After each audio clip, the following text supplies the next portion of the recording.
or a seesaw between fiscal prudence and bolstering growth. Look at that. That should be the image that you should take into the budget 2025. Because on the one end, fiscal deficit is, for once in a long time, not going to be too much of a concern. We're talking about a 4.9% figure that was the revised estimate for the current financial year, which came through in the last budget. Remember, it was lowered from 5.1%. The thing is that the spending on capex is not something that has come through as expected, and as a result of which it actually might come in below 4.9%. 4.5% is the plan for the next financial year. At the same time, the GDP growth has come in at 6.4% below the original estimates. What is going to be the estimate for the full year? You'll find out in the budget. But more importantly, what is the finance minister going to do to spur growth heading into the new financial year? There are 5 key talking points that we've identified at the start. The first is the spending on capital expenditure. 11.1 lakh crore rupees was the original target for FY25. What actually might come through is something closer to the 10 lakh crore mark. So think about it. Even if the target for the next financial year, that is FY26, is raised to 11.5 lakh crore rupees or even 12 lakh crore rupees, it's an increase of 15 to 20% on what is actually been spent in the current financial year, and that would be a big boost. The second aspect, and this is widely spoken about before the budget, is consumption. And this is something that a lot of people are watching very closely, particularly the companies that have been operating in this space that have been speaking about a slowdown in urban consumption. What can be done to bolster spending? The first thing you would look at is a cutting of income tax in some form or the other. Is that going to be in the way of more deductions? Or can there be a review of the slabs, which have not changed very dramatically? Because you look at it, compared with the old tax regime and the new tax regime, you have the highest tax slab, which has actually gone up from 10 lakh to 15 lakh. Above 15 lakh in the new tax regime, you pay 30%. If that is increased or if the slabs are widened, you will have more money in the hand of the individual investor, spender, and taxpayer. The third aspect that we will focus on, in fact, is going to be on manufacturing. In September last year, the Indian government completed 10 years of the flagship Make in India program. A lot has been done and a lot is yet to come. What will the measures be on PLI schemes? That is something of a thrust in the budgets that you've seen in the past, but what more in a targeted manner can be done in the current budget? This is something that you should focus on. The fourth aspect is going to be agriculture, because you've heard signs of distress in the microfinance space, in the agri space. A few banks have been reporting higher slippages and more non-performing assets. Is there something of a relief that the finance minister will announce for these individuals? That's certainly a question that will be answered soon enough. And finally, we're speaking at a time when there is a race between the United States currently and China on artificial intelligence. You heard about DeepSeek. We spoke about it extensively. The markets took stock of it. The question is, will there be something in the budget that talks about bolstering artificial intelligence in some form or the other? That's the fifth point. But what are the markets paying attention to? Let me bring in Neeraj Shah to tell you exactly that. Neeraj, the stage, of course, as I said, has been set. Over to you. Yep. Well, thanks a lot for that, Alex. And the stage has indeed been set. So the question mark to everybody's mind is that what is it that the budget can throw up based on what is it that the market expects? And therefore, could there be a disappointment? Or can this budget actually be one which does not disappoint the street? Remember the last few times, on most counts, the budget has stood tall, except for maybe just the issue of tax. So what are the market expectations first? And then I'll take you through some key numbers that you need to watch out for. So firstly, can the government take up the mantle of capex again? I think this is a burning question to the minds of everybody. And one key part around this is also that the December of last year was the first month which saw some bit of capex coming to the fore. It was actually the highest month in a really long time, the best December in terms of capex, but still the 9-month total was amongst the lowest seen in many, many years. So will the government announce or mention around what is it that the targeted expenditure for FY25 will be? Because the budgeted expenditure number is very, very large. So what proportion of the miss is something that the market will watch out for? If the miss is not too large, then the markets would believe that December and January have been good months. We know December is a good month, January could be a good month, and then Feb and March will also be decent. Next, will there be tax cuts to spur consumption? It could be as simple as taking up the standard deduction higher, and that will make the street believe that there is some bit of consumption spend that will come in because of taxation cuts. So that is something that people will watch out for. Are there schemes for job-creating sectors? We know that manufacturing PLI is something that the government is acutely focused on. Will there be more emphasis on any of those to ensure that there are, or make the market believe that the government is focusing on sectors which are going to create jobs? Infra, textiles, like I said, anything around PLI will all be welcome. Spending growth thus far has been 3.5% YOY, which is the lowest in 20 years. To reach about 6.7% is what the market believes. The budgeted estimate, of course, was, remember, 8.5%. But I think the market knows that the government has not spent that much thus far. So if the number reaches about 6.7%, 6.8%, the market will still believe that the government is coming out and going to spend in the next 2 months as well. Else, the spending number could look slightly wobbly. Will there be any other tinkering with syntax in some fashion or the other? Now, we know liquor is out of the ambit of the budget because it's a GST council decision. But could there be something around cigarettes? Could there be something around something else? I think all of that will be watched out for. The key numbers, very quickly, fiscal deficit at or below 4.9% is a given. The street knows that the government is firm on the glide path. Will it go down to 4.7, 4.6% in the current year itself, or 4. If a number goes down to as much as 4.7, then the market will believe that the government is tightening the belt and will not spend that much. So it's good to have a good glide path, 4.9 or maybe 4.8. Too much of a lower number will make the street believe that the government is not going to spend, which might also not be good. There are hopes that LTCG will not be tinkered with too much. The market has had a painful last 4 months. The market will dearly be hoping that there is no tinkering out there. So I hope that is being listened to. Corporate tax cuts of any kind is unlikely, really. And the non-debt capital receipts number is a key focus area as well. We know that the divestment numbers and others haven't been quite successful thus far. So I think what is the estimate that the government puts out for the current year ending?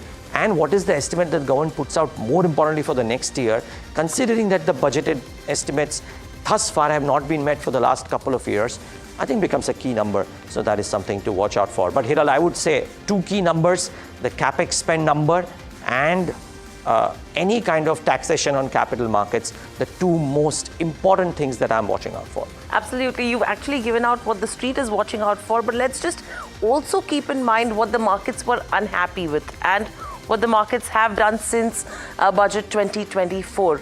If we can just move to the key 9 aspects which the markets had considered, which the Budget 2024 had considered, that will be key. Firstly, disappointed investors, as Neeraj also mentioned, however, rewarded some taxpayers, right? So that was one of the key focus areas. But there were 9 things that Nirmala Sitharaman actually looked at. One was productivity and resilience with regards to agriculture. So schemes with agriculture that were announced. Employment and skilling was their next focus area. Moving on, the others were in terms of inclusive HR development and social justice, manufacturing and services where PLI schemes were announced to some extent. Urban development was the other aspect, and energy security with renewables was one of the focus areas. Infrastructure, which is the crux, capex has been slowing down. What do they do from here on? Innovation R&D was again what they focused on as well. And very lastly, if you see in terms of next generation reforms. Now, whether all of this has actually helped markets or not, absolutely not. Nifty a downtick of 5% since the previous budget, where you had broader markets which actually went ahead and underperformed as well to the tune of almost around 7 to 9.5%. So that's the mid cap and the small cap underperformance. Now, very interesting. The performance tells you that the markets were not happy because all your domestic-oriented sectors were the ones which have underperformed. From energy to oil and gas, real estate, PSU banks and FMCG, down to the tune of almost around 11 to 21% from the previous budget to now. What has outperformed? It's your export-oriented sectors, Nifty IT, Nifty Pharma, up to the tune of almost around 3 to 6%. So you clearly know that it's the domestic policies which have not really been working for India Inc. It's the export-oriented ones. And similar is the trend if you see in terms of gainers and losers. From a TV slab to Wipro, Bajaj Finance, Holdings and a Bharti Airtel, gains to the tune of almost 12 to 26% that did come in.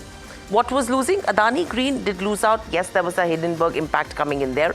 But you had a BHEL, IndusInd Bank, Tata Motors, JSW Energy, all in the range of around 30 to 36%, which were under pressure. Let's look at the broader markets. If you see Nifty 500, you have 366 stocks that have actually given negative returns since the previous budget out of Nifty 500. So that tells you the quantum of underperformance that has come in there. And if you talk about the mid-cap companies, BSE actually is outperformed with gains of nearly 2.3 times. But Lloyds Metal, Paytm, Coforge, Dixon, these are the ones which were losing to the tune of around 30 to 75%, gaining, I beg your pardon, to the tune of 30 to 75%. Whereas names like Cochin Shipyard, Vodafone Idea, MRPL, SJVN, Exide Industries, all down in the range of around 35 to 45%. Small caps, you have Amber Enterprises, Piramal, KFin Tech, Aster DM, MCX, all up in the range of 40 to 50%. Whereas if you see in terms of the losers, if you can have that slide, there you go. Honasa, Sterling, Chennai Petro, Tanla, Jupiter, these were the names which were losing out. So that's in terms of the performance, but let's also look at a few of the other reasons which impacted the markets. You had the largest ever FI sell-off that came in to the tune of almost around 2.7 lakh crore. Secondly, you have analysts who have gone ahead and cut estimates as well with regards to earnings for FY25 and 26. Apart from that, if you talk about the geopolitical concerns, they have been looming on the domestic markets. And very lastly, if you see in terms of the election year, that has seen lower government spends, culminating to overall the rate cut delays that have happened amidst the global easing. So these have been factors also that have impacted markets apart from the budget, but this has been the overall performance from 2024 to now. But Somit, overall, this is what we've already seen. Now, a lot of expectations that have come in from brokerage houses as well. What have you picked up? Well, multiple brokerage houses have come out with the report, but top 5 among them, firstly starting off with UBS. Now, they are expecting, or they're saying that the impact of budget on markets would be very muted. They're not expecting much of a growth coming in from the capex and consumption, given that the government wants to contain their fiscal deficit at around 4.5% of the GDP in FY26. They're saying that the capex, if it is less than or around 11 lakh crore rupees, this will definitely be negative for core infra companies like L&T and capital goods company as well. When it comes to Macquarie, now they are saying that there won't be any change in gold tax this time, like something that we had seen in the last budget. They are expecting a mid to single digit hike in cigarette taxes. For the past 3 years, we have not seen a major hike when it comes to cigarette taxes, so they're expecting a mid to single digit tax hike this time. And they're also saying that there could be some measures to address the dumping that we have been seeing from China. So some safeguard duties or import duties could come in from the budget this time. Now, when it comes to Morgan Stanley, they're expecting the government to budget for higher capital expenditure growth this time, but the focus would be more on execution and implementation. This was something that was lacking in FY25, so that focus would increase in FY26 as per Morgan Stanley. They're also expecting some rationalizations to come in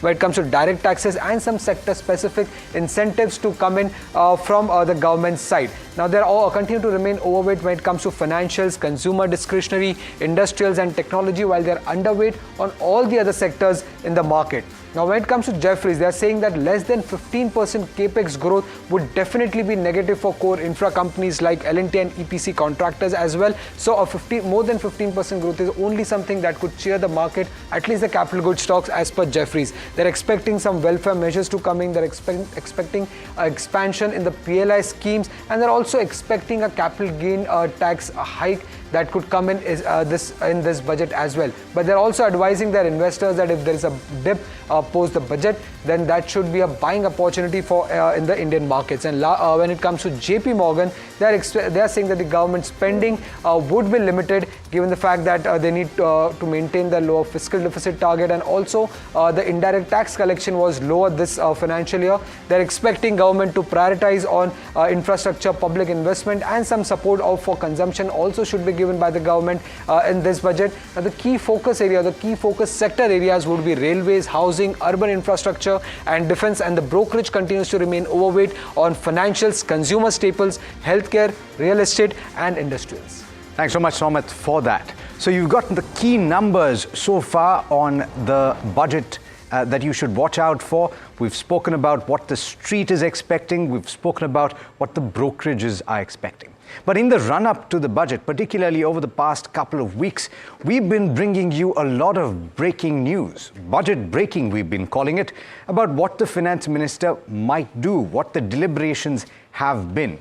And so from the home of Dalal Street and Mint Street, let's go across to where all of the action is going to be today, North Block, where Rishabh is standing by to sum up everything that we've brought to you in the run-up to Budget 2025 in the form of breaking news. Rishabh, line it up for us. Right, it's a cold, foggy morning that we're seeing here at North Block at the Ministry of Finance, where I currently am. Right behind me in a few hours, we'll see the budget documents travel all the way to the Parliament, where the Finance Minister will then start with her budget speech. Now, with that, we have a bunch of key decisions that we are expecting and that we have broken in the run-up to this very day. The first one, the big whammy we're all expecting is some sort of clarification and proposal on a new income tax bill. What that draft bill will entail is sort of an easier tax compliance procedure. We'll see simplified language also come in. Also, the new tax regime for individuals might be tweaked. We might see some sort of an increase in the exemptions that come in for incomes of up to rupees 10 lakh. Those are the two large big ones that we're expecting in terms of income tax. What we're also seeing is that customs duty might be rationalized, especially on high-end items like some medical instruments or some electronics. These might see some rate adjustments. We also broke a story on how custom duties on US imports, on high-end US imports, might also be slashed given the sort of tariff threats that have been coming in from the Donald Trump, the US president. What we're also seeing is that the Prime Minister internship scheme, which has seen success so far, could also be revamped. It could be revamped to have to sort of broaden the age horizon so far as to what we've seen. What we're also seeing is that the talk of the town, that is artificial intelligence, might also see a special policy package coming in. And while we might not see monetary support for it, there might be policy tweaks to sort of further the deployment of artificial intelligence in the private as well as the public sector. What we're also seeing is that the next phase of the asset monetization plan of the national government could also be put into action on this very day. This might also find space in the finance minister's speech. Lastly, the Desh bill could also be pushed to sort of boost exports and bring in FDI investments. Remember, merchandise trade has been a pillar, so has services trade. So exports now need to catch up if India needs to sort of reach that Viksit Bharat vision, and about 10% sort of CAGR growth is needed for that. And exports, like the CA also said, that will be needed. Desh stands for the Development of Enterprise and Services Hub. So that bill could also find mention in the finance minister's speech. This is all we have right now. We're tracking the budget very, very closely right here at the North Block. Absolutely, and so are we. Thanks, Rishabh, for that. Now, markets have reacted quite significantly. In fact, the way that I looked at the data, 5 out of 6 instances, or is it 4 out of 5? You know what? Let me ask Harsh to tell you. 4 out of 5 instances, I think, Harsh, were when the markets reacted positively. What's the data suggesting? Well, yeah, let's pull that up over the last 5 budgets thereabouts, how have markets reacted, and try and dissect it just a wee bit. Now, in terms of budgets, FY, or rather the 2021 budget really stands out in that sense. Look at the gains that both the day of the budget the Nifty has made as well as the week after the Nifty has made. Generally, the trend has been that if on the day of the budget markets go up, the week thereafter you're seeing some bit of tapering. And if on the day of the budget markets go down, we've seen a bit of a recovery for the rest of the week. So we've seen a more easy digestion of policy in the week after and a more tempered reaction for the week gone by post the budget. So yes, on budget day, there could be a reaction, and that is 2021 budget. Let's pull up how the broader markets have also fared, and very similar pattern is what you will see with regard to how they've performed on the day of the budget. Largely in line with the Nifty, pretty much that's how it's played out. But let's look at the week after as well. And if we pull that up, there you go. Those are also broader markets. Look at 2021. 3 measures really stood out for me in 2021. One was tax stability. Second was an increase in the fiscal deficit because the world was coming out of COVID. And third was large capex. And because of that, you've seen markets react extremely well in 2021. Maybe some color around these things would probably create a buzz in this budget as well. Absolutely, Harsh. Thanks so much for summing that up for us. And you pointed out the very key factors in 2021 that led to that significant move for the markets. Let's see whether that takes place today as well. Because as we're speaking, there is a lot that is happening in the global context that could determine the course that markets take. Donald Trump, he's just announced significant measures that have to do with the tariffs that are levied against his partners. In fact, let's listen in to what he had to say. We're going to put tariffs on chips. We're going to put tariffs on oil and gas. That'll happen fairly soon. I think around the 18th of February. And we're going to put a lot of tariffs on steel. We already have tariffs on steel, and we've saved our steel industry, but that was relatively small compared to what it'll be. But we're going to be putting tariffs on steel and aluminum and ultimately copper. Copper will take a little bit longer, and that'll happen pretty quickly. So the tariffs have been announced, and we're just a few hours to go for the budget speech at North Block. We'll get you all the action before, during, and after, so I'd encourage you to stay tuned. To set you up, we have had a lot of conversations over the course of the last few weeks with the who's who of Dalal Street as well as India Inc. And here's some of what they had to say ahead of this big event. Well, I think if you take him at his word, I guess Samir is right. You don't take him very seriously or very literally. You take him seriously, but not literally. But if he follows through on his economic policy, and I think at some point he's going to follow through on tariffs and tax cuts, these are the things that he's been running on. They are both inflationary. And I think the bond yields are suggesting that it will be an inflationary environment in America to begin with. Now, you can't go against the law of economics and say that these policies are inflationary, but are asked the Fed to reduce interest rates. I don't think that's going to happen. So I think we're going to come into a brave new world. I think since World War II, and particularly since 1989, the US has led the world forward. The march has been long and narrow, straight path. But for the first time, I think the world is making economically a U-turn. We're going back to a mercantilist policy, a protectionist policy, anti-global policy. And if I can only paraphrase Rudyard Kipling, what does he know of America who only America knows? I think he understands the pulse of the American people, but my sense is that Trump doesn't understand the role that America has played in shaping the world we live in today. And I think there'll be a price to pay for it down the road.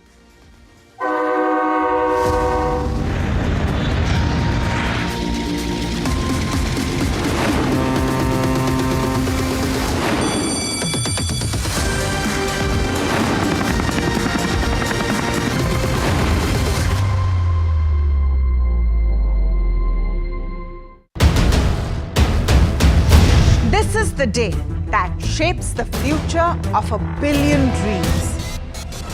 From the fields of agriculture to the backbone of defense. From ambitious infrastructure projects to everyday tax policies. Every decision counts. How will this budget balance growth and fiscal prudence? What will it mean for jobs and what will it mean for your portfolio? Join us for the most comprehensive coverage of Budget 2025 as we decipher the impact of this budget on you.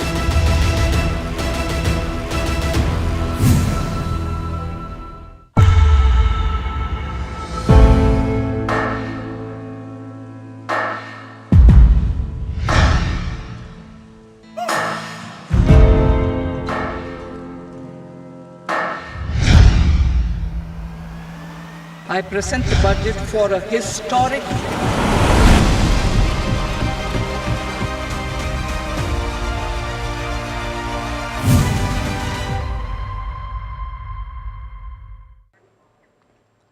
Well, the union budget is right around the corner. It's a very interesting time leading up to the budget as well for the policymakers as well as, us as shareholders, because we see a lot of movement in the Nifty as well as speculations are rife with what could be some of the measures that are announced in this particular budget as well as has been in each one going into the same. We look at some of the key moves that have seen in the Nifty before as well as after the budget and get you some of the biggest measures that were announced in these budgets and what could have led to the strong Nifty reactions. Let's first look at 2024 because we had two budgets announced in this particular year. One was post the elections as well, and we did see a 1.5% move in just a week after, and that momentum was continued in the month as well. Leading into this budget, there were a lot of speculation, so we saw a downward reaction of the Nifty in the past week, and we did see some of the measures such as the standard deduction being increased to 75,000 for salaried employees from 50,000 earlier, as well as the new tax regime now in having tax-free status for up to 3 lakh rupees per annum for the investors as well. Apart from that, we saw custom duty reductions on mobile phones, gold as well as chargers as well. And these were some of the key moves in this particular budget.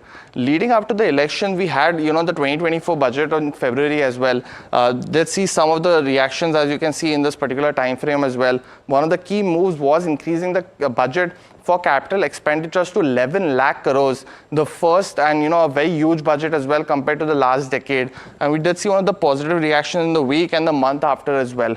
For 2023, it was a very budget going into this particular budget. Speculations were rife. We did see a negative 2% reaction just in the week before leading up to the budget as well. While the momentum wasn't very strong, and in this particular budget, we did see the new tax regime increasing the rebate to 7 lakhs. But apart from that, there were some continuations of policy measures, but nothing big to report as for.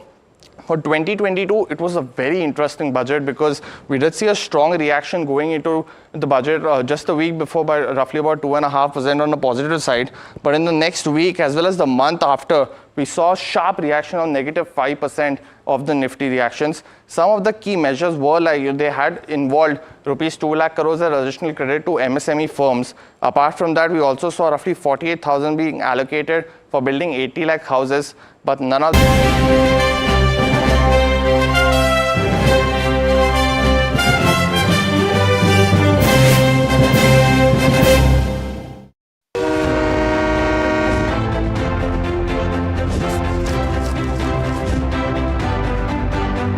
I present the budget for 24-25. India's economic growth continues to be the shining exception. We need to focus on 4 major castes, namely the Garib, Mahilayen, Yuva, and Annadata.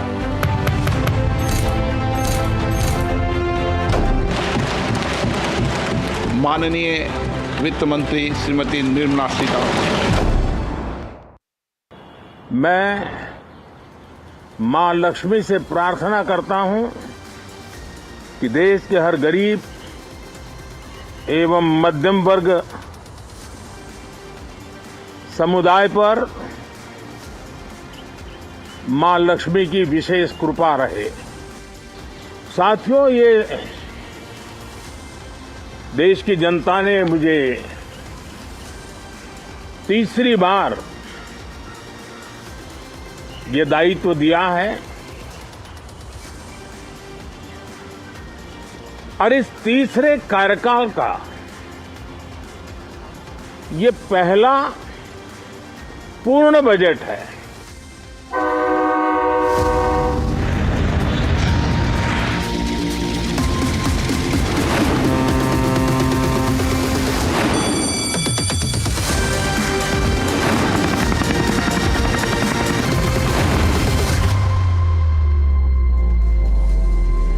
Welcome to NDTV Profit's special budget coverage all day. And you heard the Prime Minister saying that this is an important budget because it's the first budget of his third term.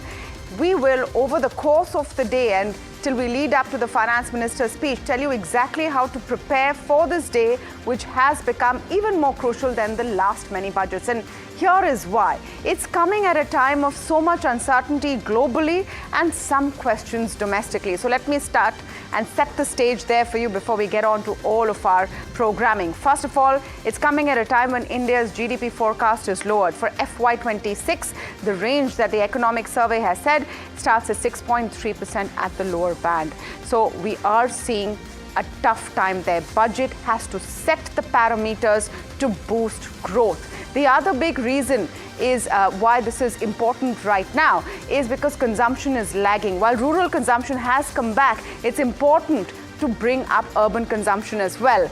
The blessings of Ma Lakshmi that Prime Minister spoke about, will they shine on the middle class and the taxpayer is a very important thing to see. Household savings have also dropped. We are seeing some stress in the asset quality of what banks and institutions are lending.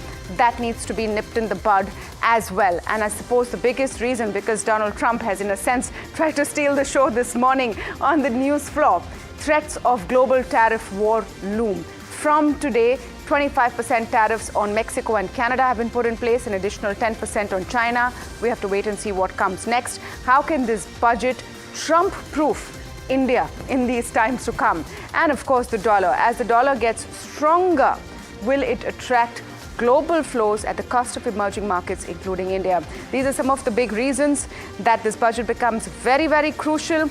And yes, today Neeraj, Alex and I will take you through all of it. Neeraj, this is also some of the reasons that the market is watching it. Yeah, most certainly, Tamanna. Good morning. And you know, interesting that Tamanna mentioned this point about being Trump-proof, right? Simply because you saw this exclusive story by our colleague Shrimi a few days back about how there might be some tinkering with select items, which might be a part of the budget as well, by the way, which might try and make it Trump-proof. But here's what those would be nitty-gritties, right? Here's what the key headlines are that the market is expecting in the budget, right? Can the government take up the mantle of capex again? We know that the numbers haven't looked that great, but December, as we learned yesterday, has actually turned out to be a really strong month. Can that continue? Will the government's numbers for FY25, more than FY26, will the government's numbers for FY25 look promising for capex? Will there be tax cuts to spur growth? It could be as simple as taking up the standard deduction number higher, but something to watch out for. Schemes for job creating sectors, manufacturing, PLI, infrastructure, textiles, what have you. Are there schemes for job creating sectors? The third most important thing. Spending has been at 3.5% YOI. Can it reach numbers of 6.5, 6.7, which shows that the government intend to spend in the months of February and March at the very least? Are there? And additional GST slabs. Are there some additional GST slabs on some sin items? We know liquor or alcohol is out of the purview of the budget, but and is in the purview of the GST Council. But could there be something else on cigarettes, etc.? Might be something you want to watch out for. Lastly, the key numbers: fiscal deficit presumed to be 4.9% or lower. Too low is also not good, because that would mean that the government is not spending and tightening the belt. So too low is also not good, but one would expect that 4.9 is a given, maybe even a 4.8. Let's wait and watch. The biggest hope to my mind is that LTCG 12.5%, STCG 20% should not be tinkered with this time, because the markets have had 4 very tough months. You don't want a fifth one. February, typically, remember viewers, has been a month which seasonally actually corrects. We want that to change this time around, don't we? And lastly, don't think that the corporate tax rate will be lowered too much. So shouldn't keep too much of expectation around that. I think that's done. It's history. It's not going to happen again, at least in the near term, with the kind of financial stress that the document or the budget is in. So these are some key things to watch out for. Alex, lots of things on personal finance and lots of things with regards to nitty-gritties, right? I mean, PLI schemes, spending on infra, education schemes, some innovative schemes which give the vision of Prime Minister Modi for the next 5 years will all be in focus. No doubt, because even setting up the budget, I thought, of course, he spoke about Ma Lakshmi, he spoke about the middle class, but he also spoke about the youth and he spoke about job creation. Remember, in the budget last year, you had the internship scheme, you had measures that were announced that were aimed at creating jobs there. What is a follow-through today? But in the context of what is happening around the world, guys, we're talking at a time when Donald Trump is making headlines practically every day, and you both spoken about how the budget can Trump-proof what goes on in the next financial year. The question is, will Nirmala Sitharaman Trump in budget 2025? Oh, I think so. I think so, because look at the kind of setup for the last couple of days. If you have to track a mood change through a trading week, I think the last couple of days stand out. I don't know if you're going to see a Nirmala candle on the charts today, but the pace seems set up, Neeraj, and I don't know what you think, for a pretty good budget session, because no harm is also good enough. And anything on top is icing on the cake. I think the exact way to describe the market expectations, Tamanna and Alex, that no harm budget will do the market a world of good, because I think the street is entering this budget with nearly zero expectations. Don't do anything. Somebody made this joke yesterday that if the budget starts at 11 and ends at 11:01, the market will not be disappointed. just no bad news will be great news this time around. I mean, we've had 4 tough months, right, guys? Yeah. So therefore, you hope that. No, but from the economic survey, it doesn't seem like the government wants to rock the boat, if that is any reading of the tea leaves. But what about that one factor that, frankly, not just the Indian finance minister, no finance minister and no government has control over, is what President Trump is doing. And which is why, before we get to the global setup this morning, I just want to play out an excerpt of what President Trump said, his comments after tariffs have been imposed to the tune of 25% on Mexico and Canada and an additional 10% on China. He's made it clear he is not done yet. We're going to put tariffs on chips. We're going to put tariffs on oil and gas. That'll happen fairly soon. I think around the 18th of February. And we're going to put a lot of tariffs on steel.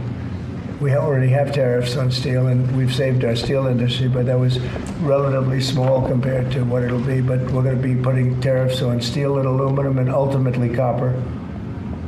Copper will take a little bit longer, and that'll happen pretty quickly.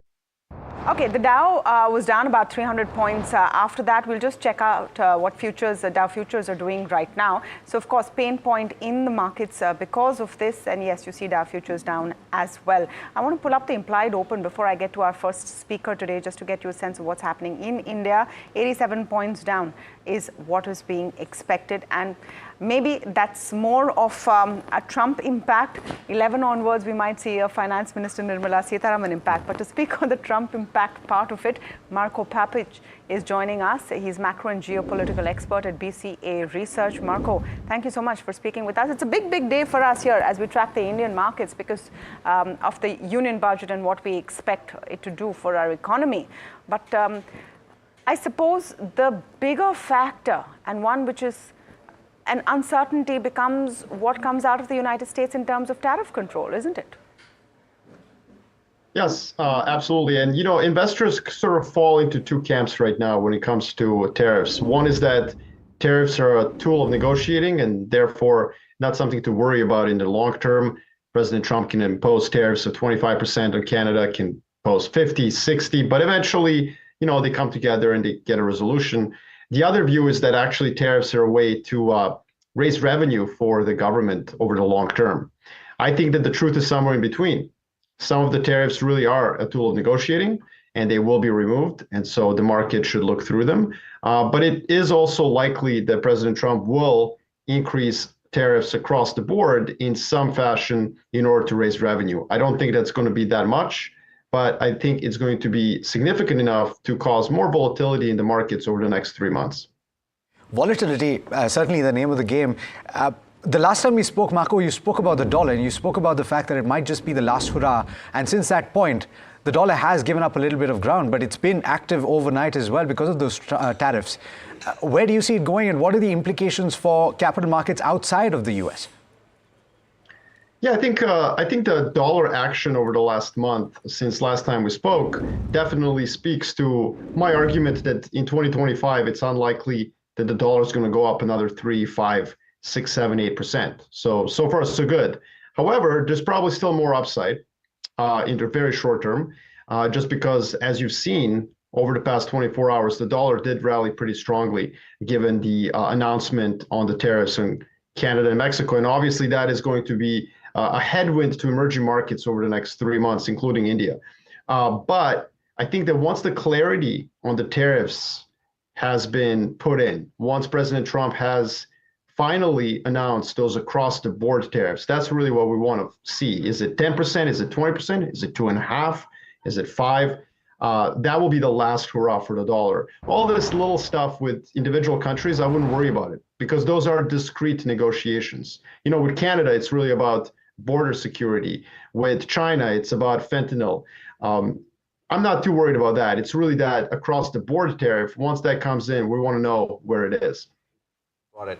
Marco, just one thing. I mean, I know it's with Donald Trump at the helm, almost everything is unpredictable. But if you were looking for one certainty over the course of the next 2 months, and I won't ask for more, because 2 months is almost 2 lifetimes in the current scenario of the US presidency. So if you were to look for some certainty in the next 2 months, 3 months, what have you, a particular time period, what would you most want? Because we know that tariffs will be a moving piece. So that is certainly not something that is going to be static. Is there anything that is something that can be banked upon?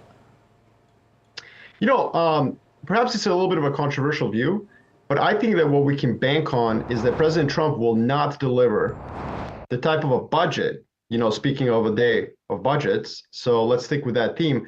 I don't think he's going to deliver the type of a fiscal expansion that investors think that he can do. Now, here's, on one hand, you might say, well, that's disappointing, right? It means less US growth. But there's 2 reasons why that's very positive, particularly for investors in India. Number one, fiscal thrust in the US is not something that Indian investors should welcome, because it's actually what buoys the dollar higher. And I think one of the reasons the dollar has been not so responsive to the tariff threats is that investors are starting to realize that the fiscal outlays are not going to be as huge as what President Trump promised during the election. The second thing is bond yields, right? So the bond yields have settled. You've probably noticed that we're at 4.5% for a couple of days and weeks. That's very positive, because that will also allow equities to do generally well, not just in the US, but everywhere else in the world. So what I would say is that perhaps we're spending too much time on the tariffs and not enough on the American budget negotiations and process. And there, I think you will have a growth disappointment, but actually that will be relatively positive for financial assets around the world. Marco, are you tracking emerging markets and India? And, you know, just interesting to know your perspective as we wait to see what this budget unfolds. Important also because it's the first budget of the 3rd term of this government, and you're hoping for it to set the stage for the plan for the next 5 years. But any thoughts there? I think what's really important is the FDI attraction. I think that's the most important part of anything that India can do. I think India has generally outperformed expectations in terms of financial markets. You know, stocks are crushing it.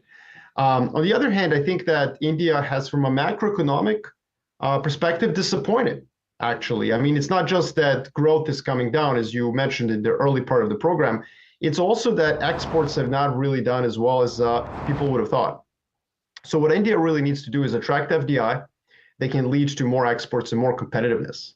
And I think that that's really where it's not so much the budget, It's more the foreign policy and geopolitics that I think will really matter for India. India has to continue to find a way to kind of navigate all these different blocks. It's done really, really well thus far. And I think that's going to be very important going forward. So like, for example, border negotiations with China, in my view, are probably the most important thing for Indian development going forward, because it's really Chinese industry that can move to India. It's not so much American. You know, that's not where India is going to find alpha generation, if you will, going forward. Interesting. Marco, thanks as always for taking the time. Pleasure speaking with you. Interesting insight to take from the global stage as well. Let's talk about what happened in trade yesterday, and perhaps, as Tamanna says, that sets the stage, because you've seen a shift in the mood. Foreign institutions once again sold, and this is something of a theme, of course. You've seen that over the past several sessions, to the extent of 1,190 odd crore, less than they have in the recent past, and that was matched quite comfortably by domestic institutions. Let's talk about the equity markets, though. They gained in a broad-based rally, and the Nifty 50 in fact gained over 250 points and ended above 23,500. The broader markets also climbed, and both the benchmark as well as the broader markets ended very close to the high point of the day. So that momentum was sustained through to the end of the session. The Nifty mid-cap 150 ended 1.7% higher. The small cap also gained by that much. And all sectors ended in the green. But interestingly, if you paid attention to what Hiral was showing you in the 7:30 program, which we started things off with, she spoke about a few sectors that have gotten beaten down over the course of the last year from budget to budget. And among them, you had energy, you had FMCG, you had realty, and all of those three recovered quite smartly on Friday. They were the lead gainers in an across-the-board move higher. Interestingly, I've also kept my eye on the India VIX, which is the volatility index, and we had a considerable cool-off in trade yesterday to the extent of 6.5% to 16.25. And that's an interesting talking point ahead of the special budget session, Neeraj.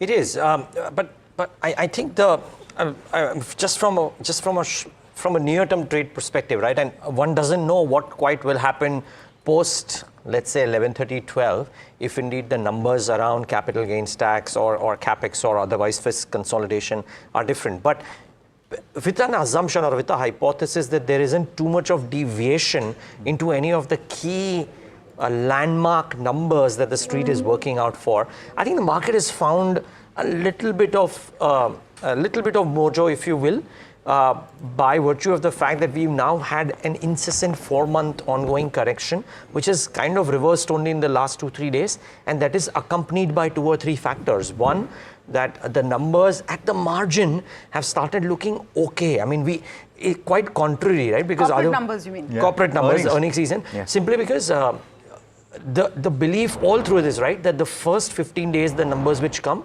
are good, and then you brace yourself for bad numbers. It was the opposite, actually. Yeah, this time around, that's the opposite. So that's part one. We saw some hints of capex pickup in December. I'm hoping and believing that likely would have continued in January. And select pockets have done well, as you know, Parag Thakkar, who's come to our studios, or some of the others have told us, right, that if you bet on the right horses, right, particularly in the good valued spaces like financials, for example, or even some of the spec chem names, right, people have made some money. So yes, portfolios have bled. The last 3-4 days have been good. One just hopes that the budget doesn't upset the apple cart, if you will, and then we look forward to Feb 7th and see what the RBI has to say. Because I think the next few days, I mean, yes, there is Delhi elections, and Tamanna, I don't know what you think about the election impact on markets per se, but otherwise today and Feb 7th and the days in between become really, really important. Hopefully the apple cart doesn't disturb. We need the markets to find some bit of mojo back. Yeah. Frankly, in the larger scheme of things, Delhi elections will be right at the bottom of the barrel, if anything. So I think between earnings, Trump, I would push the Trump factor up higher. And capex spends, a few numbers to watch out for today, and I'm sure this is the consensus on this table. The capex numbers, by how much is the shortfall? The assessment is the 11.1 trillion rupees capex number will see a shortfall about 1 to 1.5 trillion. Does that cover up to some extent what is the extent of capex increase for next year. The expectations aren't too high. If you stick to the fiscal deficit targets, which are likely, and pencil in a 4.5% for FY26, that will be a positive as well. More than anything else, I think, where the spends are going, what are the allocations? Is it on infrastructure? Are you back in the let's spend money as a government push, or are you stepping back? I think these are some of the signals that will be watched. Yeah, just one small thing on that capex thing as well. I don't think the economy can also take the complete shortfall in the next 2 months. That's right? a very important point. So therefore, I think the street may well be happy if there is a reasonable shortfall, because realistically that is only as much that the economy can absorb, and maybe that number gets pushed to FY26, and which is fine. I think it gives room on the fiscal prudence side, because ultimately you're talking about a glide path. But the incomes haven't been that great as well. So there is a bit of a math jugglery that we'll all have to watch out for. By the way, did anyone love Chief Economic Advisor yesterday reiterating that corporate India is swimming in profits? Let's hike wages. So the government is saying, don't depend on me. No, but the government is saying, don't depend on me to cut taxes and increase consumption. Companies, you go out and pay higher salaries. So I think everyone on this table is agreeing and happy with that idea. But nevertheless, let's start our conversations this morning. Kush Bora in the studios with us. Very good morning, Kush. Parag Thakkar with us in the studios. And we're also going to be speaking today to Saurabh Mukherjee and Prashant Khemka for their views on the budget. So full house and packed house. But I think, Parag Bhai, let me start with you. And just get your sense, this anticipation of will something go wrong, even the implied open showing a little bit of negative. Are you in a positive frame of mind this morning? Yeah, I am in a positive frame of mind. And as Dheeraj rightly pointed out, see, RBI is doing its bit. They infused 1,50,000 crore recently through VRRs and open market operations. I think 7th February will be today will be a trailer, and real picture is 7th Feb. I'm expecting a lot of heavy weight lifting to be done by RBI now, because as we all know, in the entire world is short of fiscal space.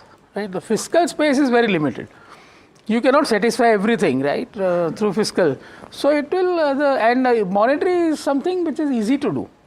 If you have an inflation figure which is trending down, then you can do monetary easing. And so I think major picture will be 7th Feb. That is my view. Interesting. From the context of consumption, right, what will bolster consumption? And so if I infer that, what you're saying is the monetary push is going to bolster consumption.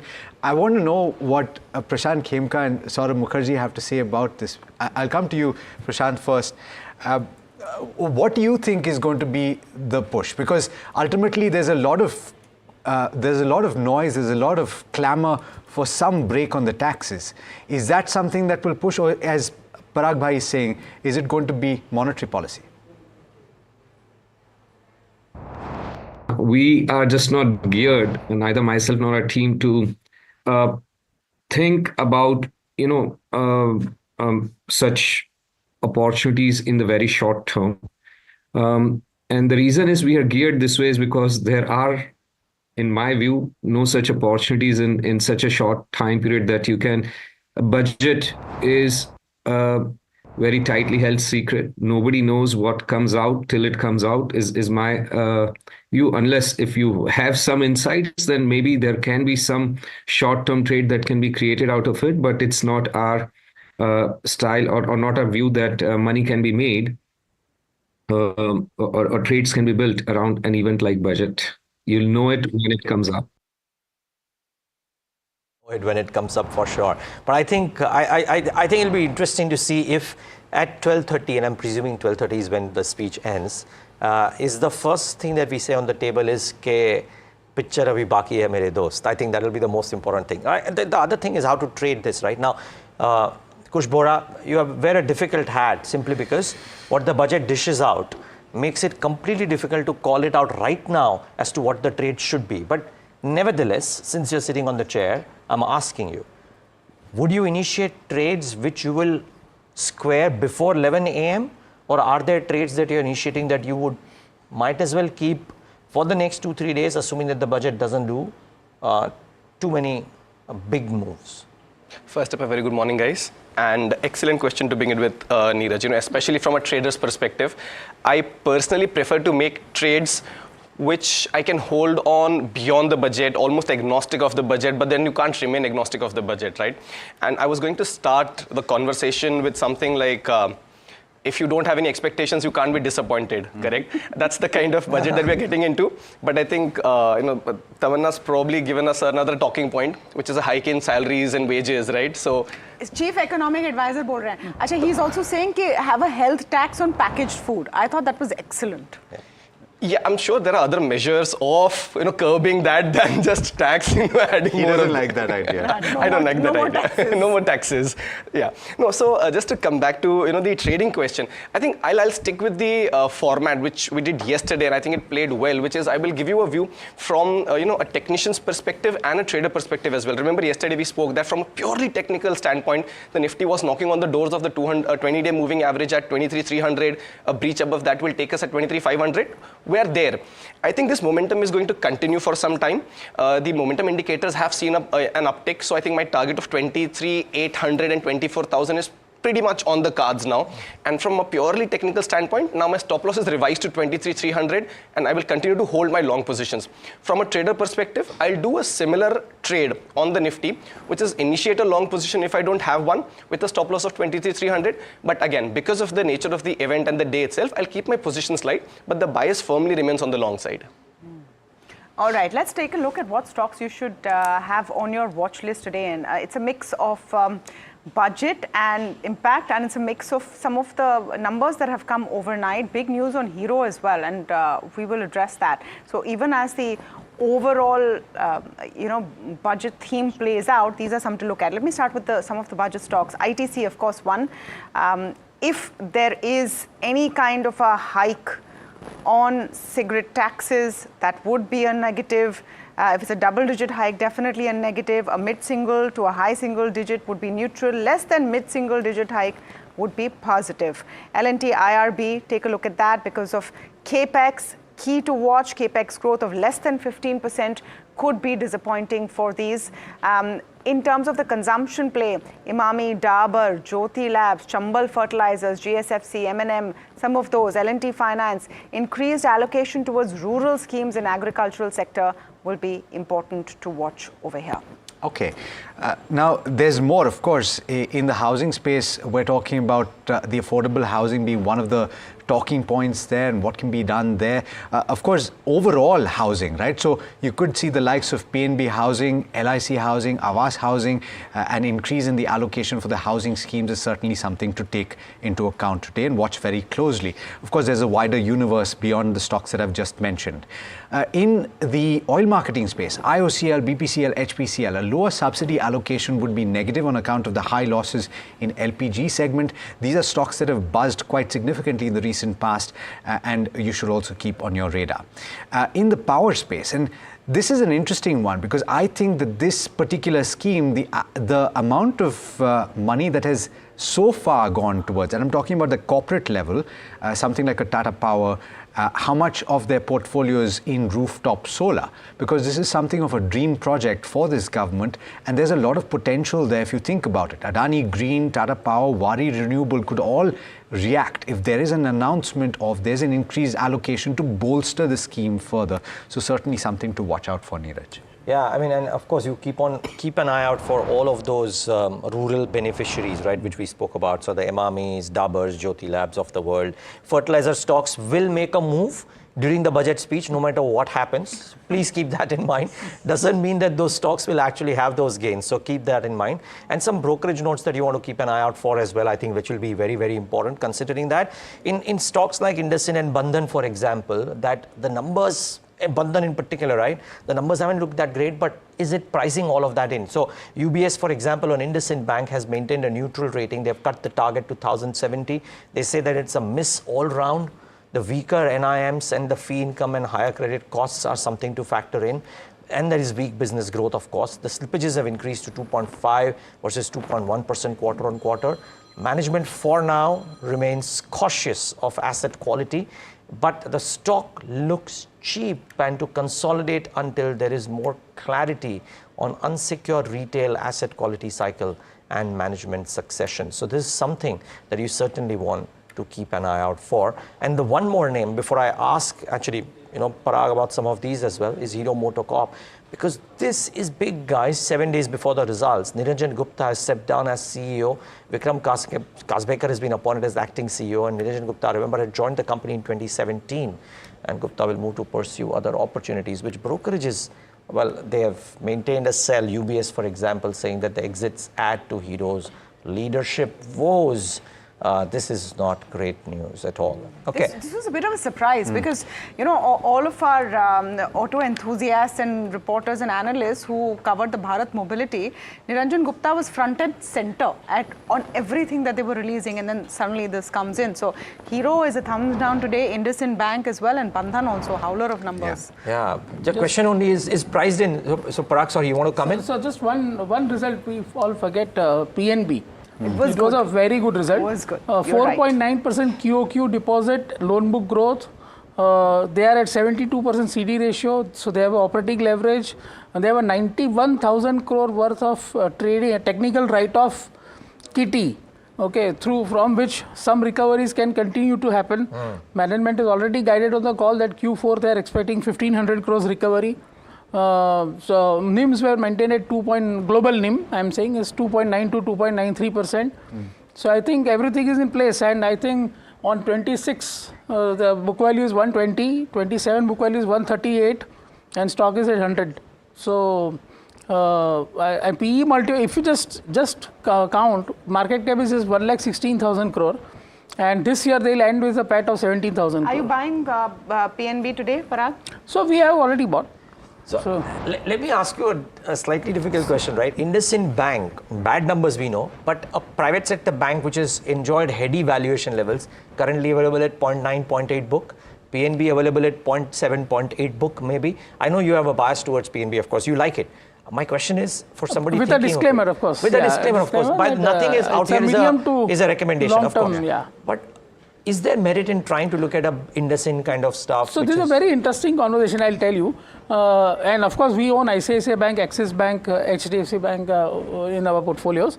And very comfortable with ICICI, Axis. What used to happen was that private sector banks' ROAs were higher, right? And so they were getting higher multiples. Now that ROA was higher due to their high yielding loans to some of the segments. Now some of those segments are in problem. While PSU banks never ventured into that. Unsecured basically. Unsecured or high yielding, right? So their ROAs were always at 1.2%, and so their price to books were always comfortable. But now the thing is that there is no corporate slippage, right? There are no large corporates who are slipping into NPAs, right? In fact, there are recoveries. So this cycle, PSUs are different. You have seen SBI's profit growing from 6,000 crore to 65,000 crore, right, in 10 years. Right, because the operating profit was already there, right, and it went into profits because the provisions declined. So PSU banks to look at right now. What do you give us top 3 ideas? So within PSU banks, I will prefer banks with low CD ratios below 75%, because that is where the operating leverage is there. So SBI, PNB kind of names. And BOB disappointed you, I would say? Because BOB again is sitting on a high CD ratio. So the operating leverage is not there.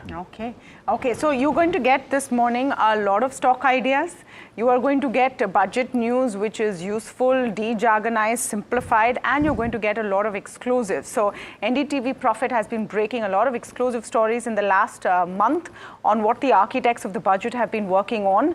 Among them is possibility of relief in income tax slabs, a boost to the PM internship scheme. Remember, you've heard it all here first on NDTV Profit. In fact, Rishabh is standing at North Block this moment to tell us what we can expect. Right, the fog is clearing up here in North Block in New Delhi, where the Finance Minister will arrive soon and then depart for the Parliament for her budget speech. Some key exclusive stories that we broke in the run-up to the budget. The first one is the fact that a new income tax bill may be proposed. This will sort of simplify the tax framework. It will ease compliance for businesses as well as individuals. Another sort of big breaking that we did was on the new tax regime that could be tweaked. We could see exemptions, larger exemptions for those with income of up to rupees 10 lakh. This for individuals, and this will be a big one if this does feature in FM Sitharaman's budget. The second sort of big set of news that we did was with regards to the custom custom duty rate rationalizations. We could see that happening as well coming up in this budget. Some high-end items, some medical devices, electronics items may see some rate adjustments. We also might see some custom duty being slashed on US items given the constant tariff threats that are coming in from US President Donald Trump. We're also seeing that the PM internship scheme could be revamped. The age bracket could be, the age horizon could be broadened of that. And what we're also seeing is that a special policy package for artificial intelligence, which is the buzz of the town, a special policy package with regards to that could also be introduced. We're also seeing that the next phase of the asset monetization plan of the Modi government might also find mention in the finance minister's speech. Apart from that, the Desh bill, Desh stands for Development of Enterprise and Services Hub, that could also find mention given that India is now constantly increasing its impetus on exports as a growth lever. So those were some of the key exclusives, and now we tune into the budget as soon as the finance minister's speech begins. Absolutely, Rishabh, you said it. You took the words right from my mouth. And in fact, but there's lots to talk about before that. Markets will start, and we'll have to see what the initial expectations are. And they are at this juncture for a slightly lower start. I want to say slightly because this has changed quite dramatically. It's not really moved according to what the implied open has suggested over the past 3 days. Let's see if that pans out in trade today as well. Of course, it's going to depend on what the finance minister says at 11 o'clock. We've got lots to talk about before the start of trade, so come back. Stay with us. We'll be back before you know it.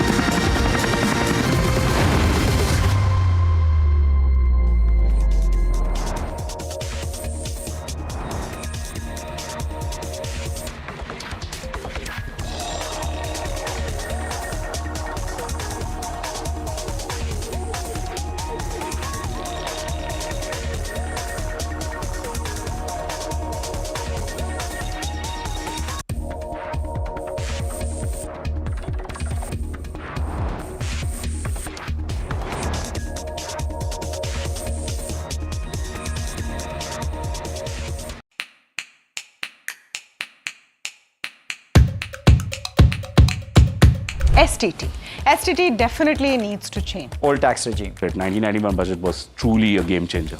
I mean, the rest is history. Union budget. Budgets. General elections. Union budget. 2 more, Yashwant Sinha and P. Chidambaram. Arun Jaitley. Arun Jaitley, I'd have to say. I think Manmohan Singh for sure because of the iconic 1991 budget speech. STT definitely needs to change because now if returns are not that good, it'll start pinching people. Income tax. I think income tax because that's what matters to me. Old tax regime. Depends. Old tax regime currently. I would say healthcare and education. I'd believe infra. Oh, certainly more allocation towards infrastructure. That's what's keeping the wheels turning right now. Game changer, but not in a positive way, was the budget when farm loans were waived off. There are a couple of them actually. 1991, Manmohan Singh, that was the budget which opened up the economy. Then 97, Chidambaram, who reduced the tax rate from 40% to 30%. In 2001, I think, if I'm not wrong, Yashwant Sinha, who reduced all the duties on customs that led to the computer age or the IT age taking off in India. I think the budget in 2022, where capex was done in a very big fashion. There were several actually. 1991 was something that stands out, and the rest is history. As I said earlier, Manmohan Singh's 1991 budget, I was a very young child at that point in time. But as far as I understand from reading about it and watching a lot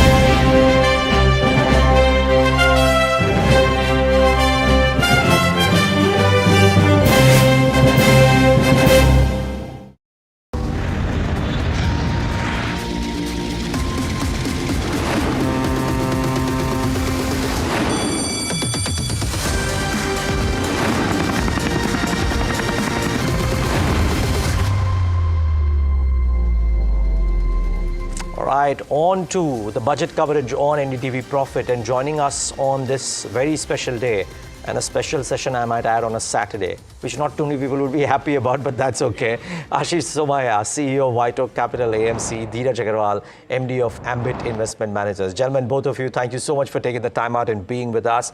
Ashish, the belief out here in the studio is that as long as there is no negative, that will be a big positive, because the market is not going into the budget with too much of expectations. And I think the last 3-4 months, not primarily because of the budget, but the market move itself shows that there was no pre-budget rally of sorts really, except for the last 2 or 3 days, which may be due to different factors. Yeah, so the most ironic thing I heard yesterday was that the market is rallying because the market has realized that the expectations are low.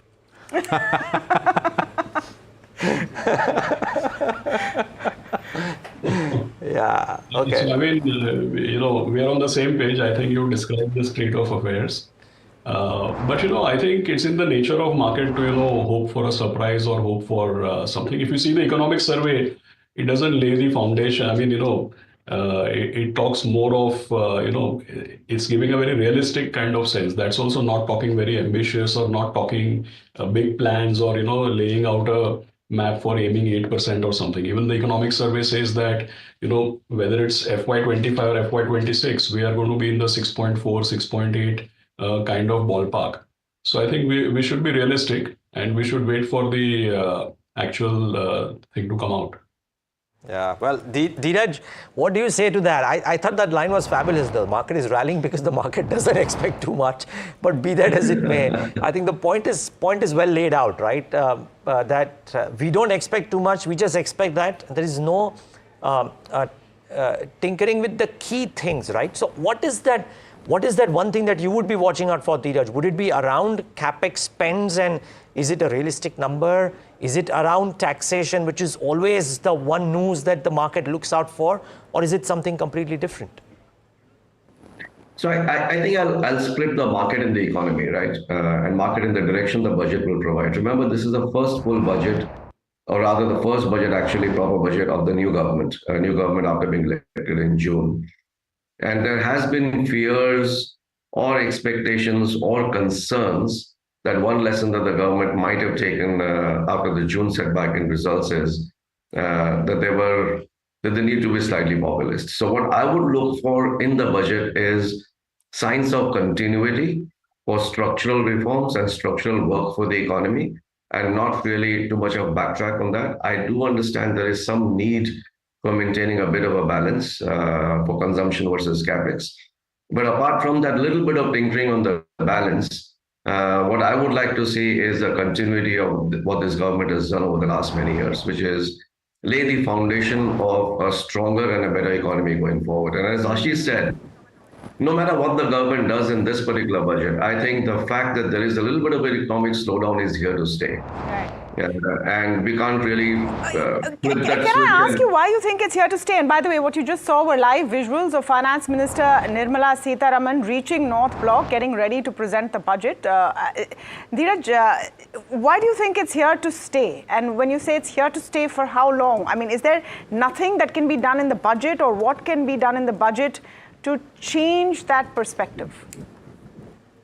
So I think a bit of a slowdown for a year is here to stay, at least maybe a year and a half. Okay. And the reason for that are multifold. So it's not just the capex flip or the consumption flip. Remember, I mean, we also overextended a little bit, for example, on consumer loans, and that is slowing down. That is slowing down because even the central bank is seeing some risks there, and they're guiding towards slowing that down a little bit at the margin. That would obviously have a cascading impact on the economy as such. And a little bit of a consolidation in the economy after a few years of strong growth is actually not a bad thing. I mean, if you continue to grow at a very high pace for very long, it tends to get a little overheated. So what I want to see from the budget is how would India do over the next 5 years, rather than an immediate 20% bounce in the market or immediate sort of a quick fix that could result in economy suddenly turning around and the markets bouncing back to the highs. And I think that's what is more important from at least my point of view. And I think even from most of the economists of the market's point of view, to see that the long-term trend remains intact. Okay. While Ashish, so I'm going to slip in one question on the industry, right? Because really, I think a lot of mutual fund investors are going to be watching this as well. And from that perspective, a lot of people speaking in the recent past that while the gross number on SIPs has been very solid, has been rising from strength to strength, some people have been pointing out to the fact that that net number has actually been pretty static. But the fact is that the number has been coming through, and the fact is that the net flows into equity mutual fund schemes have been very strong. The only question is, they've had patience to this point. Is there a worry at all that if there is going to be a bit of a slow growth in the next financial year, as Dheeraj just pointed out, that some of that patience will wane? Yeah, so Alex, we've seen nothing in the numbers which actually suggests, whether I see gross inflow. I mean, we've had the entire month of January gone by, and I can say it's actually, I mean, if I talk about myself or for our firm, it's been actually one of our best months ever since the time we launched our mutual funds, say about 30 months back. And even from an industry perspective, one hasn't seen anything in the data to suggest that there is any letup. I understand that, some of, like tenure completions in SIP or some closures, or that has gone up a little bit as reported in December. But you know what, I always insist on not seeing the net number, because see how many SIPs, I mean, the industry has crores of SIPs. On that base, in any given month, if few SIPs, close a little bit more, or some more tenure completions are witnessed, my point is that the closure is always a function of the total base. Whereas new registration is a function of level of confidence in future outlook and the need to invest at any point in time. So I don't think that there are any trends which suggest any letup in terms of the confidence or in terms of the flows. And yes, I mean, if returns remain muted, like now last 6 months, the return is practically nothing. Till now, we have not seen any lack of patience, but I do appreciate that if returns remain muted for say another 3 to 6 months, then you will see some amount of letup in terms of the gross inflow. That's always some cyclical element in the numbers. But structurally, I don't think anything is really changing in the near term. What is the strategy, Ashish and Tamanna here? Great to speak with you as always, and especially on budget morning. In terms of ensuring that there is not too much of a disappointment, what would be the strategy right now? Are you seeing enough bottom-up opportunities? Is the budget something, and I mean, these decisions are not made on budget day. It's just an opportunity for us, or an occasion of us to talk about the larger picture. Where is the turnaround coming from in your view? Are you going defensive on a pharma, on an FMCG kind of a play? See, we actually strictly believe in running, kind of a balanced portfolio construction. So there are no massive, style or sectoral preferences on a top-down basis. So generally, if you see our portfolios, obviously they're benchmarked to BSE 500, and hence, we are pretty much invested across. But yes, if I look at, our bottom-up views and where the team is finding more ideas will automatically get reflected in where we are overweight. So if you take, for example, BFSI, maybe financials is, not necessarily just the banks, but the broader set of financials. If you say, for example, digital, if you say, for example, manufacturing or industrial as a theme, while it has run up in the last 3 to 4 years, but since you specifically asked about new ideation, our team obviously does a lot of work, and new ideation seems to be happening in terms of say manufacturing, in terms of say export-oriented units, and many of those areas. The other one where we are significantly overweight is the entire spectrum of healthcare. And if you see in the last 6 to 9 months, the market itself has shown some rotation. If you see 2022 and 2023 and the first 4-5 months of 2024, it was largely driven by policy-driven sectors, largely driven by macros, largely driven by railway, PSU, infrastructure, all public policy pronouncements and macro indicators. Whereas last 6 to 9 months, one can clearly see two things. One is that the market has become more heterogeneous, which we typically say it's a stock pickers market. And second, also, there is a rotation. I mean, the stuff which did very, very well in the last 3 years is not doing so great in the last 6 months. And the stuff which massively underperformed in the last 3 years has started to come back in the last 6 months. So there is a bit of rotation in the market, and I think that is here to sustain. Ashish, thanks so much for that perspective, and thanks indeed for joining us this morning. Dheeraj as well for joining us this morning. Pleasure speaking with the both of you.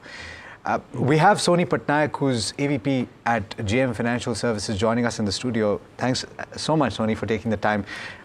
How would you position yourself? So we asked this question to Kush at the start today, and he's given us a very interesting answer. I want to know what you think. Would you take a strong position ahead of the budget? Hi, good morning, everyone. Thank you so much for having me in the studio. See, I think budget event aside, I would just look at how the data points are placed out. For me, most important would be how the rollovers have happened on the derivative perspective from the January to February series, and they're actually on a very higher side, right? So it's 81% of our rollovers that Nifty has seen from Jan to Feb series. It's usually so high as that, and it has happened at a support level. Support was somewhere around 22,800 to 23,000. So, just assuming that people would have actually shorted at those levels at a support level is a bit too far-fetched. There's a possibility that actually they have taken a long bets for the Feb series, and a short covering move may be seen towards a 23,800, which is the next level of resistance. I don't say that we'll see a 1,500 or 2,000 point of rally in Feb series, but a quite possibility that it actually goes up to 23,800 to 24,000, and that's the level that I do watch out for. Aside the volatility that we may see today, I think it's wise to just hold on to your longs and keep on adding to the dip as long as the 23,200 level is protected and defended on a closing basis. So the data point is as simple as this: hold on to your longs, stay hedged, but not to panic in whatever volatility we may see today. Quick question though, quick follow-up there, and these levels coincide very squarely with what Kush had mentioned as well, that he's watching for 24,000. Soni, I'll just ask you, is the Bank Nifty the best way to play the upside, or would you believe there is any other index which is looking stronger, or any stocks which are looking stronger? Certainly. So I think index-wise, Bank Nifty is certainly holding better, although yesterday it was a bit of an underperformer. But if you look at the overall data points, it was Bank Nifty and the private banks that led Nifty out of the woods of that consolidation range. And it would be Bank Nifty again to go ahead and give you that breakout. So for me, Bank Nifty, crucial would be to watch out if it's able to take out a 50,200 mark, which is a 200 exponential moving average. It's going to be very crucial for Feb series. So if it takes that out, there's a possibility that Bank Nifty can head towards 52,000, which is what the option chain is indicating. 49,000, strong support. Let's hold on to that with fingers crossed. I have to take a break. But Soni, Kush, you guys have stocks this morning? Yes, absolutely. I do have. Okay, so that's our teaser for this break. First of all, so fab to have Soni Patnaik in the house, Kush Bora and Parag Thakkar. We're a full table here, and it's going to be great coverage. Very short break. We're coming back with their top picks and a lot more.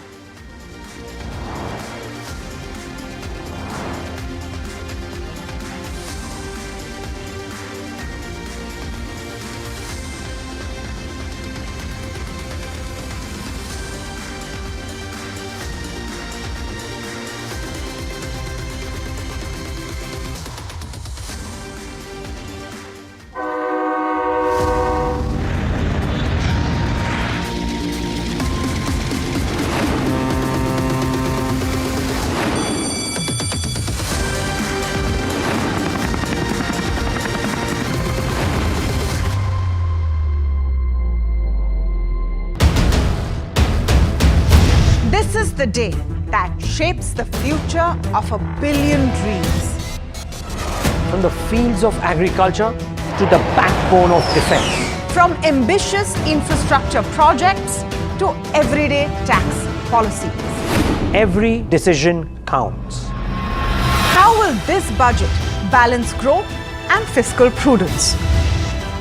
What will it mean for jobs and what will it mean for your portfolio?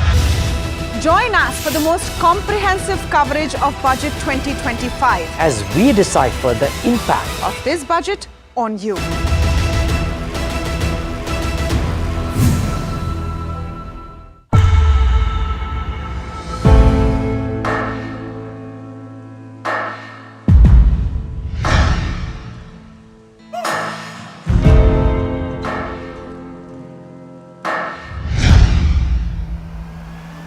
I present the budget for a historic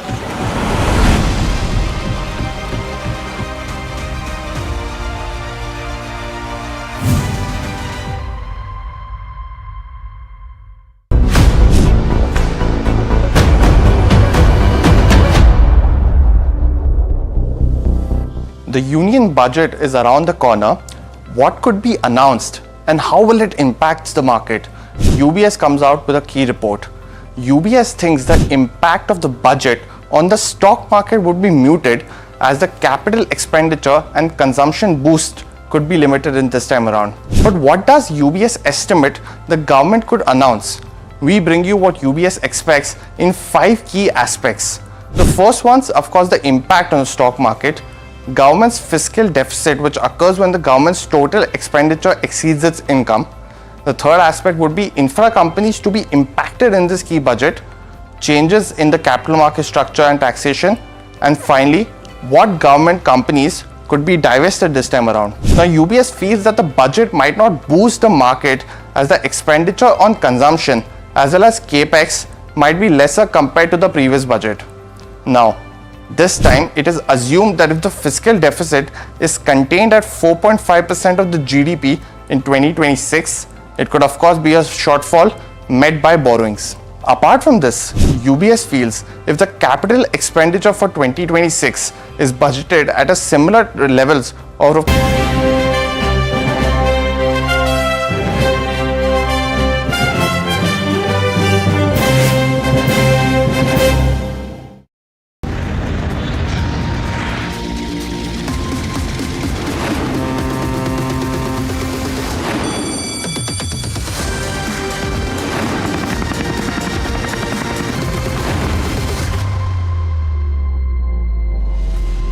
Just about 2 minutes left for the pre-open session of Budget Day. It's a special session on Saturday. Doesn't feel like a Saturday, and there's lots of reasons why. 2 hours to go for the Finance Minister's budget speech to begin. And of course, keep in mind the backdrop of what Prime Minister Modi has said yesterday. Very, very important to listen to those words because he says this is an important budget. We want to set the stage for Viksit Bharat.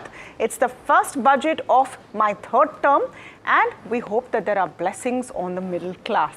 And of course, that was the big clue. I don't know if there is a consensus within the studio that there is going to be, even if it's optical. Parag bhai, let me come to you on this. Even if it's optical, some relief. 100%. The Prime Minister, as you very rightly said, Prime Minister's speech clearly tells you that. And actually speaking also, middle class is suffering, right? Because there was a huge amount of inflation which happened after Russia-Ukraine war, and wages have not gone up. Again, CEA points out to that also, that wages have not gone up in line with the inflation, right? So connecting the dots, definitely there should be some relief for middle class.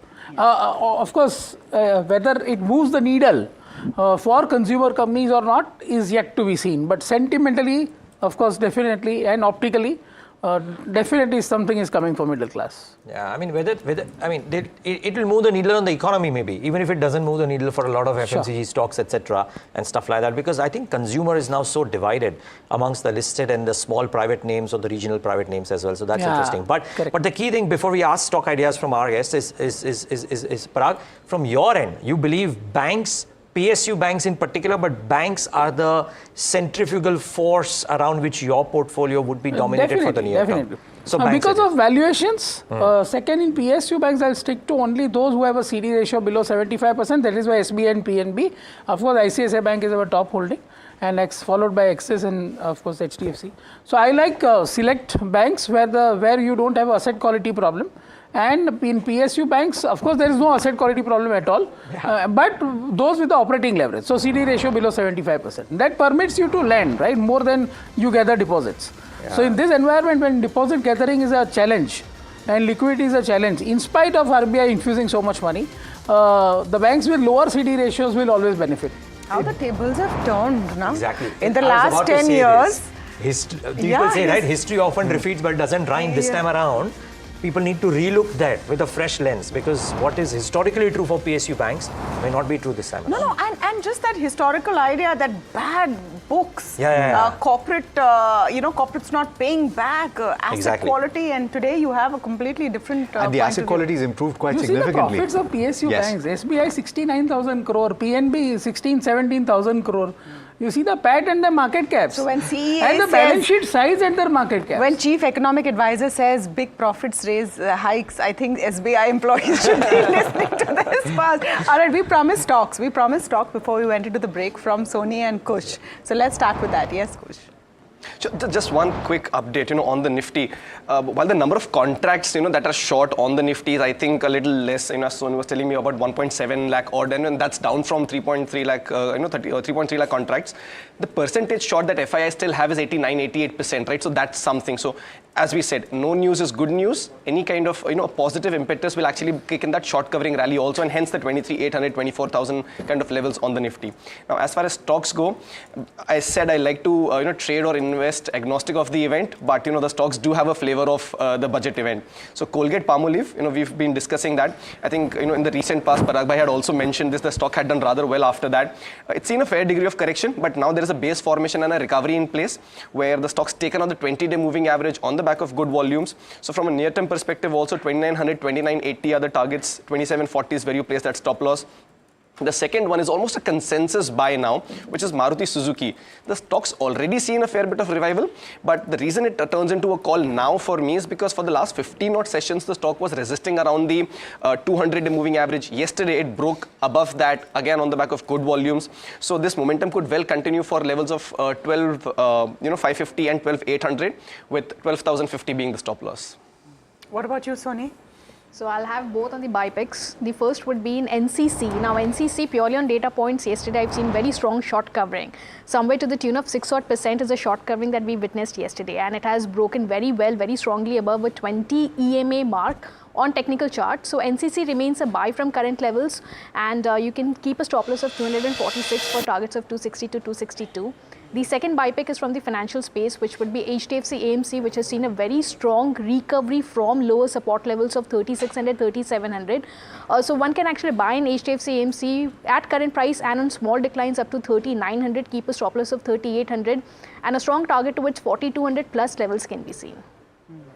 Okay, so quite a few stocks over there this morning. I just want to quickly go through what's buzzing in the pre-open session and the early minutes yet, but I would say that some of that budget push can be seen. IRB Infra, let's pull up IRB Infra for you. Capex announcements expected to come in. Agri push, look at a Deepak Nitrite this morning, look at a Gujarat Fluoro, that is being seen as well. A Godrej Agro, Suzlon has been on a tear through the last many days, continues to be. Vedant Fashion also comes to mind. Set of numbers seemed decent, and Vedant Fashion also in focus this morning, but Deepak Nitrite definitely moving there.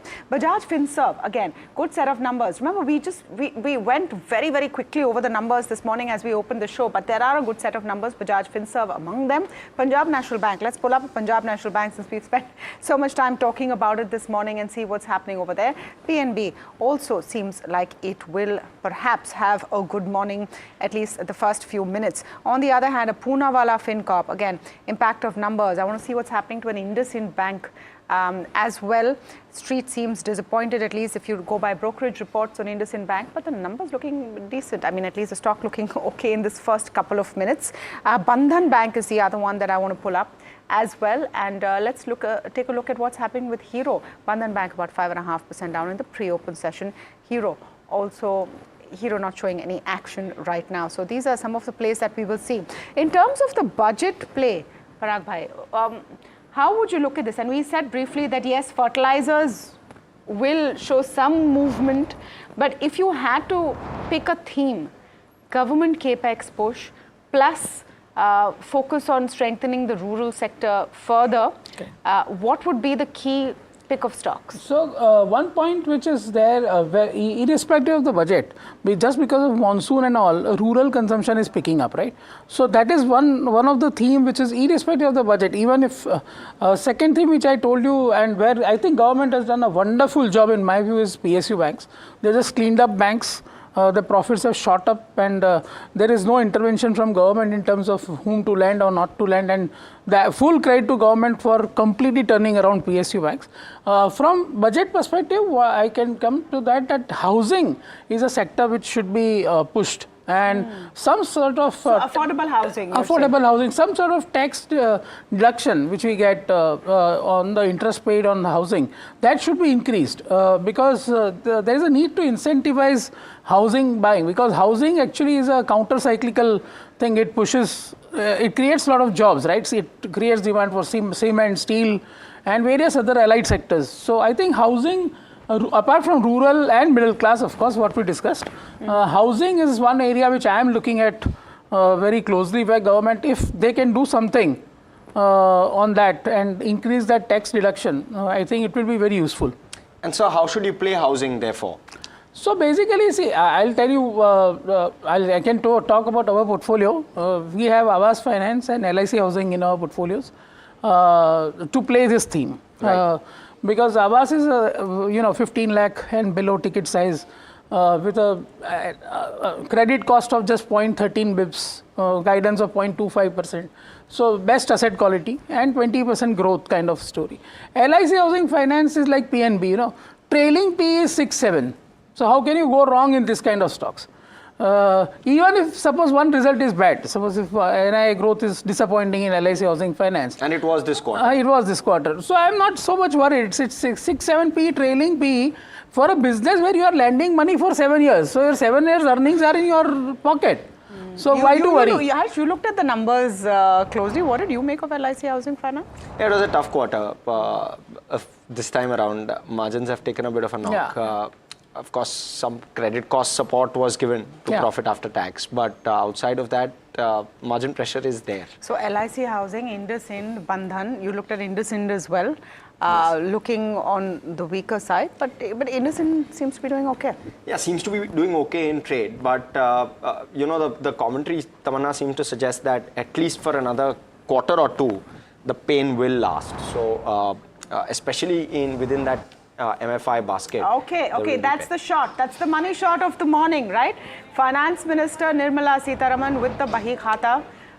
They're getting ready to go in and present the budget. That's the budget document. It's actually a tablet, but in the traditional Bahi Khata cover, going to present the budget, and we're all waiting to see what's going to be seen in it. The budget session officially began from yesterday as well. I saw someone did a piece of, this is her 8th budget as finance minister, and she also holds a record for the longest budget speech as well. I don't know if there anyone wants to come in on a betting pool on how long this budget will last, but that will be interesting to see. The only reason why I think it could be long is simply because this is in a sense chance of laying out the vision for the next 5 years for PM Modi's 3rd term.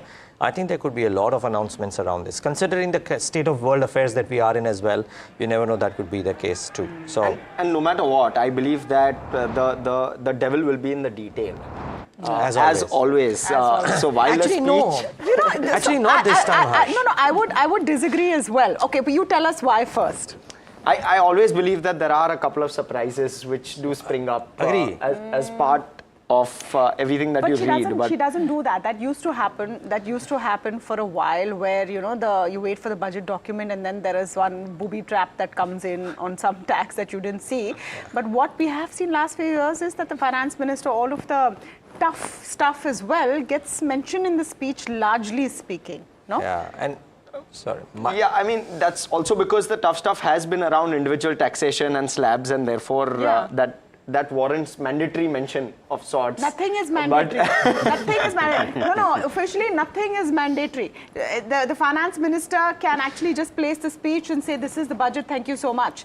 It's part of the whole thing of setting the vision and giving sort of a message. Yeah, but my only reason why I believe that this might not be too much is because I think the two most important numbers will have to be detailed out in the speech, which is the capex estimates for FY25 more than FY26 also, just to get a sense of what is it that they expect in the next couple of months. And taxation. The market dearly wants no changes to long-term, short-term. And I think both of those, which are the key numbers, will be laid out in the speech itself. So, I mean, yes, there could be individual surprises, but otherwise not so. But anyways, 9:08 done. Very quickly, some stocks. We need to talk stocks, right? Right now, the market is starting off. Some of the key pockets which have done really well in the last 3 or 4 days, right? And Kush Bora, I'll come to you very quickly on that. Suzlon, Inox Wind. Post Suzlon numbers and the commentary, they've gotten a new lease of life. Is there more here?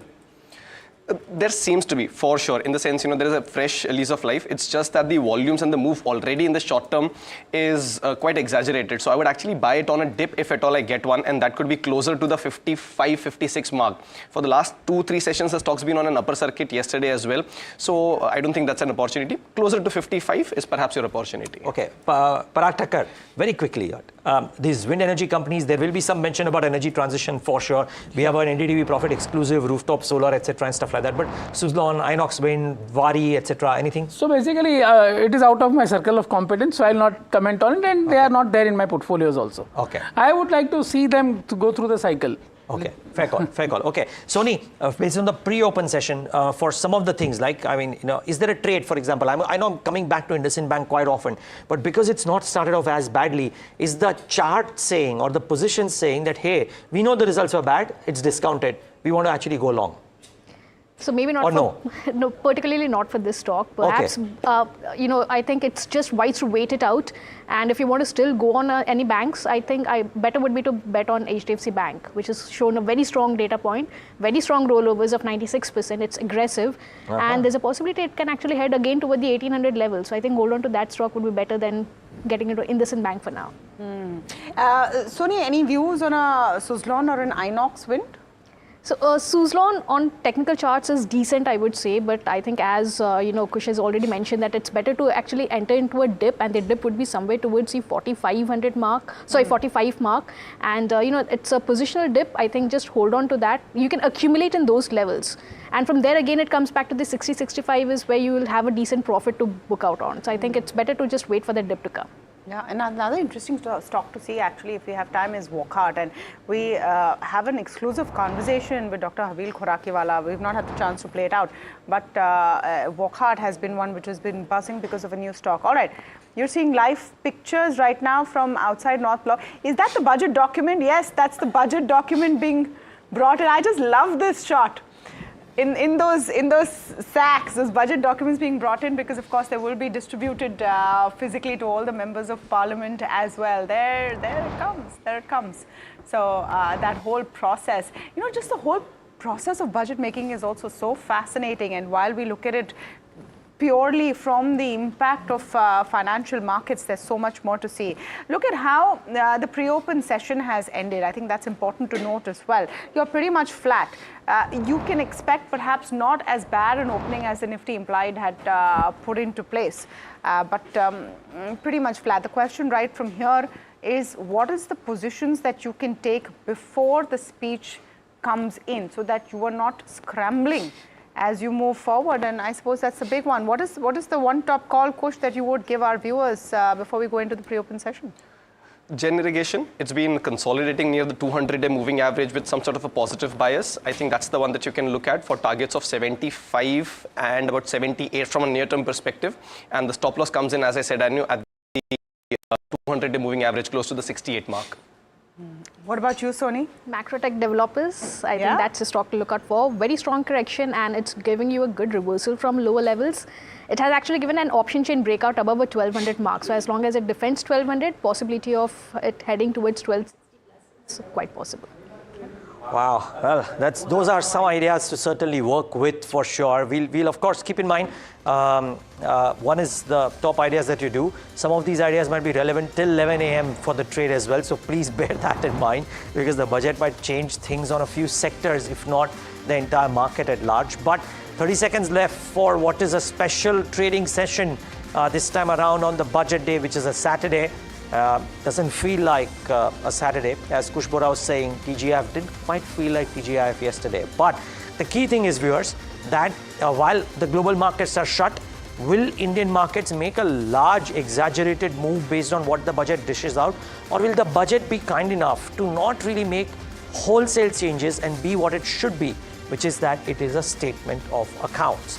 We'll get to know. But first, Trump tariffs take center stage for world markets last night. Are they impacting our markets this morning? That is the key thing as well to notice. Actually not 1/3%. So not bad, you have to say, considering the fact that Dow didn't particularly have a great closing. Banks though, yet again, underperforming. Though actually it's very, very flat for almost everything. Nifty IT2, let's bring it up. Mid caps 0.5%. Small caps, let's pull them up and see. Well, Nifty IT is flat. Small cap index, which had a rocking day yesterday, up another 0.5% yet again. They have all found their mojo. Get the heat map up on the screen very quickly and see what's moving around and what's not. ONGC, I thought the numbers were okay. We didn't discuss it enough. We'll talk about it now, but 3% lower. Hero MotoCorp to the resignations, not an exaggerated reaction, but down 2% for sure. Then a BPCL, Coal India, TCS, etc. But the newsmakers are these two here. Then on the gaining side, Sun Pharma 2.5%, Bharat Electricals about 1%, NTPC 1%, Apollo 1%, less than 1%. So that's peppered. But Tamanna, heartening to see. I mean, in terms of newsmakers, it's Sun Pharma on one side and ONGC and Hero MotoCorp on the other side. I dare say, I thought Hero would have an exaggerated reaction. It hasn't. Yeah. And I'm a bit surprised by ONGC's reaction for sure. Yeah, ONGC seeing a bit of stress. BPCL joining in right now. So oil and gas, is it expected that nothing much for oil and gas in the budget? I'm not so sure. Nestle, after its huge run-up post results yesterday, is also seeing a bit of a downtick. Hero Moto seems to be stabilizing, though it is a bit of a shocker that the CEO steps down for personal reasons just a few days before the results have to be announced. So that's that. But let's pull up the broader markets for you very quickly. This morning of the budget special trading session, that's why we're up and about on a Saturday, 0.5% up for the mid-cap 150. Not bad at all. About 0.75% up on the Nifty small-cap 250 as well. Let's pull up the sectoral index for you. It's not a big cheer on the street yet, but definitely not looking like any kind of fear or concern ahead of the budget at least. I mean, a Nifty small cap 250 being the top gainer on budget morning is not half bad. So are realty stocks. Are we expecting something for affordable housing? Perhaps we'll wait and watch. Energy stocks also not doing too badly. Oil and gas in a bit of a drag, but that's largely, I would say, between an ONGC and BPCL as well. Let's look at specific stocks this morning. IndusInd Bank, what is the impact of results? Optically, the results, frankly, don't look very good, but the street seems to be fairly positive on an IndusInd Bank. Let's look at a Bandhan as well. Coming off its gains, really. Bandhan Bank about 0.5% down right now. Hero MotoCorp we spoke about because of the change in management, about 2% down this morning. But Punjab National Bank, pretty good numbers over there, and an upgrade from Motilal Oswal as well, completely flat, as is an LIC Housing. So results is not the focus today. Is budget the focus? Let's see. A clutch of fertilizer stocks. What are rail stocks doing? Fertilizer stocks up in the green. Deepak Fertilizer, Chambal Fertilizer. I wonder if we can pick up Deepak Nitrite as well. That would be interesting to see. Rail stocks, IRB Infra. Let's pull up some of these and see what's happening. Rail capex expected to go up. Yes, those engines are chugging this morning. Titagarh, Jupiter Wagons about 5% up. Tex Maco also about 2.5% up. IRB Infra, stock to watch, 6% up. Capex and big capex expected in that bucket. Then look out for a Larsen & Toubro as well. Look out for a BHEL, a whole host of stocks you should see. Suzlon, 5% up. Once again, that's on its own trip, frankly. Wari Energies, good numbers. Solar focus maybe coming in this morning. So these are some that we should look at as well. Harsh, I find it interesting, the focus all on budget and what positions you can set in the next hour and a half. Absolutely, Tamanna. So, when you're looking at the way in which the market's moving, you're largely seeing capex plays and skewed more towards those which have been, where last couple of years, we haven't seen sizable increases with regard to allocations. And I'd be curious to know from a technical perspective, Kush first, what do you make of some of these railway counters, 5% higher today? Is there a trade on either side on any of these? Because the move is strong. So, Harsh, I'm a bit skeptical and a little cautious on some of these names. And, I think we've discussed this in the recent past, that the moves that they made, somewhere in the early of January hasn't sustained. You could very well say that it's in line with what the markets have done, but it's not been a sustained move. There's a lot of expectation that's already built into the price over the last 2 sessions, 3-4 sessions, including today as well. So if the announcements are there, but not up to the mark or up to the market expectations, then I'm afraid these could give way. Purely technically speaking, something like a Tex rail, a Tex Macro rail is actually doing very well. Had conquered its 20-day moving average, resisting around the 50-day moving average, but the volumes are fairly decent on this one. So that's the one that I have on my radar. Jupiter Wagons, after I think a howler of numbers, has actually corrected quite a bit, but then you're seeing a recovery underway. So while I remain optimistic, it is an optimism with a bit of caution. So cautiously optimistic on some of these names. Hope that the budget has enough and more for this momentum to continue on some of these names. All right, big morning, big morning. First few minutes have looked pretty decent. Rahul Arora is joining in. He's CEO, Nirmal Bang, Institutional Equities. Rahul, very good morning to you. And interesting way to spend a Saturday, especially today. Would you say that the fact that the market has shown some amount of confidence, faith and optimism in what we'll hear in the next couple of hours is a good sign to start off with? Morning, Tamanna. Thank you for having me on the show. I think it was quite a salute going into the budget, right, yesterday. And I think, corporate earnings probably had a lot to do with it. But I think no negative news will be positive news. The market has seen a reasonable correction. I think stocks have fallen 2x or 3x of what the actual market percentage fall is. So I think, I don't think there's too much room for tinkering. I think, most of the numbers are consensus. From a market borrowing perspective, 14 and 11 lakh crores are a gross and net, 4.5% fiscal deficit. We're expecting about a 10% growth in capex. Not too much more than that, I think. Even on the taxation front, it is pretty much personal income taxes that are driving tax growth. So I don't think there's too much of a tinkering that can be done there, because the growth that you're seeing of 10-12% in direct taxes is not coming that much from corporate taxes or anything else so much as it is from individual income taxes. So hopefully maybe at the bottom of the pyramid, Tamanna, which is something that has been probably spoken about ad nauseum, because if you even look at the consumer companies' results, even this quarter they're struggling. There's no question. And the only reason you keep talking about tax breaks or doing something at the bottom of the pyramid is to revive consumption. So I think they'll keep doing what they are on the manufacturing side of the economy. The good part is that the defense companies so far have delivered on earnings. The EMS companies as well have delivered. There's been a lot of focus on PLI there. And valuations in both these sectors have become reasonable. So I think from a sectoral perspective, I'd be looking at consumer, EMS and defense from this budget. But I think on the broad arithmetic, a 10-12% tax growth, 4.5% fiscal deficit, and probably yields inching closer to 6.5% as we go along. That should probably be the summation of the budget. Hopefully nothing negative. We'll digest this and move back to corporate earnings on Monday. Rahul, good morning. And you may or may not be able to see, but the studio out here is raising a toast to your birthday today. So many, many happy returns of the day. Have a great one. And may the FM give you a birthday gift as well. Thank you so much, Neeraj Bhai. I think my biggest gift over the last many years has been having friends and brothers like you who have, that we wish for each other's good health, success and prosperity. And that means more to me than anything else. So thank you so much for remembering and acknowledging it on national TV, Neeraj. Really appreciate it. Yeah, Rahul, we're waiting for the birthday cake in office. Now that we have, you have not come Tamanna, I would have personally bought it, but the BKC traffic is so miserable these days that getting in and out would be half the birthday spent. But I will have one sent across soon enough. I promise you that. We'll have the virtual cake on your behalf. Yeah, but before I ask my question, Kush, you want to ask something too? Rahul, first up, a very happy birthday. See, a lot of us market participants have these superstitions, right? So, do you have one where मेरे birthday पे market ऊपर जाता है और मेरे birthday पे market नीचे जाता है? Do you have one of those? I'm keen to listen if you've got one or empirical evidence. This is the question of the morning. No superstitions as such, but the only thing that I've done for many years, I can tell you, is I don't leave my house without touching my mother's feet, and I don't leave my house without seeing Saurav Ganguly and Novak Djokovic's photographs.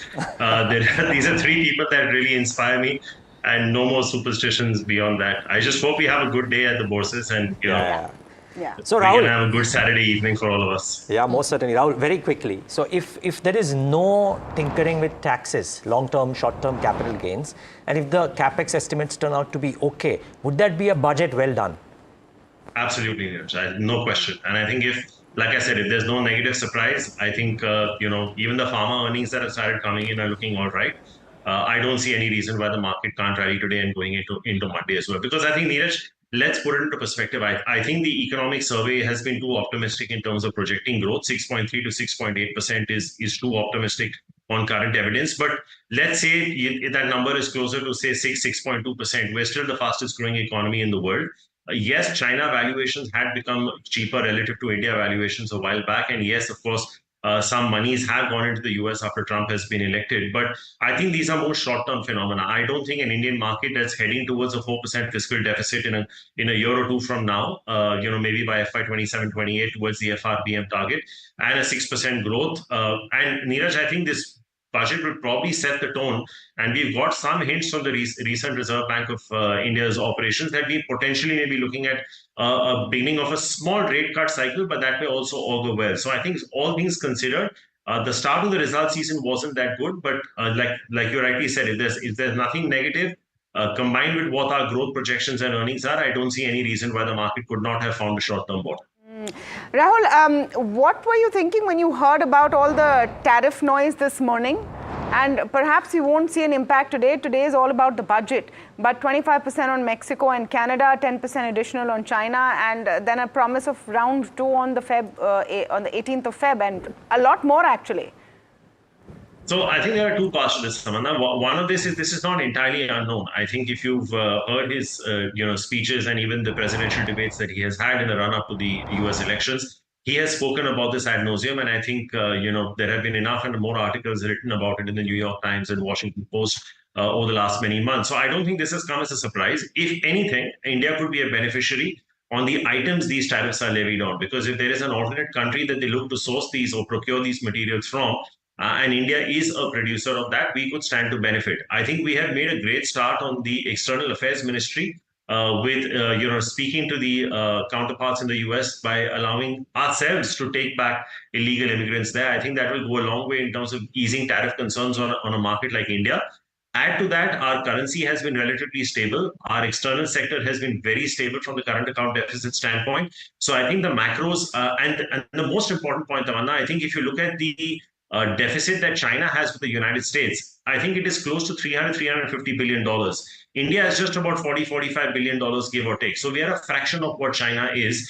So I don't think we'll go anywhere close to that. So anything that affects global trade that India produces is only going to stand us in good stead. So it is very similar to the China plus one theory that was spoken about at the beginning of the lockdown in COVID.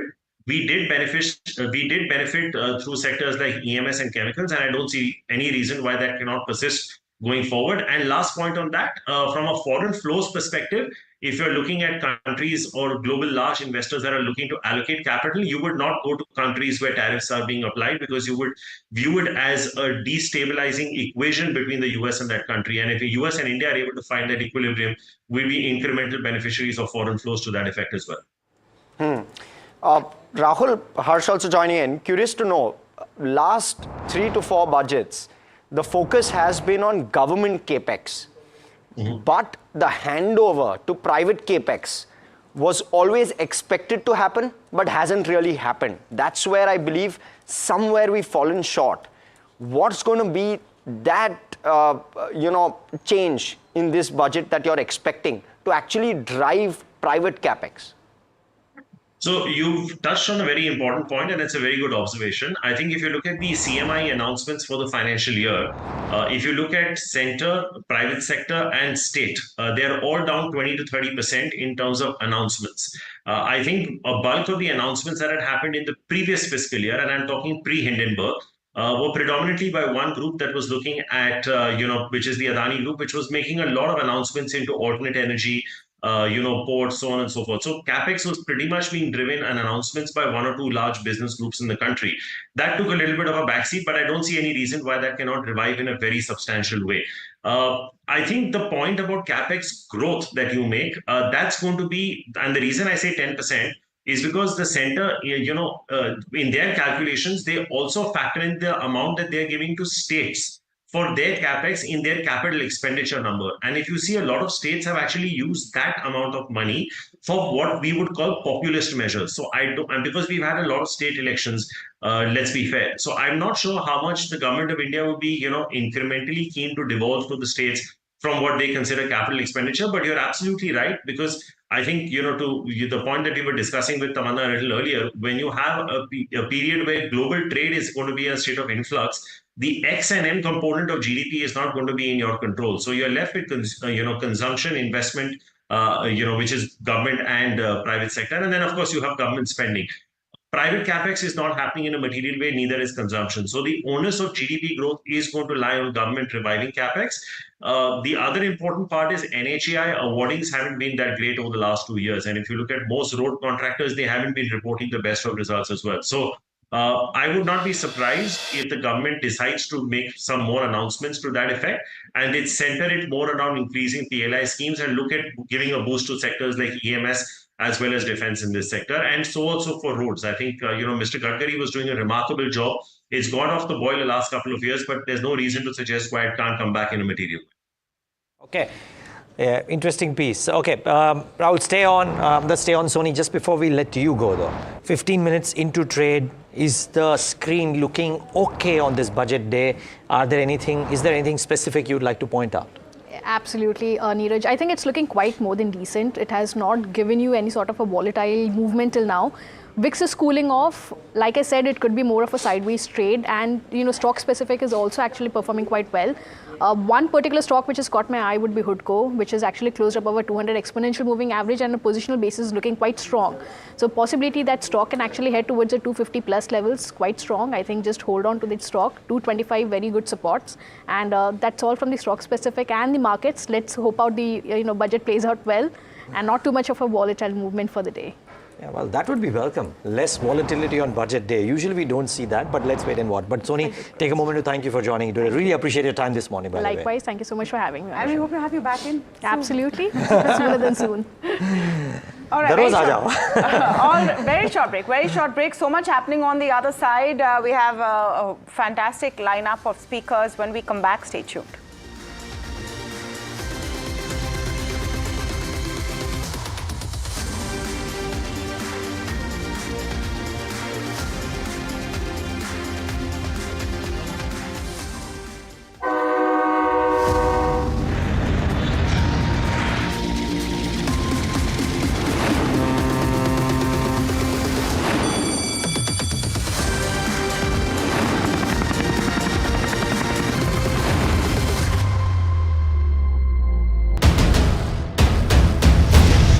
The day that shapes the future of 1 billion dreams. From the fields of agriculture to the backbone of defense. From ambitious infrastructure projects to everyday tax policies. Every decision counts. How will this budget balance growth and fiscal prudence? What will it mean for jobs, and what will it mean for your portfolio? Join us for the most comprehensive coverage of Budget 2025 as we decipher the impact of this budget on you.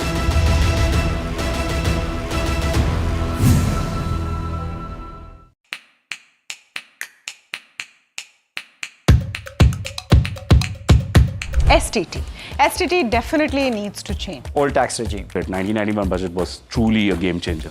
I mean, the rest is history. Union budget. Budgets.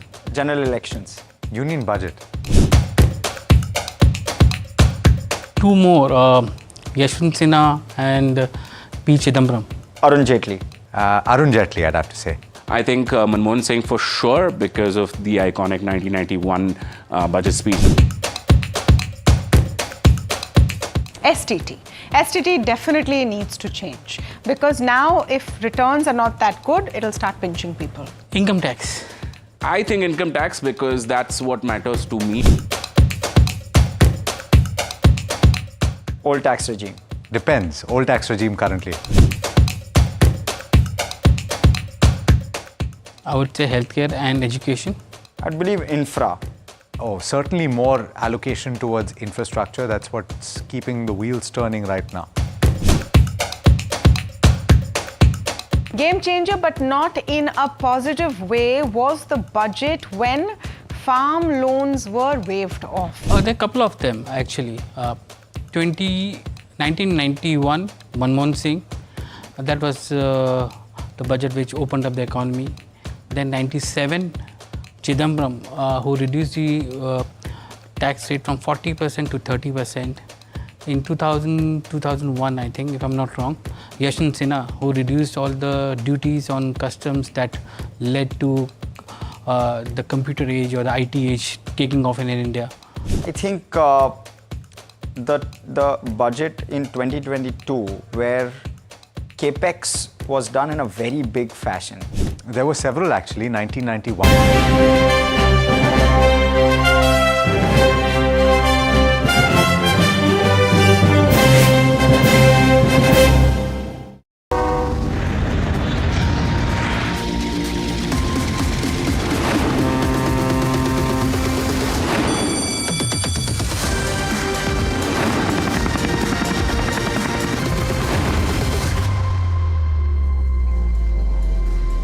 Welcome back. Very special day. We have on a trading Saturday the budget of 2025 to be introduced. But while we are at it, let me quickly introduce Radhika Gupta joining us, MD CEO at Edelweiss Mutual Fund, and we also have Pankaj Murarka, CIO at Renaissance Investment Managers, also joining us. Always great having you all.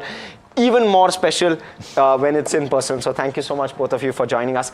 But I'm going to go to Parag. Parag, you know, the one thing or the one stock which is standing out despite tepid numbers is IndusInd Bank. Do you believe a bottom here has been made? There's been several questions, one-time price to book, 1 year forward.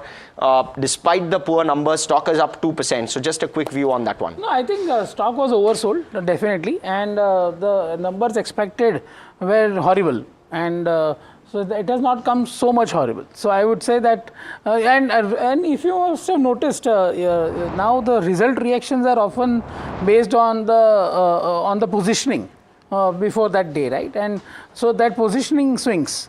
But as I told you, because whatever, and of course there are some good positive commentaries coming out of at least in microfinance sector from some states. But definitely we are more focused on secured lenders. And that is why we hold ICICIs of the world and, as I told you, SBI PNBs of the world. Yeah, lest Parag Thakkar think that we are talking to him only about banks. That's not the case. It's just that financials are dominating the conversation space right now. And just keep in mind that I think his earlier view was that PSU banks might have a different cycle this time around than what's seen in the past. It might well be the cycle of the PSUs. We'll actually talk about that with Pankaj Murarka as well. So as Harsh getting in both Pankaj and Radhika in the setup as well. And good morning from my end to both of you as well. Radhika, are you a contraindicator today? No, I'm just kidding. I'm an indicator of low expectations that will be beaten by this budget. That's great. The optimistic answer. I should have known I can't beat you at words. You can't beat me. I've done reality TV. You don't beat me at this. That's true. Let me add this. You're wearing Republican colors and it's all Oh about my. what Trump is doing. Trump is an alumni of my school, so let me leave it at that. You won't beat me on that one also. We went to the same college. Okay, but anyways, so now all levity aside, how do you feel, Radhika? The market seems to be going into the budget with not too much of expectation, and that's a good thing. Yes. What is it that the budget can do to upset the apple cart? Let me reverse the thing per se. So I think this is a unique budget in the sense that it's one of the few budgets where you're going in the last few years with economic uncertainty. Otherwise, you were going into the budget on a reasonably strong footing. Now, I think the market has always wanted a standard set of things from the budget. Fiscal prudence, which they've done a decent job of. So I think the one thing that the market will look at very carefully is capex, because if you look at this year's number of capex of 11 lakh crores, even if we do whatever we do, we'll be far off from meeting it. So I think the market will look at that. Not doing anything on consumption perhaps may upset the market, because given the conditions we are going into, some movement on consumption, what can really upset the market is, I think, further tax change, which I think is unlikely to happen, but really spurring up consumption. I mean, I think, Neeraj, the meta worry is that over the last few years, with everything you've done, why hasn't private sector capex started to happen? That animal spirit of the Indian economy, why hasn't that kicked off? What's your hot take on that?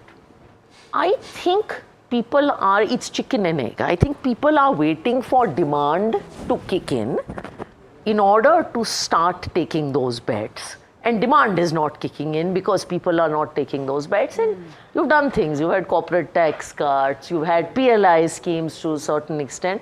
But I think that's the meta worry.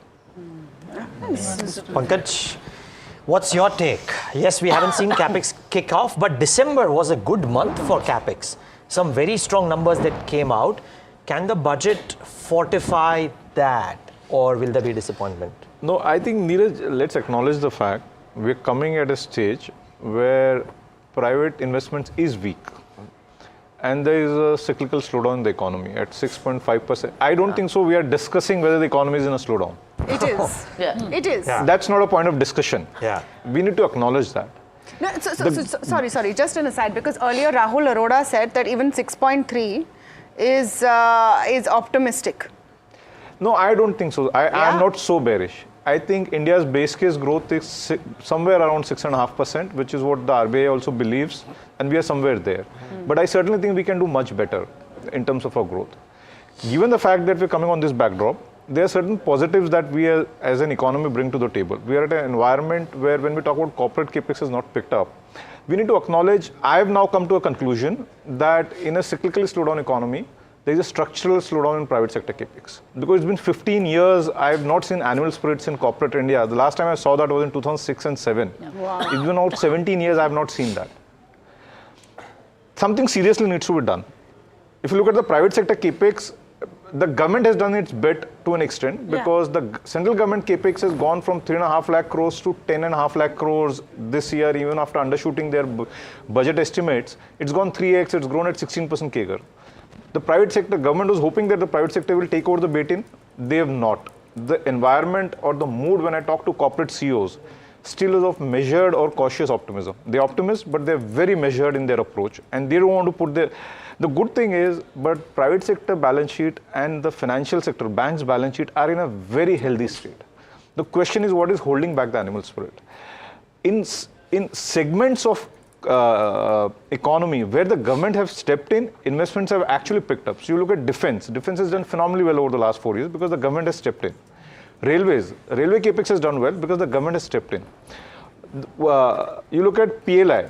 So all the manufacturing driven capex has really picked up, driven by incentives from PLI. I think what I would expect, my expectation going into the budget, given the fact, while this is the first budget of the new government, but we also need to acknowledge that it is the 12th budget. It's a government in continuity. It's a government in succession. You can't call it a first budget. To me, it's the 12th budget. I would like them to play, I would expect, given the fact that the mood of corporate India is slightly more cautious or cautiously optimistic, government needs to take the lead. I would be very disappointed if it's not a very bold budget, because you would not get this opportunity again. The government needs to take the lead. By bold, okay, 2-3 things which are bold. Let's razor sharp. Aggressively double down on reviving investment in the economy. Whatever they did has helped, but probably we need on a much bigger scale. So if government bought PLI-linked incentive in 2020 and 21, and over the last 3 or 4 years they've expanded that has really helped. That has picked up. But we need much more bolder. I think double down on investment-related incentives in the economy. But do we have that bandwidth? Sorry. Resources are there. Fair. While we still have to manage our fiscal deficit, resources are there. and government can find resources. So aggressively, you just have to double down on that. And we are at a stage where some of the major economies, let's say the biggest manufacturing capital of the world, China is facing trade headwinds. India is unlikely to face those kind of trade headwinds from US. So we have an advantage from a global perspective where global companies are wanting to shift their supply chain to India. Yeah. We cannot let go of this opportunity. I must acknowledge we have missed the bus, or we have let go of this opportunity multiple times in the last 20 years. Okay. We should not let go, drop the ball this time. Wow. We need to go out and seize that. What a strong statement there. In fact, if we don't do that, I'm sorry, we are missing the bus again. So we need to do that. At the same time, we need to acknowledge that we are coming out of an environment where real incomes have declined. Yes. Household needs help. So you need to do something for the middle class. Some tax reduction for the middle class is important because you need to help, because on real income of household have declined in the last 3 or 4 years. Yeah. Inflation has been pretty high or pretty steep. I think you have to play, just to summarize, you have to play on all fronts. I would want a finance minister who's playing more like a Sehwag than a Rahul Dravid today. And you just can't let go of this opportunity. So just to what Pankaj said and what Radhika also mentioned, just connecting the dots between the two, and of course I completely agree with middle class getting squeezed out due to inflation, and so the demand has taken a hit, and so private sector capex is not coming in. So for example, just to take from Pankaj's example, electronics we have done really well, right? Mobiles, because we are already consuming mobiles, we are importing it. Now we are manufacturing it. So for mobile, the demand was already there in the system, and we have created a incentivized structure in terms of PLI to manufacture it. So now we have to create demand. Actually, we need a demand booster in many sectors, I would say. I would go to the extent that while as per the FRBM, we are supposed to get to a fiscal deficit of 4.5% next year in terms of this as B estimate. Even if she pushes the target out by 1 year, but if she doubles down on investments and reviving economy, the market and the economy will be extremely unlikely. Very strict on the fiscal deficit target. Which is why I'm saying we need out-of-the-box solutions. The economy is in the middle of a slowdown. You have to do unlikely things. Okay, let's ask another guest about whether this has happened, and Radhika would have strong views here, but I need to get in Vikas Khemani in the conversation. By the way, I also need to thank Rahul Arora. Rahul, please enjoy your birthday. We've kept you waiting, but thank you and enjoy your birthday. But Vikas Khemani, founder of Carnelian Asset Management and Advisors with us. Vikas, the mood on the table out here in the studio is that there needs to be maybe some unlikely things done in order to revive animal spirits, because like it or not, private capex has not turned out, right? What is it that can be done within the limited fiscal space that the finance minister has?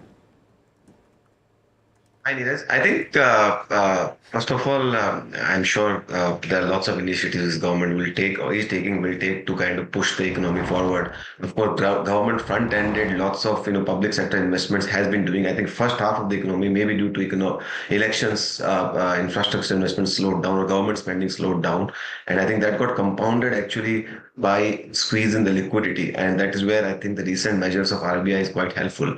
I think, in my opinion, I am not as negative as some of the other co-panelists on the private capex. I do believe that it's going in the right direction. Of course, there can always be more. There's no doubt on that. The key reflection of that is in the order books of all the companies. I think most companies are expanding, but obviously you do not want to see the capex cycle of the previous time where reckless lending happened and that eventually created a problem in the banking system. So I think very often we compare the China model and push that kind of investment cycle here. We must not forget that India is also a very ROE conscious market. If tomorrow promoters or companies do investments, keeping the target of the China's ROE or other countries' ROE, I think the markets won't like it, right? So I think that clearly the orderly capex should happen and is happening. The only thing probably one is not feeling as much is because it is not reflecting the credit cycle, but at the same time that is getting funded through internal accruals and the equity.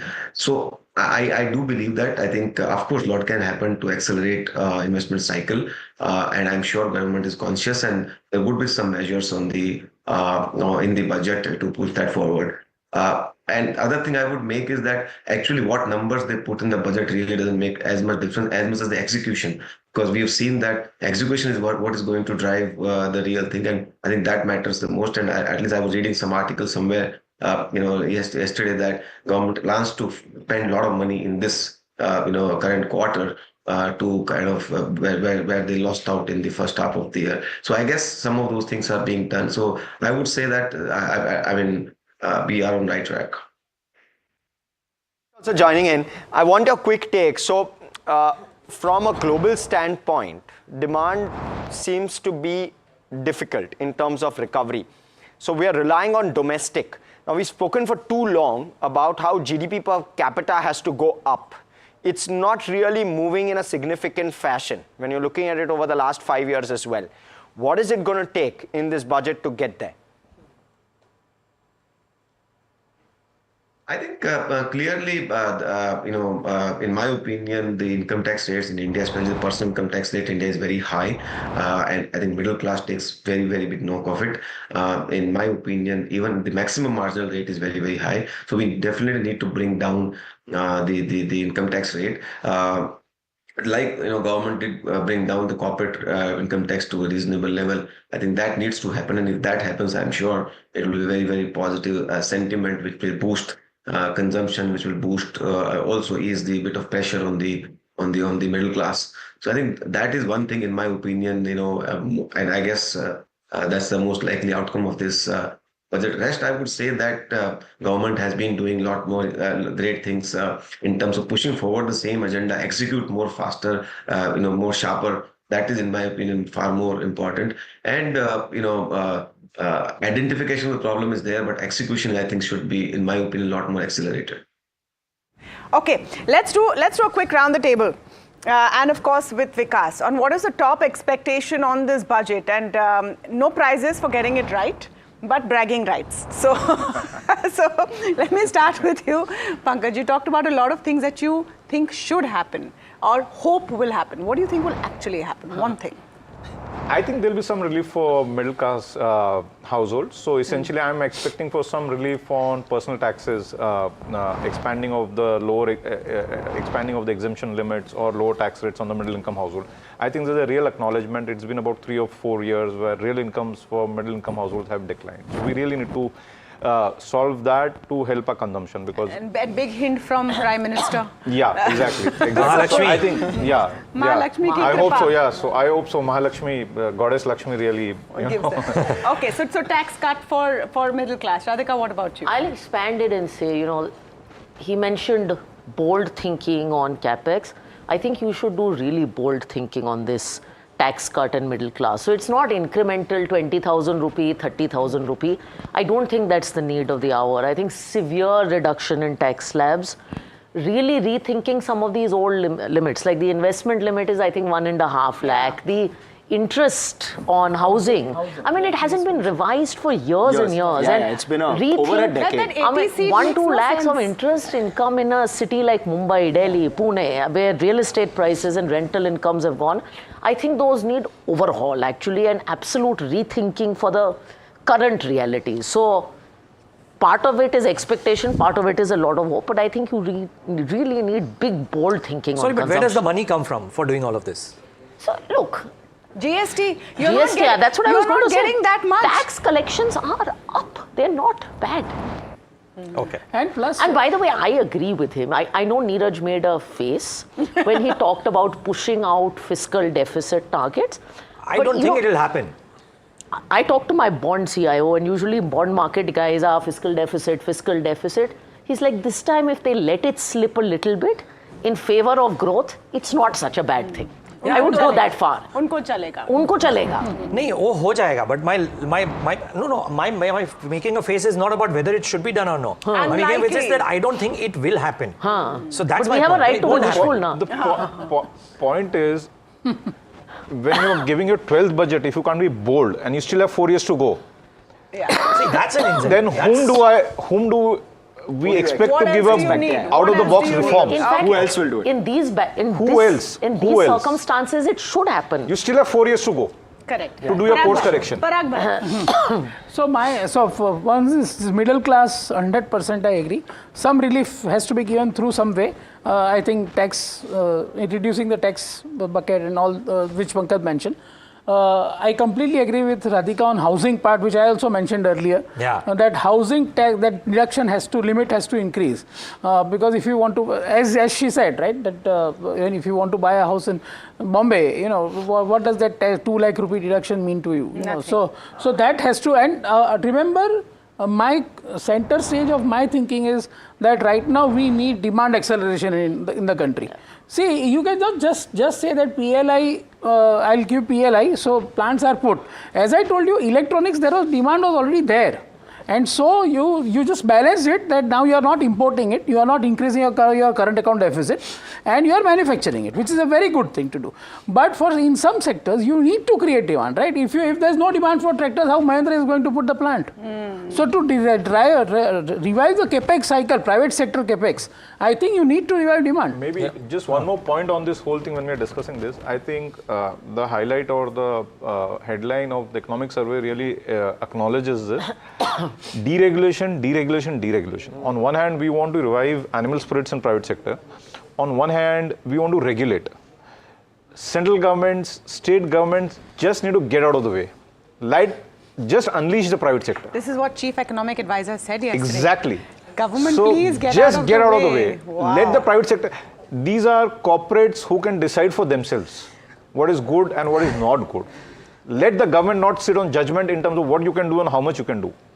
Let people fail. Let companies fail. That's very much a part of the ecosystem. I don't know if I'm a minority, but I'm not somehow so hopeful. I'm hoping I'm wrong here, and I'm hoping I'm here something like this. But Vikas is not so rapid fire round, but okay. No, I am with you on fiscal thing. Fiscal, I don't think so. They will compromise. Okay, Vikas, what is the one thing that you think will happen this budget?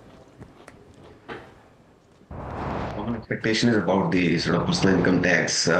But my important, point is that I think the FM should also do something to get money towards the fixed deposits or to the banking system. I think because the tax rates and the previous incentives being removed, there's no more incentive to invest into fixed income, and that as a result of that, you have a very small amount of money going towards the banking system and credit side. And that, I think, if you ask me, is a very big risk today. And eventually, banks will give it to for corporates but most banks are struggling in the growth in the deposit, and that's where I think, in my opinion, some tax incentives should be brought back so that the middle class is incentivized to invest into credit products.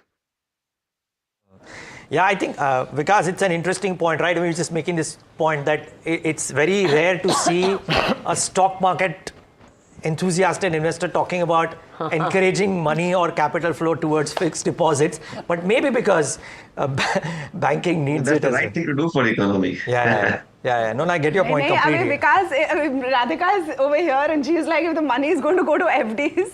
No, I'm actually not saying that. Flow. By the way, I have told, whenever I've had the opportunity, I've spoken to many people in government and said it's actually not about FD, but right now, today, what you've created, and look, I'm a mutual fund person, but you've created a situation where equities are at 12% long-term tax and fixed income is fully taxable, whether it's in the form of debt mutual fund or FD.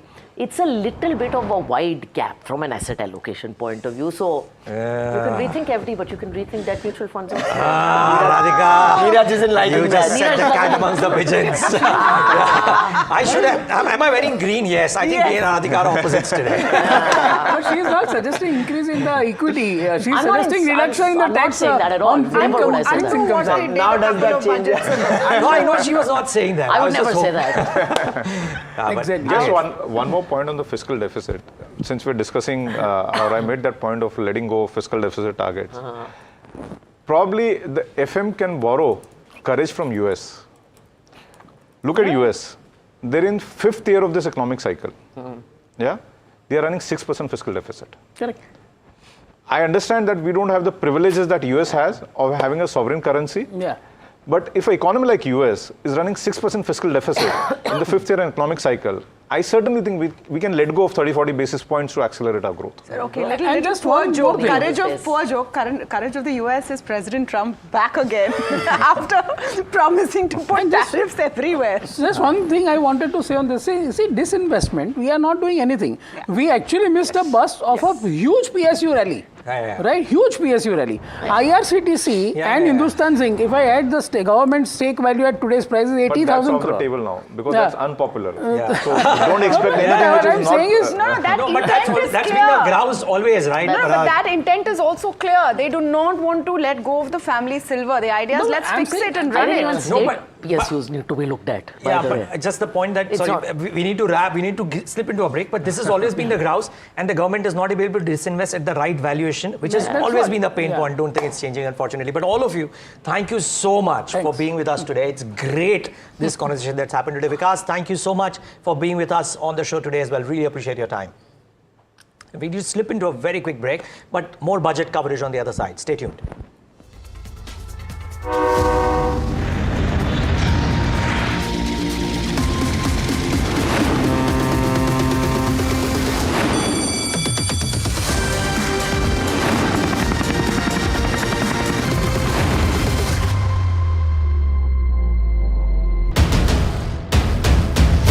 This is the day that shapes the future of 1 billion dreams. From the fields of agriculture to the backbone of defense. From ambitious infrastructure projects to everyday tax policies. Every decision counts. How will this budget balance growth and fiscal prudence? What will it mean for jobs and what will it mean for your portfolio? Join us for the most comprehensive coverage of Budget 2025 as we decipher the impact of this budget on you.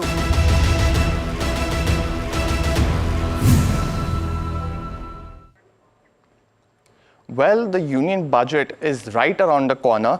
It's a very interesting time leading up to the budget as well for the policymakers as well as, us as shareholders, because we see a lot of movement in the Nifty as well as speculations are rife with what could be some of the measures that are announced in this particular budget as well as has been in each one going into the same. We look at some of the key moves that have seen in the Nifty before as well as after the budget and get you some of the biggest measures that were announced in these budgets and what could have led to the strong Nifty reactions. Let's first look at 2024 because we had two budgets announced in this particular year. One was post the elections as well, and we did see a 1.5% move in just a week after, and that momentum was continued in the month as well. Leading into this budget, there were a lot of speculation, so we saw a downward reaction of the Nifty in the past week, and we did see some of the measures such as the standard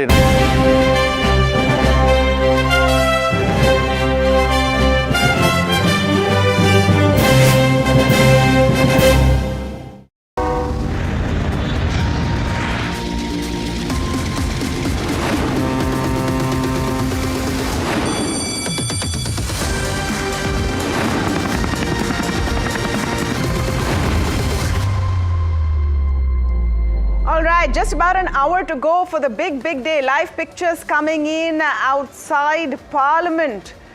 Finance Minister Nirmala Sitharaman walking in with the budget document. This is the heightened expectations is very interesting this time round. We keep saying that budget is actually just a statement of accounts of the country. No, this time it's a statement that India is making to her people and to the world as well. Meanwhile, markets are up in anticipation. 23,557 on the Nifty. Not half bad for budget morning at all.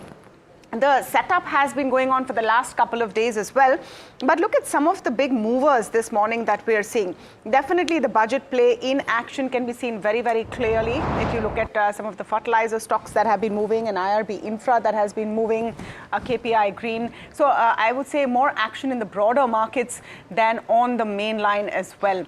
Ashish Gupta joining us this morning, Chief Investment Officer, Axis AMC. Ashish, very good morning to you and thank you so much for your time on Budget Day. I know it's a Saturday. We're all up, awake in anticipation and excitement, waiting to see what happens. What is on top of your list of expectations? Good morning, Tamanna. No, I think, as you said, this is an important budget. It's really the first full budget of the new term.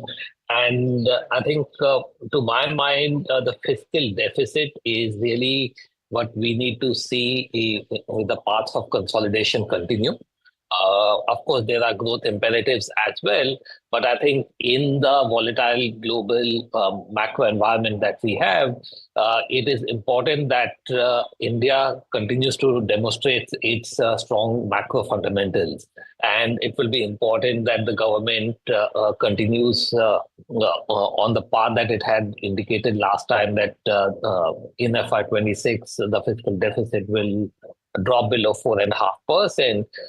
So I think that is the first part. And I think it is important also because this is needed to ensure that the cost of capital for the private sector continues to come down. So to my mind, that is the most important indicator. I know there are a lot of expectations around potential tax incentives to boost consumption. But to my mind, more than taxation changes, the focus has to be on improving non-tax revenues. And I think even your previous panel spoke about it, that how do we get the non-tax revenues up? Over the past few years, we have seen tax to GDP improve significantly. But non-tax revenues have not gone up. So I think if we can get some impetus on that, that will actually enable the government really to up spending and support growth. Ashish, what's the best way to do that? Good morning, Neeraj here. What's the best way to do that, non-tax receipts? Because, I mean, the needs for funds are enormous. The ways to get them, very, very limited, right? Sure. So I think divestments are really the only way, and it also need not be strategic divestment. It not just be letting go of control. Over the past few years, we have seen, given the improved profitability of many public sector enterprises, improved governance in many enterprises, there have been significant re-rating of these companies. Their valuations are in many sectors comparable to their private sector peers. So the government diluting their shareholding in these companies is something that is certainly possible. In fact, the government can actually also potentially look to go below 51% in many of the companies. But even if they continue to hold majority, there is still a significant room to raise resources, at least this year. But if that path has to be continued, I think then the government also has to think about in which corporations can they operate with below 51% shareholding. Ashish, in your view, what would be the couple of big disappointments if they were to come, both from a markets perspective and even from an economy perspective? I think, to my mind, first of all, I think the biggest thing I'm watching out is fiscal deficit. So if there is any kind of dilution in the paths of fiscal consolidation, that will be a disappointment. I know there are growth imperatives, but as I said, given how the global macro is set up, we don't want to give that signal. The second to my mind will be if there is any further changes in the tax structures, particularly direct tax structures, that because already in the last couple of years there have been significant changes. So I think too much tinkering around doesn't really help. You need the new tax regime to stabilize rather than make very frequent changes. Okay. Ashish, just a word on what has been the big talking point, right? That fisc deficit number, which at 4.9 is a given. Now, assuming that the receipt picture is yes, not looking all that great, but the capex done or the expenditures done have also kind of lagged this time. If the fisc deficit number for the current year is at 4.8 and she sticks to the glide path or improves upon it, normally it would be a positive. But in this case, would the markets be disappointed with it? Because that would mean that the government is steadfastly on the fiscal consolidation path at the expense of spending on economy, because currently the economy needs some bit of boost to revive demand. So would a aggressive fisc consolidation be looked upon as a negative as opposed to a positive, or not so? Sure. So I think if the fisc consolidation is much more aggressive than the 4.4, 4.5% that has been indicated, yes, I think that will also be seen as potentially a negative signal from a growth perspective, because we know actually it is government spend that has been a key driver for growth for the last 4-5 years, including on the investment side. Given the fact that you have, so actually, as you rightly said, FY25, 4.8, 4.9% is very easily achievable, right? So I don't think there are going to be too many surprises there. And whether FY25 ends at 4.8 or 4.9, it does not really matter from a growth perspective, because that is already in the past. So it is really what is the FY26 government expenditure that is going to come through? Is it going to grow in double digits or not? That is the key that we have to watch out for. Okay. Ashish, in terms of what budget can do from a capital markets perspective, we've been speaking about economy, we've been speaking about consumption, but purely from a capital markets perspective today, what would you say is the top factor that will give some relief? Frankly, some of the challenges that the government has this time around. So in the past couple of years, the government has had very good tax buoyancy. So if you see every year, tax revenues have grown faster than the GDP growth, and that has enabled the government to really up the capex spend and overall expenditure. I don't think the market is expecting that flexibility to be available this year. So in that sense, the expectations from the budgets are not very high. Capex growth we still expect to be in double digit, but as Neeraj highlighted earlier, it is coming on back of the fact that FY25 capex spend probably will be lower than what was budgeted. Right? So from revised estimates, you will have a double-digit growth, but if you potentially look budget estimate to budget estimate, you might not have a double-digit growth. While there has been ask for some boost to consumption, some measures to boost consumption coming from the budget, but I don't think markets have really kind of priced in that, or so if you see the market behavior, price actions over the past few weeks, it is not as if market is going into the budget with some very high expectation. So I think as long as there's no big disappointment in the budget, we don't think there should be too much negativity, even if there's no fresh big bang measure to boost consumption. Thank you so much, Ashish. Ashish Gupta there from Axis AMC on what is expected from the budget, and hope you have a great rest of the day. We're waiting and watching.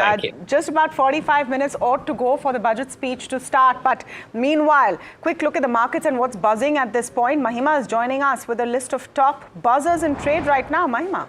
Right, so it's a mix of stocks which are buzzing on the back of earnings as well as, pre-budget. There are some trades being taken in certain sectors. To start with, Idea Forge is the top gainer today, buzzing ahead of budget, and the stock did see a significant tanking post its earning. So there is some, buying there. Seen. Now the second one is Prestige Estates. This is on the back of a Jeffries note, which has upgraded Prestige Estates to buy from underperform and has raised the target price to 1600 versus 1420 earlier. What they're saying is that the large capex program is on track for the company and providing headroom for scale up going ahead. The next one on the list is MedPlus Health Services. This is buzzing on the back of its earnings again. Margin expansion was on account of increased contribution from private labels, is because of which the stock is buzzing in trade today. The next one is Inox Wind, again on the back of earnings, where revenue was up 81%, EBITDA up 123%. Margins have improved from 18.4 to 22.7. Net profit up 116 from a 1 crore amount. In terms of why the EBITDA has seen such a uptick, 82% YOY jump in execution of a 189 megawatt.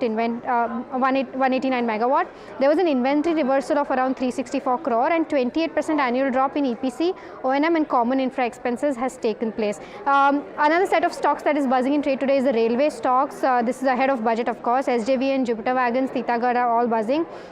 One separate set of stocks that are buzzing are on the back of potential support for battery energy could have some space in the budget today, which is why we are seeing an uptick in JSW Energy, Tata Power, NHPC, Vari Energies, Adani Green, Amara Raja and Exide Industries. Now, these are the top gainers, of course, but we also have some top losers. The first one being Aster DM on the back of numbers. Their profit was around down due to one-off merger expense, which is why it's seeing hit. Otherwise, the numbers were in line. The revenue was up 10%, EBITDA up 25%, and margins have improved from 15.9 to 18%.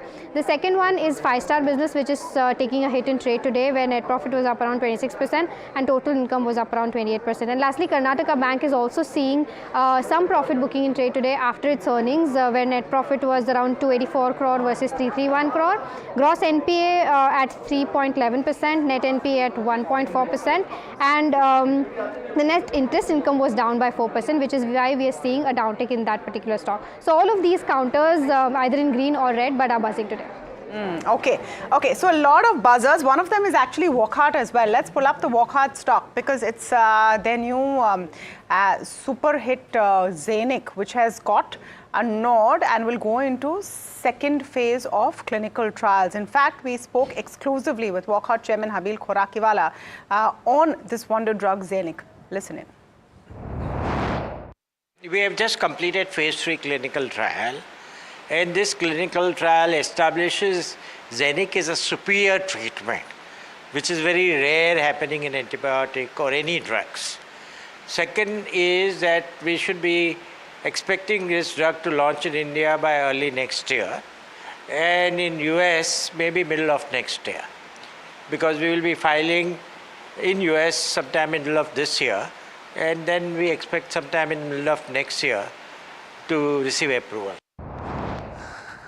All right, now to our budget masters who are with us in the studio and will be with us through the budget speech and will tell us, based on their expectations that they'll lay out right now, how did the budget fare, if you will. Pranav Sehta, National Leader, International Tax and Transaction Services, EY. Mihir Vora, CIO of Trust Mutual Fund. Both of them with us in the studios. Gentlemen, both of you, thank you so much for joining in. Really appreciate your time. There was a hot debate around what is it that the budget can do within the limited space does it have. Can it overshoot the fiscal deficit target a little bit in order to spur capex demand, etc.? Mihir, initial thoughts. See, I think there is limited, space for the government to maneuver, especially given the fact that we need to balance investments and infrastructure, etc., versus boosting consumption. So there is a fine balance to be maintained. The good thing is that, at least from the stock market point of view, till say the middle of yesterday, there wasn't much of expectations. Markets have been kind of discounting a lot of slowdown, etc. And just because the Prime Minister made some good comments on the middle class, there was a bit of expectation. But apart from that, I don't think we are going in with too many expectations in the budget. So no bad news will be good news, I would say. Okay. In the budget, and anything else will be a bonus. I find this interesting. So you're linking that comment, and if you have that soundbite, we should quickly play it as well, where Prime Minister talked about how Goddess Lakshmi will shower her blessings on the middle class as a kind of trigger for the market, that there is going to be a big boost for consumption. Is that the biggest ask right now, Mihir? I think that's not the biggest task because as far as consumption is concerned, for the rural masses, states are already doing a lot. All the 12 states which have introduced different schemes for women, etc., all put together is already 2 lakh crores of stimulus. They are almost 0.6% of the GDP, which is already being given to women as stimulus. So I think rural-wise, the centre doesn't need to do much in any case. There are enough of those Ladli, Behna and all those schemes. So that's almost 2 lakh crores on an annualized basis. So that's a decent stimulus in any case. For the urban middle class, what can be beneficial is you do see some tax breaks, etc., because we are seeing some signs of stress in the urban consumption theme. So anything which boosts sentiment for the urban middle class will be good. But I think more important to see is whether the thrust on central government capex continues, because that's been one of the big drivers of the economy for the last 5 years. We've almost seen 25 to 30% compounded growth in capex spending since 2020, and that's been one of the pillars why we could come over the corona slowdown. I think that still needs to continue because the private sector still hasn't kicked in to the extent required. So a continuation of schemes of government schemes on railways, roads, defence, etc., plus more sectors and larger outlays for the PLI schemes is something that would be more important in my view. I'm just going to play out that sound clip from Prime Minister, and then we'll ask Pranav Saita whether there is enough space and what is the possibility of those tax cuts we're all anticipating. मैं मां लक्ष्मी से प्रार्थना करता हूं कि देश के हर गरीब एवं मध्यम वर्ग समुदाय पर मां लक्ष्मी की विशेष कृपा रहे। साथियों, ये देश की जनता ने मुझे तीसरी बार ये दायित्व दिया है और इस तीसरे कार्यकाल का ये पहला पूर्ण बजट है। Okay, so a couple of things that we need to talk about. I think on the personal tax front, as well as I would say on indirect taxes, the tariff response as well. So Pranav Saita, let me start by asking you about the personal tax front and this idea that the boost to consumption can come with some tax tinkering. We've seen, and tinkering is the word, very, very little here and there, which doesn't actually do much for consumption. Yeah, I think it's more about the sentiment and the expectation than much ahead of that. But I do feel that something will be done in terms of helping the middle class get a little more boost to consumption. May not be very significant in the ultimate analysis on the pocket of the middle class, but still that helps in terms of the sentiment, as well as the fact that the government is thinking about them. And that's, I think, one thing that will happen. I also do feel that to some extent there will be an impetus given to Make in India, maybe through PLI, indirect taxes, schemes and so on, or maybe through some amount of restoration of a concessional tax regime on manufacturing. I do hope that comes. Since we are talking of expectations, I do hope that's something that comes, because across the world we are seeing an impetus being given to domestic manufacturing and so on. So I do feel that will help to a large extent. Which sectors do you think there's a possibility of seeing this in? I would feel that this might be across the board, but at least in sectors which can promote a lot of employment generation or job creation. I think that's one thing that the government will want to focus on, to somehow bring about that animal spirits back again. And unless manufacturing is given that fillip, job creation is not going to be easy given our demographics. So I do hope and feel that that's something that they will also focus on. Mr. Saita, good morning, of course, and it's always great having you. All right. Sure. Just wondering, one of the problems for the capital markets has been the incessant outflows Now, taxation changes can't change that. It needs to be economic conditions. But taxation changes at the margin influence whether or not there are enough incentives out there or disincentives to come in or go out, right? Is there anything that you hope, or is there anything that you fear in the budget, fine print or otherwise, that could have a bearing on this? I hope not. In fact, I do feel that if they maintain the stability, consistency, clarity, and providing certainty, investments will come in. The chief thing here is to ensure that there is ease of doing business. That's, I think, where the second generation of reforms is really required. Because unless, and the economic survey speaks so much about it, deregulation. I think if that's what happens and the government capex on infrastructure keeps up, which over the last 8-10 months has been a little muted, I think those two things, deregulation and providing the right kind of infrastructure, will be the best fillip that one can give to investments, both foreign as well as domestic investors. Otherwise, even Indian businessmen probably will invest more abroad than in India, is what we are seeing these days.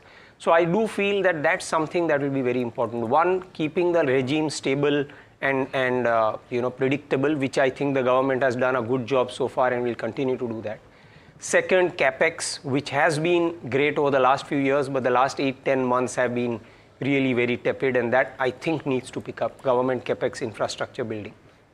And third is, as I said, to some extent ensuring that deregulation and the next generation of reforms, for which also I think that taking states along will also be very important and critical. So somehow building that consensus which they built, I think when they brought in GST to a large extent, that consensus building and taking states along, because that's where a lot of the next generation of reforms will have to come as well from, whether it is land, labor, some of the infrastructure and so on and so forth. That's an important point because in some sense, what states do or don't do has a large bearing right now on how the economy does, because there is a red alert out there on the fiscal health of a lot of states who are doling out freebies currently in order for political compulsions, if you will. So what to your mind is arguably one of the most important things to watch out for from this perspective in the budget, if at all? See, ease of doing business can't be addressed in the budget. It has to be built, based on consensus and taking the states along. I think, but even more important is how to eliminate the real grassroots level harassments. I think that's a key part of ease of doing business, and that's what needs to be addressed in terms of, I don't know, governance structures or reforms, anti-corruption movement. So, in fact, if that improves, I don't even think we need PLI. So PLI essentially directly or indirectly is a cost of or trying to make up for all these inefficiencies at the grassroots level. So I think that would probably require more of a mindset change rather than any thing in the budget or fiscal incentives, I would say. Yeah, but just to that point, Neeraj, now either you look at subsidies as a red flag or you look at them as a consumption boost, because in the course of this conversation we've ended up looking at it both ways. For now, at least, if that's what's propping up the economy to some extent, wouldn't that at least be a positive from a market's perspective? See, subsidies are now going to be a global phenomenon in my view. A global phenomenon, because I think the end game everywhere is the world, especially the developed countries, are so much deep in debt that the only way out structurally is to inflate their way out of the problems, whether it's the US or Europe, anything, right? Which will mean that you will see asset prices, continue to be high. Inflation will be there structurally as a sticky way, and which will mean that the lower income category, population will have to be directly or indirectly subsidized, whether it's UBI or, as we saw in COVID, the US was giving $1,000 checks to people. I think that will have to continue because inflation is going to be sticky, especially in the places where you have seen so much debt building up. Even, for example, President Trump's measures to, introduce import duties will, initially at least, till the time you have US ramping up its own manufacturing, initially it will be inflationary in nature. So that's going to be a structural issue. As we speak, in the last couple of months, again we have seen food grains, etc., prices go up. FMCG companies already talking about raw material price increases. Yeah. So I think inflation is not going to go away in a hurry, which means that subsidies will be a structural part of any economy. No, just on the tariffs bit, and I wanted to get your view, Mr. Saita, because we did a story that we're expecting in this budget a custom duty drop on 7 to 8 items imported from the US. It's, in a sense, perhaps you can look at it as a preemptive move as all of this tariff talk goes on. What does India need to do to be on the right side of this tariff trade war, this global tariff war which is going to erupt? I would feel that yes, some definitely signals might come along, but primarily anything that that we do will be measured. I would feel we would wait for what exactly US comes up with, and I don't think India is on the top of the list of countries which will face the heat of tariffs. Yeah. So we would wait, I think, to see how it goes along. But yes, any and every items which are primarily inputs where India is value adding on that and sending out again, particularly, I think that's where we will see definitely tariffs coming down. I think our fight is not really with the US. Yeah. The duties have to be with China, right? Imports from China is the bigger one. Yeah, but just that, I think, so we've done a small exclusive 3-4 days back. It's a very small, tiny item, but 7 or 8 key items from the US might see some bit of duty changes. Right. Maybe it's ahead of the Trump-Modi meet or Modi-Trump meet, as the case Symbolic. may be. Symbolic in nature, but yeah, something like that to come out as well. So pretty interesting things that might happen. Yeah. Ramdev Agarwal joining us on the conversation this morning, Chairman and co-founder of Motilal Oswal Financial Services. Mr. Agarwal, thank you so much for speaking with us here at NDTV Profit. Absolute pleasure on what is turning out to be perhaps an exciting morning, more optimistic than we would have thought at the start of this week.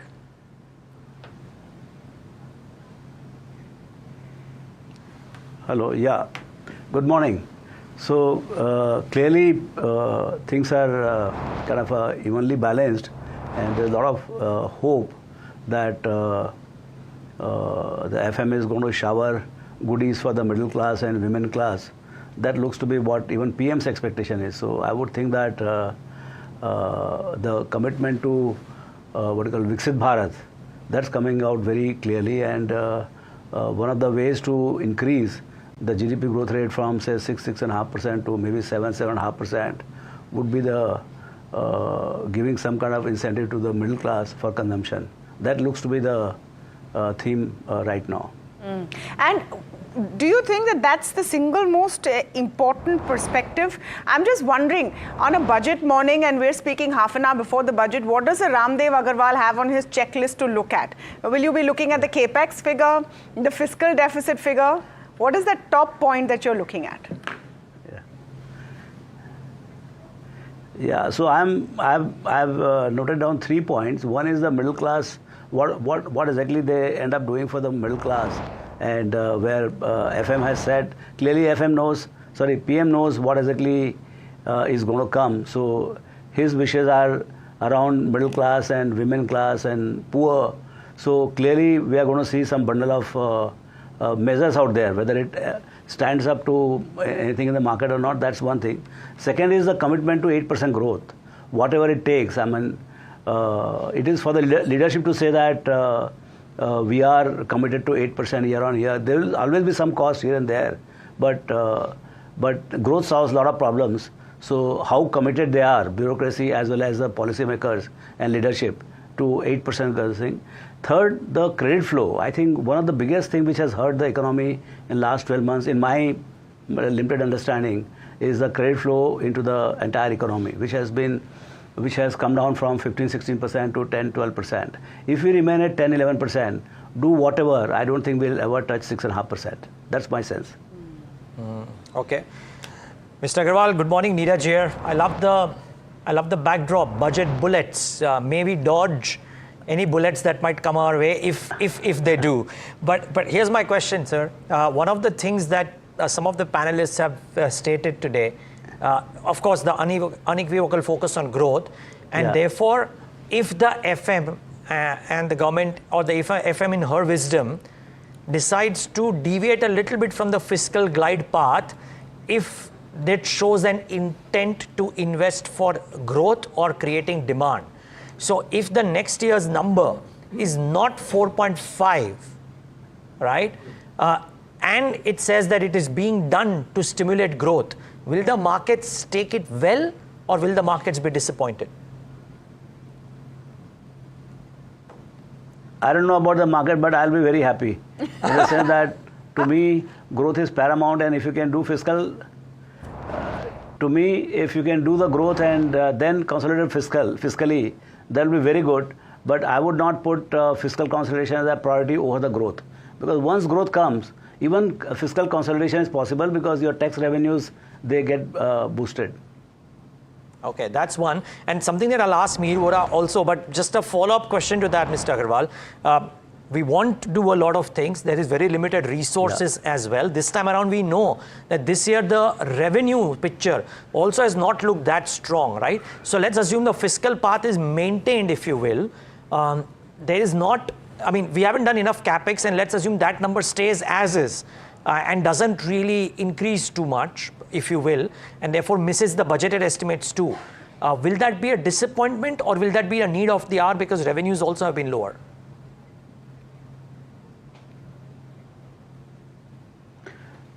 I mean, let's see the actual number, what comes out. My sense is that if they're able to boost the GDP growth and nominal GDP growth rate, even if with a little higher inflation of about, say, 5%, I think they will have enough revenue. And so they will have enough resources if they want to do, if they want to maintain and actually increase nominally the capital expenditure. Because the best place where the capital expenditure will give rewards to the economy is going to be infrastructure, and that only government can do. So clearly the momentum which we are seeing in last few years, where government is coming very aggressively onto the infrastructure side, that momentum should be maintained, and if anything, whatever was the budgetary provision last year, the next year should be somewhat higher, at least 10-12% nominally, so that it may remain percentage of GDP same, but nominal value will be 8-10% higher. The other piece, Mr. Agarwal, that from a market's perspective, what does it look to? The last few years have seen this unequivocal focus towards creating manufacturing assets, giving PLI schemes, etc. That may well continue. But if there are tax changes or other changes done in order to boost consumption, all right, and boost household income, does it change the texture of the market in that the market starts rewarding consumption themes, staples, what have you? And is that fair too?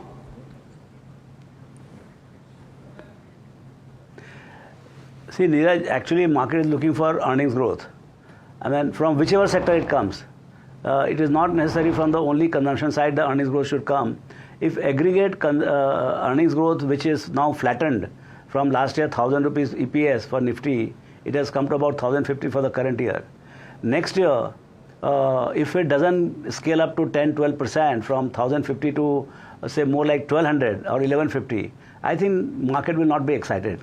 So it doesn't matter from which sector it comes, whether it comes from infra side, consumption side, energy side, you take your pick from which side it comes. But my aggregate earnings growth should be more like, I'm speaking as a capital market guy. If my earnings growth next year looks to be, my head of research revises the earnings growth projection for 25-26 to by 12 to 15%, that will be the big day, whether it comes by tax cut, whether it comes by earnings growth, I mean per se top line growth, or margin expansion, that is all, but 12 to 15% earnings growth next year is almost a must to hold the markets at 23,000. Okay, I'm just on earnings growth, Mr. Agarwal, want to get your view. Have you, if there's a scale of disappointment or optimism, how are you feeling from what you've seen so far? Because Q3 and second half was supposed to be the better picture being painted. This is what we all heard in the end of Q2. What have been your thoughts when you've seen the earnings growth? Because at the end of the day, budget will go one day affair. After that, you will have Trump doing whatever Trump does. But this is the core number that we need to watch. Yeah. So clearly last year, thanks, I mean, if you see the economic survey, Mr. Sitharaman has gone about saying that the slowdown is not structural, it's seasonal, in the sense that because of elections, the capex, the government capex slowed down, at least in the first 9 months. And that has led to whatever Q3 5.4% or somewhat like that. It's not a structural slowdown in the economy, it is more of a seasonal. And that's why he is, in one of the interviews I heard yesterday, he said, of course in the economic survey is written that their expectation is about 6.3 to 6.8, but he's the guy who is insightful today because he has written the whole thing. So my sense is his expectation of about 7% for 25-26. I would think that he would be on the right line of thinking. And if that 7% comes with 4.5-5% inflation, I think we'll have good time. In the sense that corporate earnings will pick up by more than 12 to 15%. Got it. Mr. Agarwal, I have one final question, and that is not necessarily budget linked, but you could argue it's budget linked. And I'm saying that let's assume the budget dishes out most things that you say, if not all.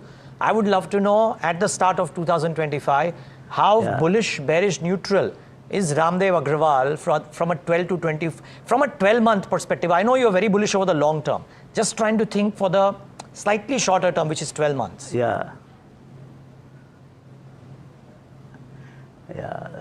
So 12 months looks to be, I would not be very bullish, let me tell you. I would be a little more on cautionary basis, in the sense that I would expect about first half I would not be that bullish, but second half I'll be very, very bullish. So on the whole, for the year, with little pain in the beginning, I think we should do well. And so I would be cautiously optimistic for 25-26, particularly back-ended. I want to get your view, Mr. Agarwal, on what we've been seeing in terms of tariffs.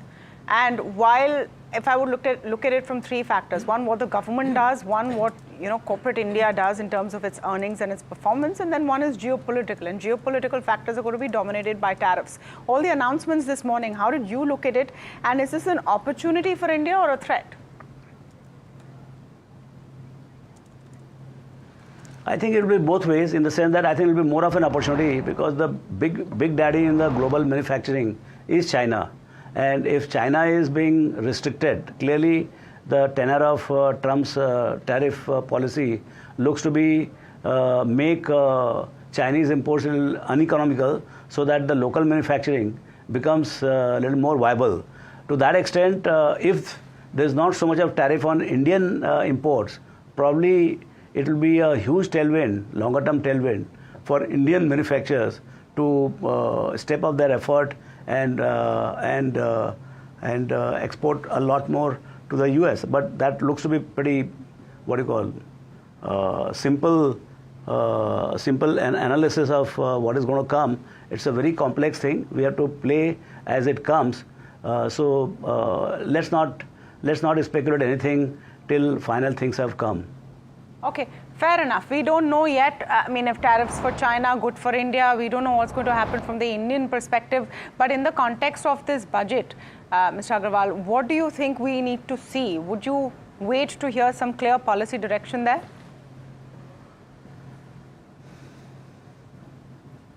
Yeah, so clearly, as I said, their ultimate North Star is the Viksit Bharat by 2047. And it is very well clearly laid out that compounded growth of about 8% is required. We are at about less than 6% right now, as it turns. So you have to have very, very clear policy guidelines. And where there is will, there is a way. And once Mr. Modi has set his eyes on Viksit Bharat and 8% growth, all the forces and the policy making will come together, whether it is a deregulation of the businessman or ease of doing business, regulators coming, little soft pedaling on the operators. Say like credit flow into the economy. Once you slow down the credit flow into the economy, a lot of other measures don't work. So I think first they have to do the plumbing of increasing the credit flow into the economy. And that, I think, at least economic surveys talked about it. Let's see whether it comes or not. Or maybe it may not be in the budget, but at least follow on to the budget. There could be rate cut, there could be, I would expect a lot more monetary action than the fiscal action as we go forward in next 1 month. Just, I know we've been saying one last for a while, but this is really the last one. I'm just wondering, how are you looking at the pain point in the markets right now? And do you see Feb 1st and then Feb 7th after the monetary policy opportunity for a pivot here? Just wanting to get what's in your head right now when you think about where Indian equity is going. Yeah. See, broader market last year, actual portfolios did very well, like anywhere between 35 to 40, 50% return on the back of the broad index doing just about 8-10%. So clearly we have beaten the index last year. This year, I think index will come and beat us all. So most likely, it will be very tough for most of the active managers to beat the broad index. And hence, there could be a churn from mid and small to large cap. But that happens only when foreigners, they start buying big time, because they love to buy large cap, and large cap valuations have become very reasonable. So let's see when the tide turns, and it turns when you don't expect it. So quite possible times are coming when things may change and surprise us the pace at which it changes. So I would think that there are a lot happening in the Indian economy. Large caps are reasonably priced. Mid and small are still slightly elevated, and that IPO market is kind of bringing it down one by one, because the offerings are there relentlessly. So it's one of the hottest IPO market. I think one of the things which I didn't say, and I think it didn't come even in the economic survey, is the flow of the risk capital, unprecedented flow of risk capital in the economy. If it is harnessed well, it can change the complete trajectory of economic growth and the pace at which we can develop. So that is what is going to happen in next 1 or 2 years, and I would like to see how the FM helps that flow and uses that risk capital flow into the economy very, very creatively. Well, let's hope a lot of these wishes turn out to be true. Mr. Agarwal, thank you so much for joining in today and giving us your thoughts. Really appreciate your time. Thanks. All right, that's an important market view from Ramdev Agrawal of Motilal Oswal. And just before we ask the follow-ups to some of these points, and in fact, I think the points collaborated between what Mr. Sehta said, what Mihir Vora said, and what Mr. Agarwal had to say. But before we do that, just a quick perspective from our research team as well, which has been waiting to talk about what should you watch out for ahead of the budget. Remember, it's not a bad market in that we are at about 1/3% in the green ahead of the budget, and small caps continue to trudge higher. In fact, it's not a trudge really. With the 1.7% gain yesterday and the 1% uptick today, small caps are really doing well. What are the stocks to watch ahead of the budget? Somit is here with a list of some of those. Somit, tell us the names and why you have chosen those. Well, firstly, top on the list is ITC, because in the last 3 budgets we have not seen any major tax hike related to cigarette come in, and so Street is expecting that there would be definitely a tax hike on cigarettes this time. So if it's a double-digit tax hike, then definitely it's negative for ITC, but a mid to high single-digit tax hike would be neutral, and a low single-digit tax hike would definitely be positive for ITC. Apart from that is the capital goods and road infra companies like L&T, IRB Infra, Dilip Bilcon, that would be in focus. Now the Street is saying that if the capital expenditure growth is less than 15%, then it could be negative for the capital goods and the road infra companies. Then there are rural focused companies like Imami, Dabur, Jyoti Labs, Chambal Fertilizers, GSFC, M&M Finance and L&T Finance. So any increased allocation towards rural spending, agriculture spending, rural schemes would definitely be positive for these rural focused companies. Then there are housing finance companies like PNB Housing, LIC Housing, Awas Housing. All these stocks would remain in focus, because any increased allocation towards CLSS scheme, that is the housing scheme, or PMAY scheme would definitely be positive for this housing finance companies. Then there are oil marketing companies like IOCL, BPCL and HPCL, and these stocks would definitely remain in focus given the fact that they have incurred huge LPG subsidy losses in FY25. So any lower allocation towards subsidy, LPG subsidy would definitely be negative for the oil marketing companies. And lastly, it's Adani Green, Tata Power and Wari Renewables. All these stocks would remain in focus because government has clearly showed their focus or intent towards increasing solar energy. So any increased allocation towards rooftop solar would definitely be positive for Adani Power, Wari Renewables and Tata Power. For that, Samit. So those are some of the stocks that you should look at, and some of them have already run up actually in anticipation. There's just about 13 minutes left for the speech to start. We're taking a very short break and coming right back. How do you set up for trade in this last bit before the speech? Stay tuned for that and more.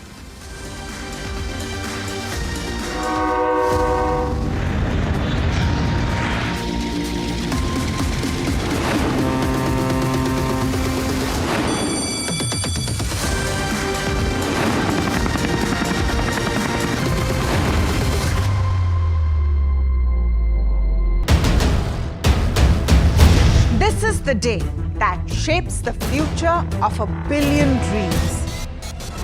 From the fields of agriculture to the backbone of defense. From ambitious infrastructure projects to everyday tax policies. Every decision counts. How will this budget balance growth and fiscal prudence? What will it mean for jobs and what will it mean for your portfolio? Join us for the most comprehensive coverage of Budget 2025 as we decipher the impact of this budget on you.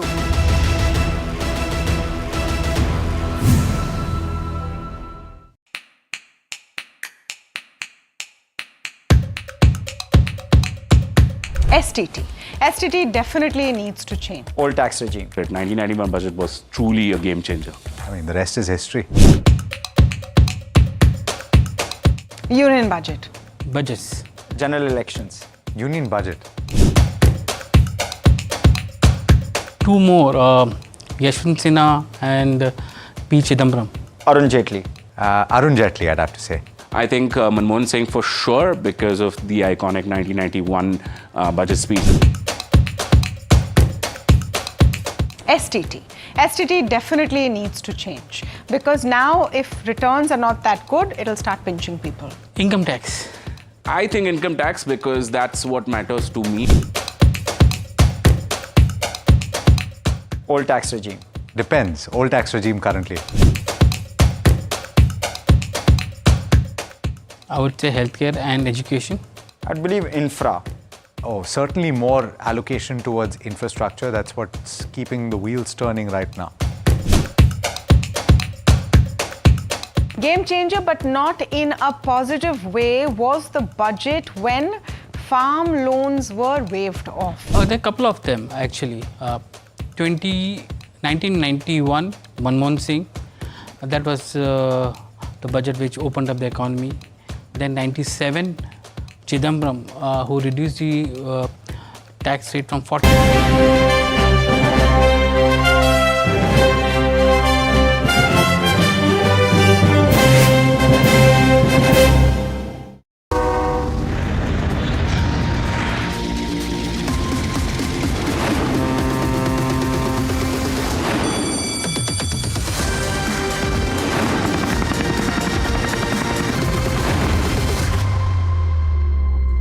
Welcome back.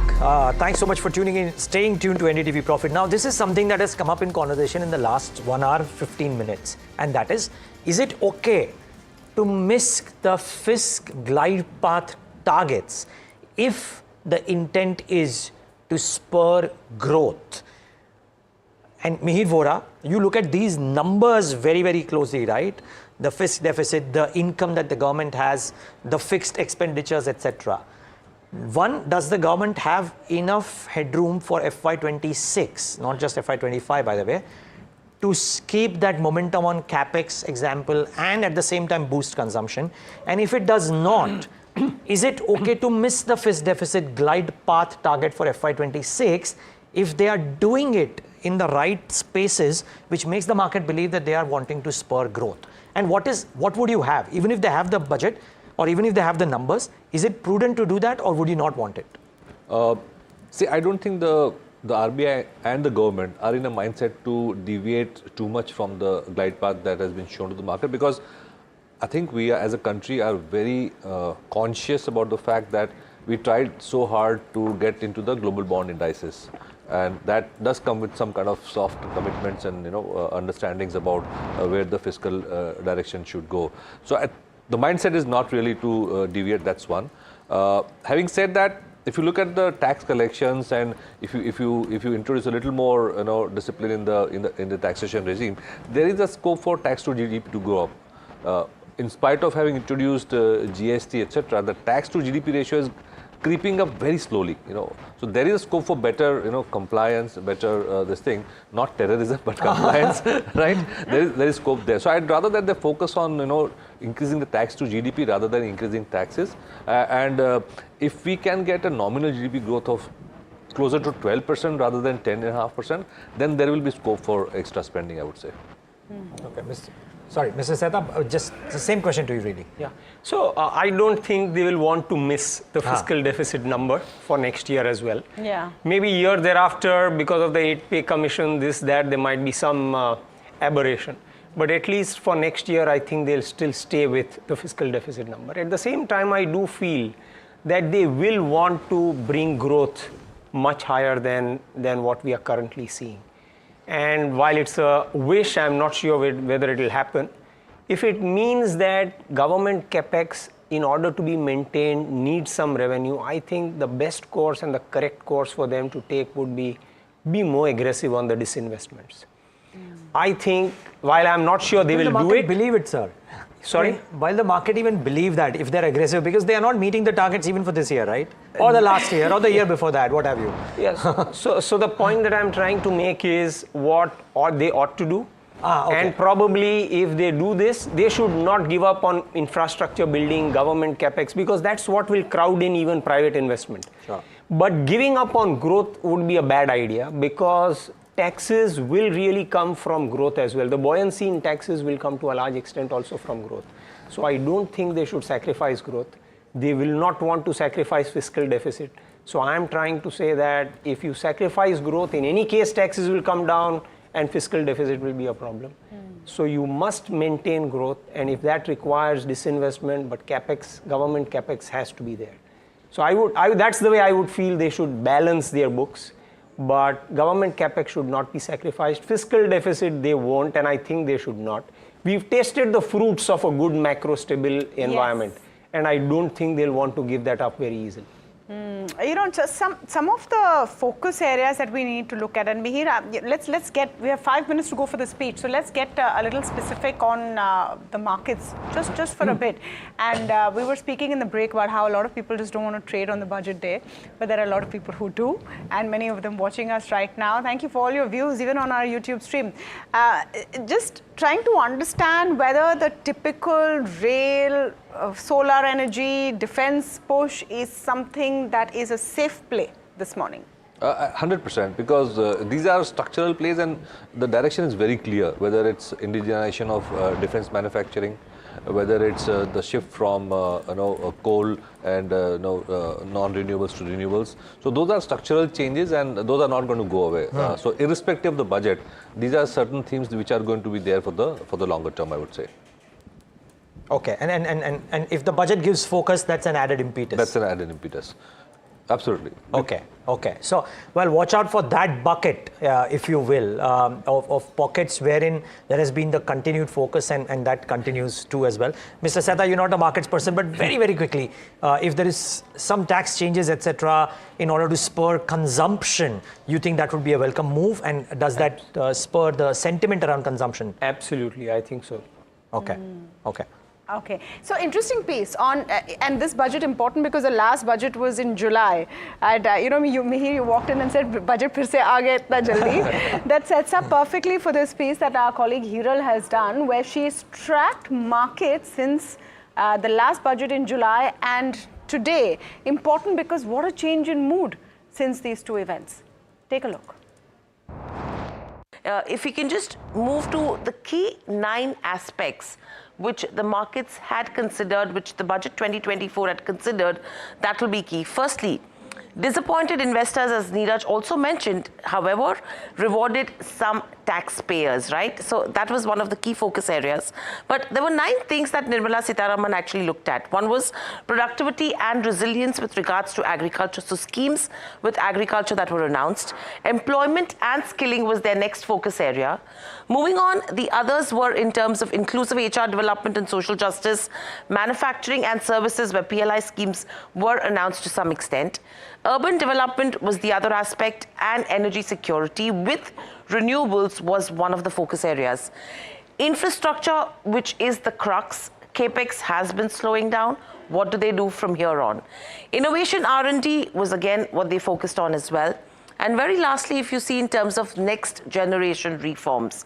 Now, whether all of this has actually helped markets or not, absolutely not. Nifty, a downtick of 5% since the previous budget, where you had broader markets which actually went ahead and underperformed as well to the tune of almost around 7 to 9.5%. So that's the mid cap and the small cap underperformance.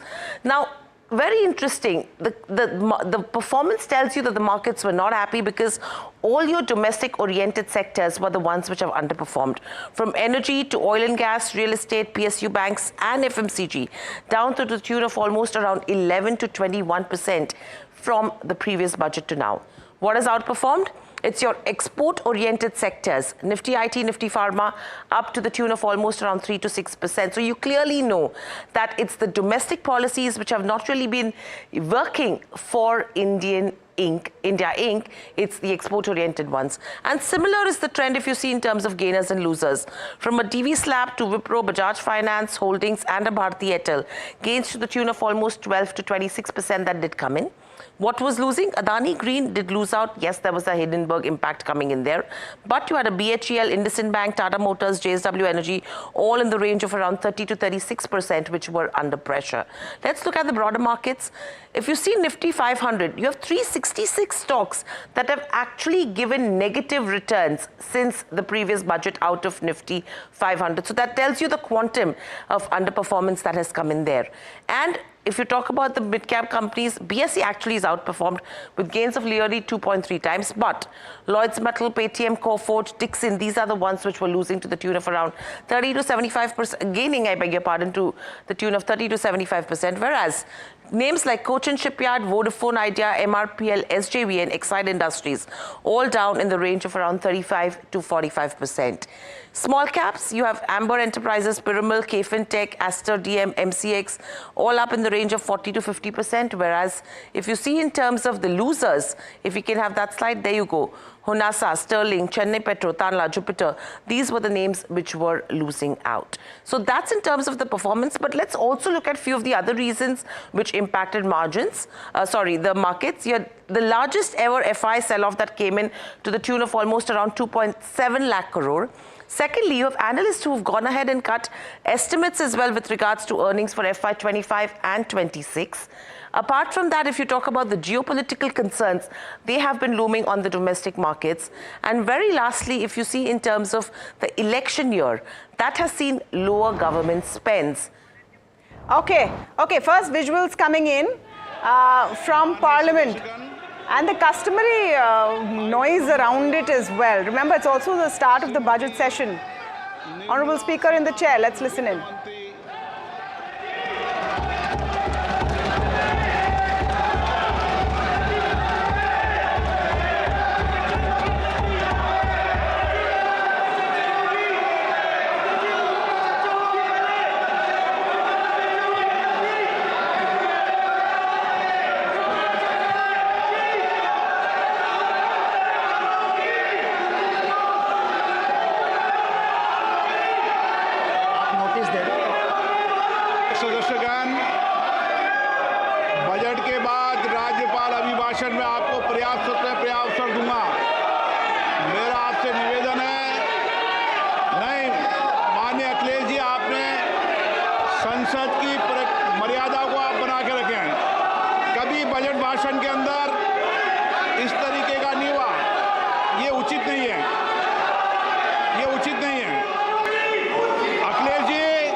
राज्यपाल अभिभाषण पर चर्चा होगी। 9 तरीका। Honorable Speaker, I present the budget for 25-26. This budget continues our government's efforts to A. Accelerate growth, B. Secure inclusive development, C. Invigorate private sector investments, D. Uplift household sentiments, and E.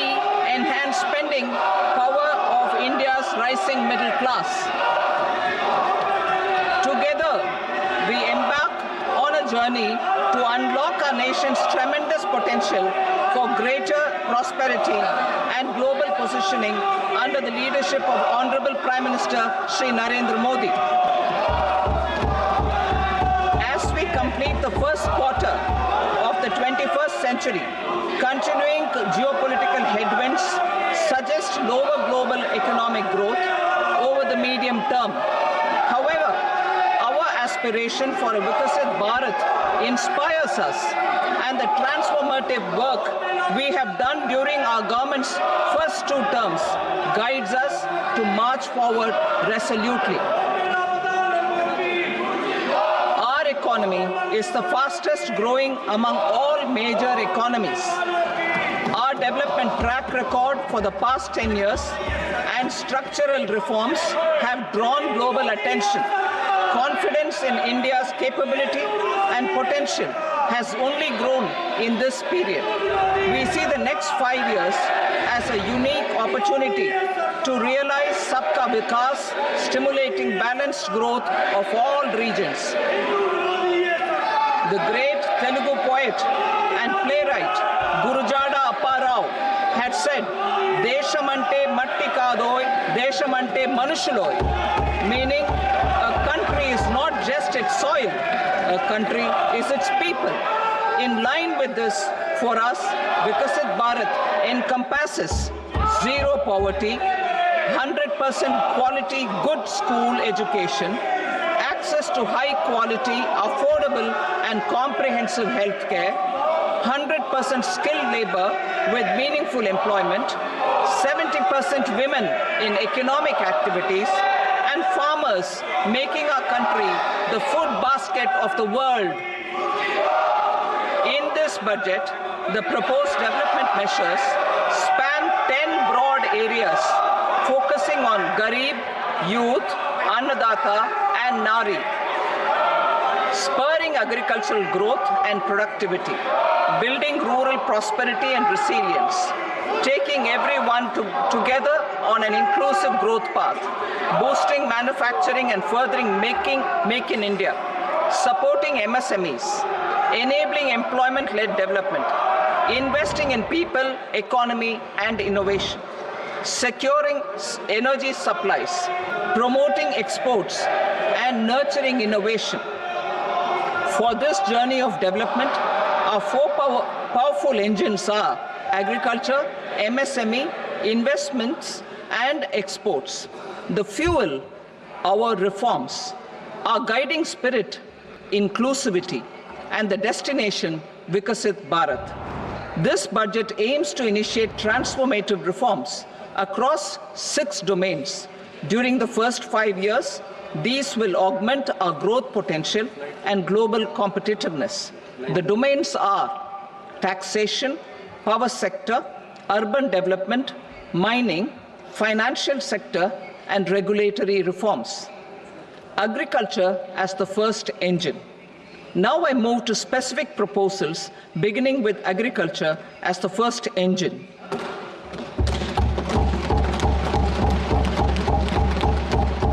Prime Minister Dhan Dhanya Krishi Yojana, developing agri-districts program.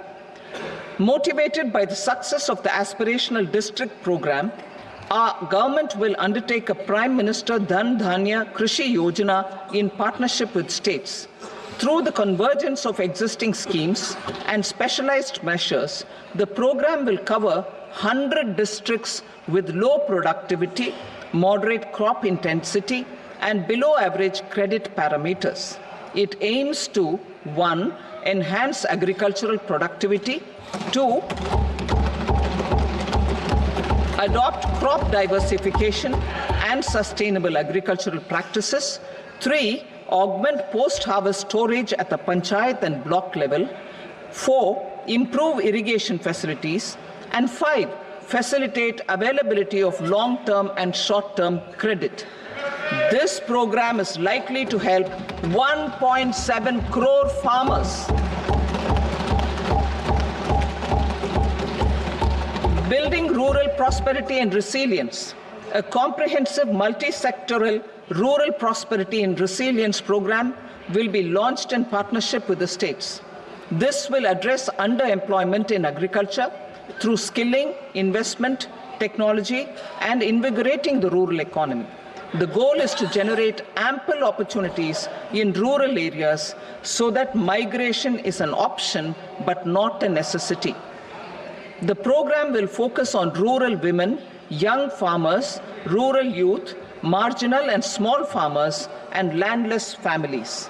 The details are in Annexure A. Domestic best practices will be incorporated, and appropriate technical and financial assistance will be sought from multilateral development banks. In Phase 1, 100 developing agri-districts will be covered. Atmanirbharta in pulses. Our government is implementing the National Mission for Edible Oil Seed for achieving Atmanirbharta in edible oils. Our farmers have the capability to grow enough for our needs and more. 10 years ago, we made concerted efforts and succeeded in achieving near self-sufficiency in pulses. Farmers responded to the need by increasing the cultivated area by 50%, and government arranged for procurement and remunerative prices. Since then, with rising incomes and better affordability, our consumption of pulses has increased significantly. Our government will now launch a 6-year mission for Atmanirbharta in pulses with a special focus on Tuar, Urad, and Masoor. Details are in Annexure B. Central agencies such as NAFED and NCCF will be ready to procure these 3 pulses as much as offered during the next 4 years from farmers who register with these agencies and enter into agreements. Comprehensive program for vegetables and fruits. It is encouraging that our people are increasingly becoming aware of their nutritional needs. It is a sign of a society becoming healthier. With rising income levels, the consumption of vegetables, fruits, and Shri Anna is increasing significantly. A comprehensive program to promote production, efficient supplies, processing, and remunerative prices for farmers will be launched in partnership with the states. Appropriate institutional mechanisms for implementation and participation of farmer producer organizations and cooperatives will be set up. Makhana board in Bihar. For this, there is a special opportunity for the people of Bihar. A Makhana board will be established in the state to improve production, processing, value addition, and marketing of Makhana. The people engaged in these activities will be organized into FPOs. The board will provide hand-holding and training support to Makhana farmers and will also work to ensure they receive the benefits of all relevant government schemes. A national mission on high-yielding seeds will be launched, aimed at 1. Strengthening research ecosystem, 2.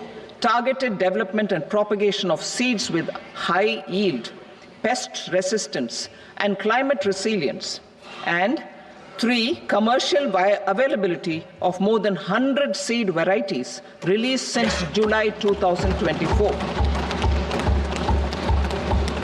India ranks 2nd largest globally in fish production and aquaculture. Seafood exports are valued at 60,000 crore rupees. To unlock the untapped potential of the marine sector, our government will bring in an enabling framework for sustainable harnessing of fisheries from Indian exclusive economic zone and high seas, with a special focus on the Andaman and Nicobar and Lakshadweep Islands. For the benefit of lakhs of cotton growing farmers, I am pleased to announce a mission for cotton productivity. This 5-year mission will facilitate significant improvements in productivity and sustainability of cotton farming and promote extra long staple cotton varieties. The best of science and technology support will be provided to farmers. Aligned with our integrated 5F vision for the textile sector, this will help in increasing incomes of the farmers and ensure a steady supply of quality cotton for rejuvenating India's traditional textile sector. Kisan credit cards facilitate short-term loans for 7.7 crore farmers, fishermen, and dairy farmers. The loan limit under modified interest subvention scheme will be enhanced from 3 lakh rupees to 5 lakh rupees for loans taken through the KCC. For Atmanirbharta in urea production, our government had reopened 3 dormant urea plants in the eastern region. To further augment urea supply, a plant with annual capacity of 12.7 lakh metric tons will be set up at Namrup in Assam.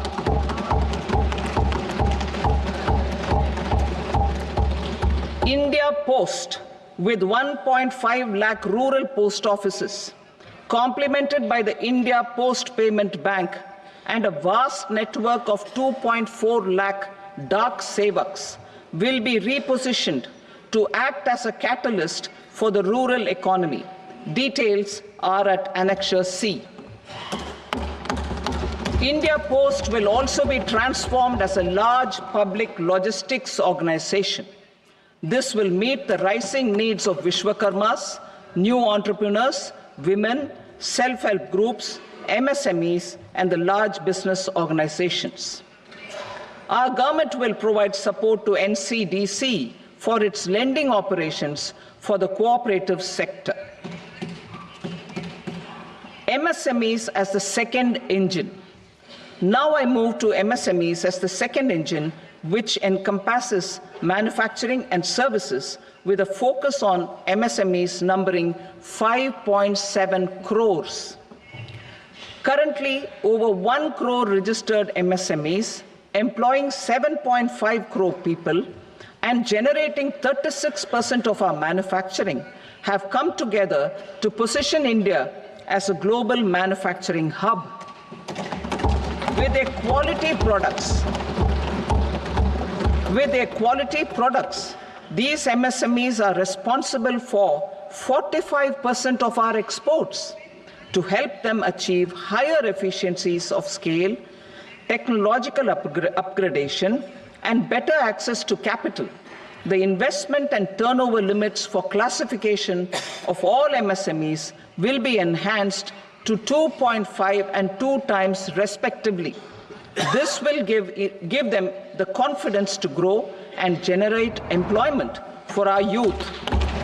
The details are given in Annexure D. To improve access to credit, the credit guarantee cover will be enhanced. First, for micro and small enterprises from 5 crore to 10 crore rupees, leading to additional credit of 1.5 lakh crores in the next 5 years.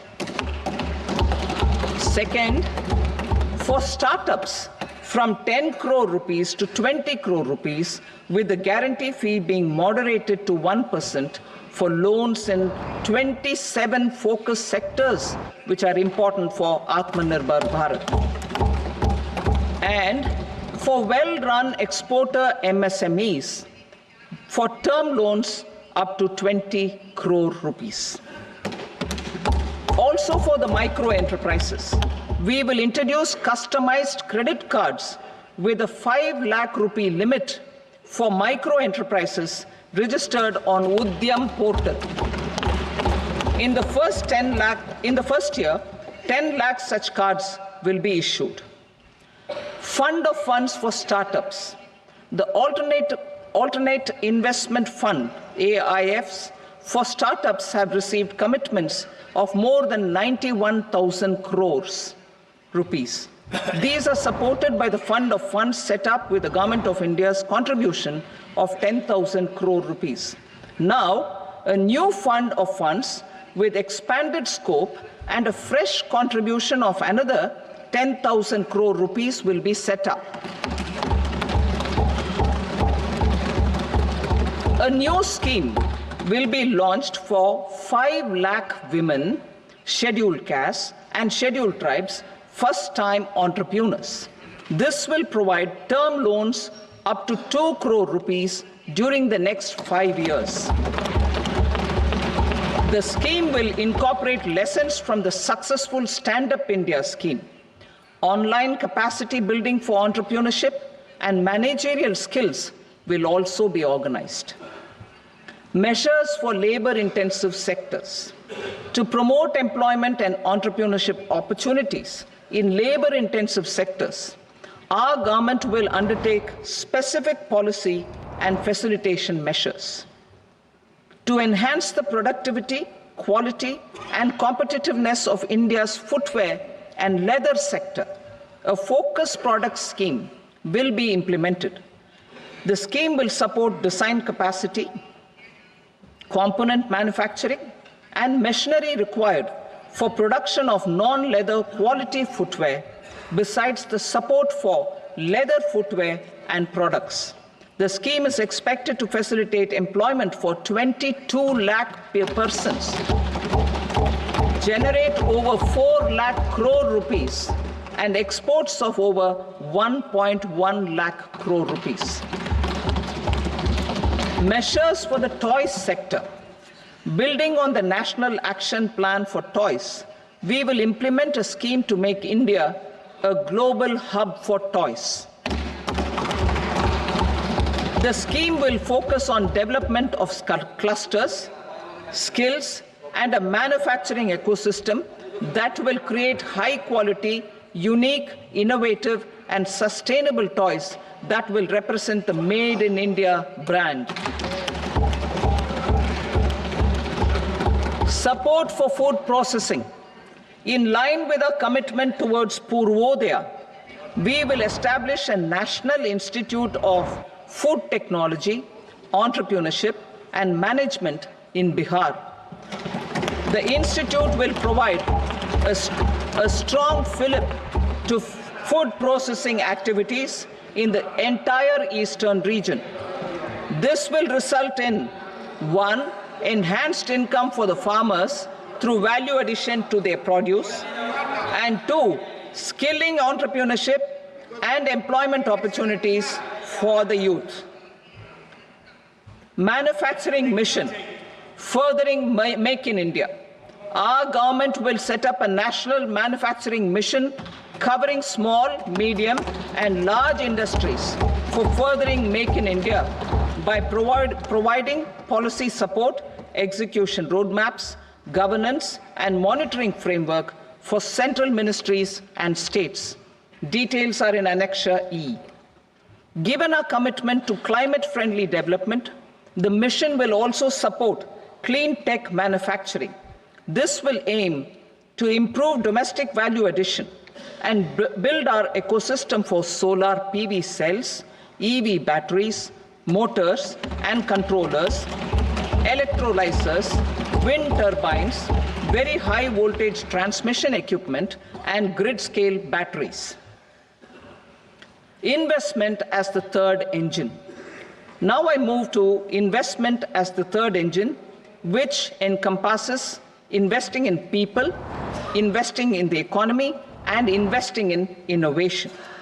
Investing in people.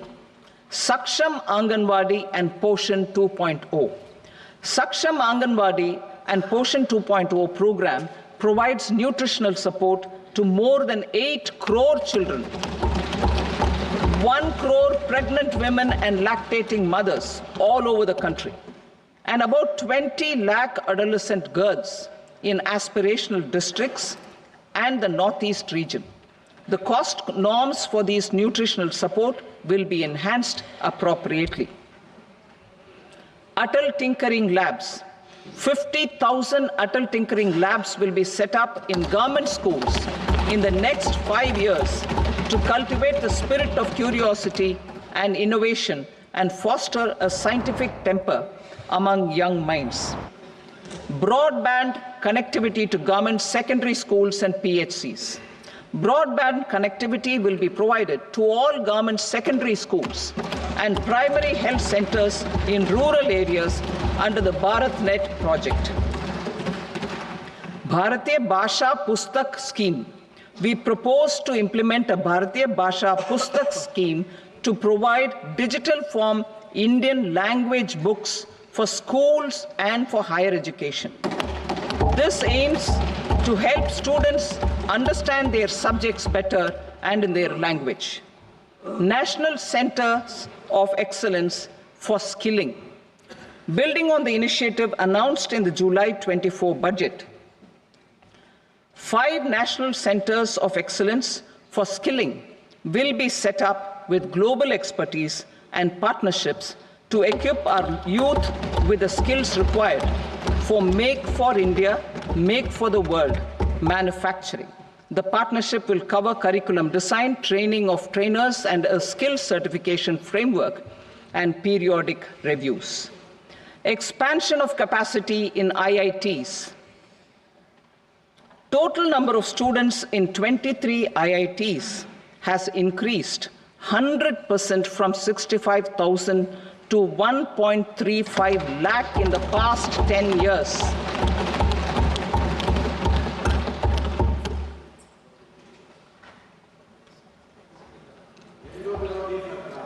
Additional infrastructure will be created in the 5 IITs started after 2014 to facilitate education for 6,500 more students. Hostel and other infrastructure capacity at IIT Patna will also be expanded.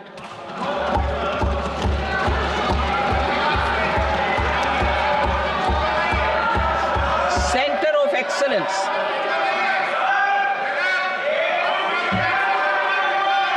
Center of Excellence in AI for Education. I had announced 3 centers of excellence in artificial intelligence for agriculture, health, and sustainable cities in 2023. Now a center of excellence in artificial intelligence for education will be set up with a total outlay of 500 crores. Expansion of medical education. Our government has added almost 1.1 lakh undergraduate and postgraduate medical education seats in 10 years, an increase of 130%. In the next year, 10,000 additional seats will be added in medical colleges and hospitals towards the goal of adding 75,000 seats in the next 5 years. Daycare cancer centers in all district hospitals. Our government will facilitate setting up of daycare cancer centers in all district hospitals in the next 3 years. 200 centers will be established in 25-26 itself. Strengthening urban livelihoods. Our government has been giving priority to assisting urban poor and vulnerable groups.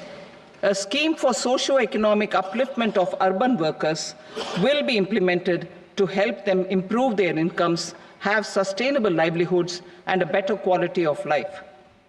PM Swanidhi scheme has benefited more than 68 lakh street vendors, giving them respite from high-interest informal sector loans.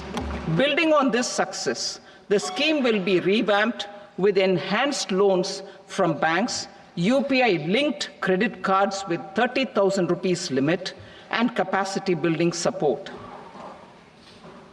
Social Security scheme for welfare of online platform workers. Gig workers of online platforms provide great dynamism to the new age services economy. Recognizing their contribution, our government will arrange for their identity cards and registration on the e-Shram portal. They will be provided healthcare under PM Jan Arogya Yojana. This measure is likely to assist nearly 1 crore gig workers.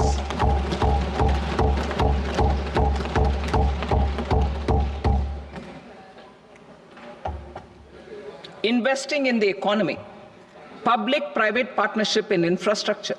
Each infrastructure-related ministry will come up with a 3-year pipeline of projects that can be implemented in PPP mode. States will also be encouraged to do so and can seek support from the India Infrastructure Project Development Fund, which is a scheme to prepare PPP proposals. Support to states for infrastructure. An outlay of 1.5 lakh crore is proposed for the 50-year interest-free loans to states for capital expenditure and incentives for reforms. Building on the success of the first asset monetization plan announced in 2021, the second plan for 2025 to 30 will be launched to plow back capital of 10 lakh crore in new projects. Regulatory and fiscal measures will be fine-tuned to support the plan. Jal Jeevan Mission. Since 2019, 15 crore households representing 80% of India's rural population have been provided access to portable tap water connections. To achieve 100% coverage, I am pleased to announce the extension of this mission until 2028 with an enhanced total outlay.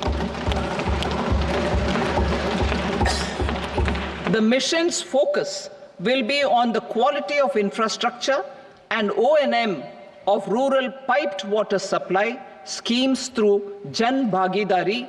A separate MOU or separate MOUs will be signed with the states and union territories to ensure sustainability and citizen-centric water services delivery. Urban sector reforms. Building on the July budget proposals, urban sector reforms related to governance, municipal services, urban land and planning will be incentivized. Urban Challenge Fund.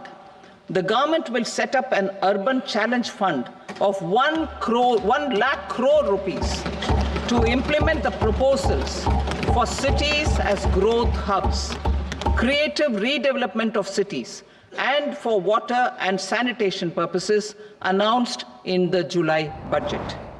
This fund will finance up to 25% of the cost of bankable projects, with a stipulation that at least 50% of the cost is funded from bonds, bank loans, and PPPs. An allocation of 10,000 crore is proposed in 2025-26. Power sector reforms. We will incentivize electricity distribution reforms and augmentation of intra-state transmission capacity by states. This will improve financial health and capacity of electricity companies. Additional borrowing of 0.5% of GSDP will be allowed to states contingent on these reforms. Nuclear energy mission for Viksit Bharat. Development of at least 100 gigawatt of nuclear energy by 2047 is essential for our energy transition efforts. For an active partnership with the private sector towards this goal, amendments to the Atomic Energy Act and the Civil Liability for Nuclear Damage Act will be taken up. a nuclear energy mission for research and development of small modular reactors with an outlay of 20,000 crore will be set up. At least 5 indigenously developed small modular reactors will be operationalized by 2033. Shipbuilding. The shipbuilding financial assistance policy will be revamped to address cost disadvantages. This will also include credit notes for shipbreaking in Indian yards to promote the circular economy. Large ships above a specified size will be included in the infrastructure harmonized master list. Shipbuilding clusters will be facilitated to increase the range, categories, and capacity of ships. This will include additional infrastructure, facilities, skilling, and technology to develop the entire ecosystem. Maritime Development Fund. For long-term financing for the maritime industry, a Maritime Development Fund with a corpus of 25,000 crore rupees will be set up. This will be for distributed support and promoting competition. This will have up to 49% contribution by the government, and the balance will be mobilized from ports and from private sector. UDAN regional connectivity schemes. UDAN has enabled 1.5 crore middle-class people to meet their aspirations for speedier travel. The scheme has connected 88 ports, airports, and operationalized 619 routes. Inspired by that success, a modified UDAN scheme will be launched to enhance regional connectivity to 120 new destinations and carry 4 crore passengers in the next 10 years. 4 crore additional passengers in the next 10 years. The scheme will also support helipads and smaller airports in hilly, aspirational, and northeast regional districts.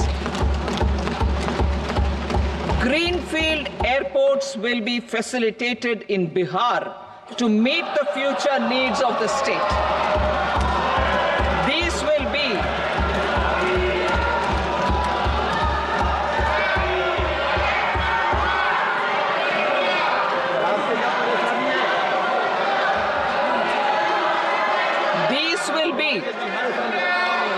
will be in addition to the expansion of the capacity of Patna Airport and a brownfield airport in Beta. Western Kosi Canal project in Mithilanchal. Financial support will be provided for the Western Kosi Canal ERM project, benefiting a large number of farmers, cultivating over 50,000 hectares of land in the Mithilanchal region of Bihar. Mining sector reforms. Mining sector reforms, including those for minor minerals, will be encouraged through sharing of best practices and institutions of a state mining index. A policy for recovery of critical minerals from tailings will be brought out. Under the special window for affordable and mid-income housing, SWAMI, 50,000 dwelling units in stressed housing projects have been completed and keys handed over to home buyers. Another 40,000 units will be completed in 2025, further helping middle-class families who are paying EMIs on loans taken for apartments while also paying rent for their current dwellings. Building on this success, SWAMI Fund 2 will be established as a blended finance facility with contribution from the government, banks, and private investors. This fund of 15,000 crore rupees will aim for expeditious completion of another 1 lakh units. PM Gati Shakti data for private sector. for furthering PPPs and assisting the private sector in project planning, access to relevant data and maps from the PM Gati Shakti portal will be provided. Tourism for employment-led growth. Top 50 tourist destination sites in the country will be developed in partnership with states through a challenge mode. Land for building key infrastructure will have to be provided by the states. Hotels in these destinations will be included in the infrastructure harmonized list. The following measures will be taken for facilitating employment-led growth. Organizing intensive skill development programs for our youth, including in institutes of hospitality management. Providing mudra loans for homestays. Improving ease of travel and connectivity to tourist destinations. Providing performance-linked incentives to states for effective destination management, including tourist amenities, cleanliness, and marketing efforts. And introducing streamlined e-visa facilities along with visa fee waivers for certain tourist groups. Continuing with the emphasis on places of spiritual and religious significance in the July budget, there will be a special focus on destinations related to the life and times of Lord Buddha. Medical tourism and heal in India. Medical tourism and heal in India will be promoted in partnership with the private sector along with capacity building and easier visa norms. Investing in innovation. To implement private sector-driven research, development, and innovation initiatives announced in the July budget, I am now allocating 20,000 crore rupees for this purpose. A deep tech fund of funds will also be explored to catalyze the next generation startups as a part of this initiative. In the next 5 years, under the PM Research Fellowship Scheme, we will provide 10,000 fellowships for technological research in IITs and IISc with enhanced financial support. The second gene bank with 10 lakh germplasm lines will be set up for future food and nutritional security.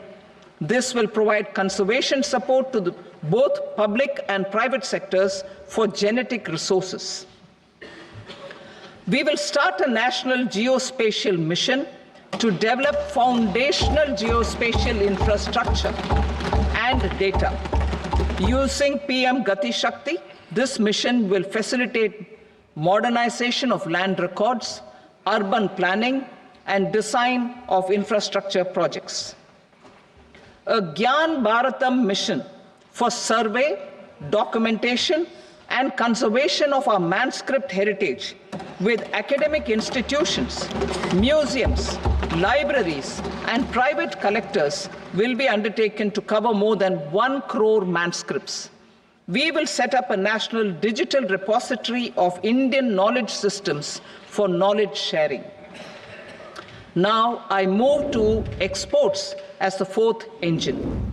We will set up an export promotion mission with sectoral and ministerial targets driven jointly by the Ministries of Commerce, MSME, and Finance.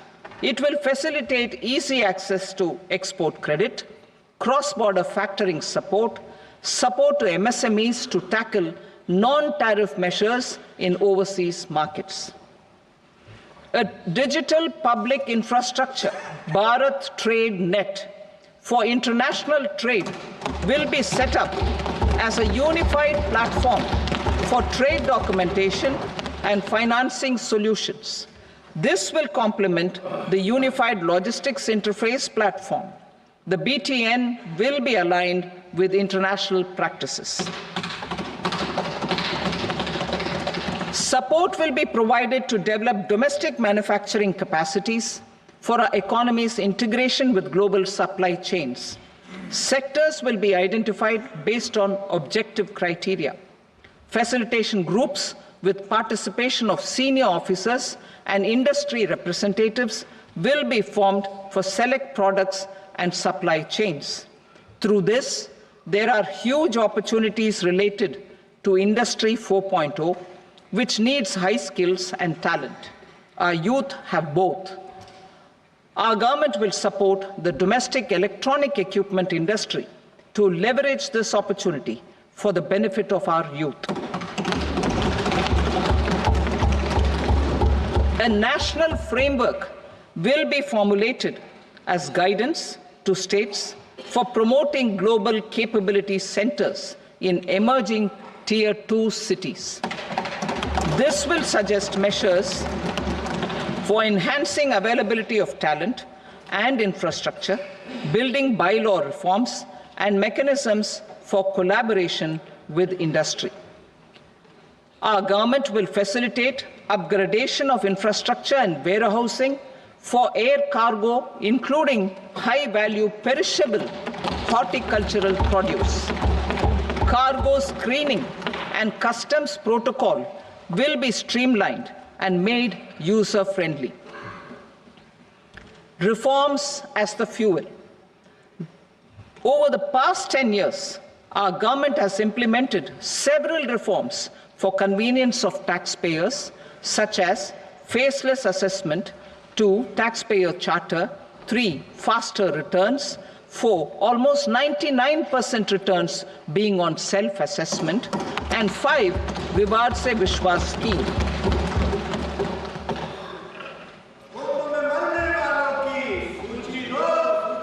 Continuing these efforts, I reaffirm the commitment of the tax department to trust first, scrutinize later. I also propose to introduce the new income tax bill next week. I will detail the indirect tax reforms and changes in direct taxes in Part B. Financial sector reforms. The FDI limit for the insurance sector will be raised from 74 to 100%. This enhanced limit will be available for those companies which invest the entire premium in India. The current guardrails and conditionalities associated with foreign investment will be reviewed and simplified. The services of India Post Payment Bank will be deepened and expanded in rural areas.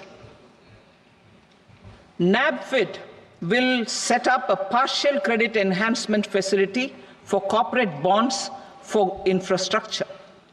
Public sector banks will develop Grameen Credit Score framework to serve the credit needs of SHG members and people in rural areas. A forum for regulatory coordination and development of pension products will be set up. To implement the earlier announcement on simplifying the KYC processes, the revamped Central KYC Registry will be rolled out in 2025. We will also implement a streamlined system for periodic updating. Requirements and procedures for speedy approval of company mergers will be rationalized. The scope for fast-track mergers will also be widened and the process made simpler. As proposed in the interim budget, we signed bilateral investment treaties with 2 countries in 2024 to encourage sustained foreign investment, and in the spirit of First Develop India, the current model BIT will be revamped and made more investor-friendly. In the last 10 years, in several aspects, including financial and non-financial, our government has demonstrated a steadfast commitment to ease of doing business. We are determined to ensure that our regulations must keep up with technological innovations and global policy developments. A light-touch regulatory framework based on principles and trust will unleash productivity and employment. Through this framework, we will update regulations that were made under old laws to develop this modern, flexible, people-friendly, and trust-based regulatory framework appropriate for the 21st century. I propose 4 specific measures. A high-level committee for regulatory reforms will be set up for a review of all non-financial sector regulations, certifications, licenses, and permissions. The committee will be expected to make recommendations within a year. The objective is to strengthen trust-based economic governance and take transformational measures to enhance ease of doing business, especially in matters of inspection and compliances. States will be encouraged to join in this endeavor. An investment friendliness index of states will be launched in 2025 to further the spirit of competitive, cooperative federalism. Under the Financial Stability and Development Council, a mechanism will be set up to evaluate impact of the current financial regulations and subsidiary instructions. It will also formulate a framework to enhance their responsiveness and development of the financial sector. In the Jan Vishwas Act 2023, more than 180 legal provisions were decriminalized. Our government will now bring up the Jan Vishwas Bill 2.0 to decriminalize more than 100 provisions in various laws. I now move to fiscal policy. In the July budget, I had committed to staying the course for fiscal consolidation. Our endeavor will be to keep the fiscal deficit each year such that central government debt remains on a declining path as a percentage of the GDP. The roadmap for the next 6 years has been detailed in the FRBM statement. Revised estimates for 2024-25.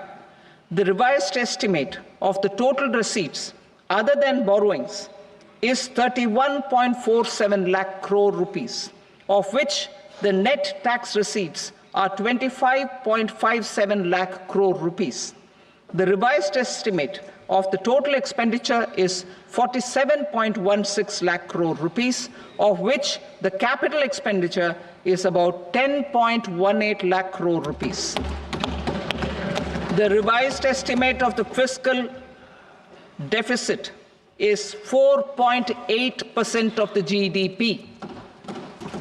Budget estimates for 25-26.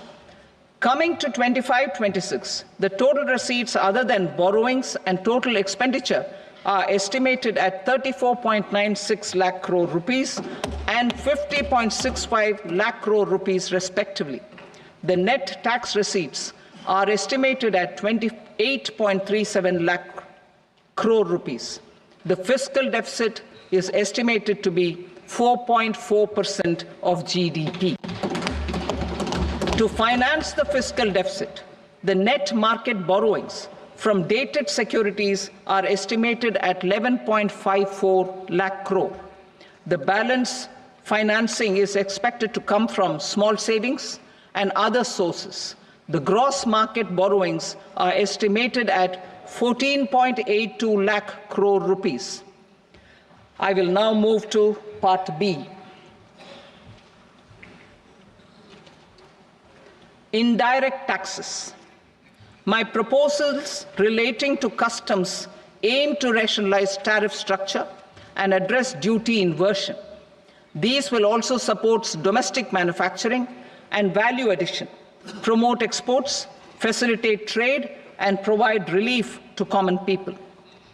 Rationalization of customs tariff structure for industrial goods. As a part of comprehensive review of customs rate structure announced in July 2024 budget, I propose to 1. Remove 7 tariff rates.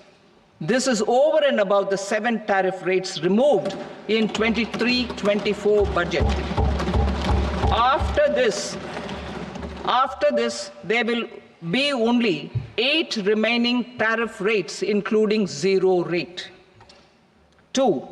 Apply appropriate cess to broadly maintain effective duty incidence, except on a few items where such incidence will reduce marginally. 3. Levy not more than one cess or surcharge.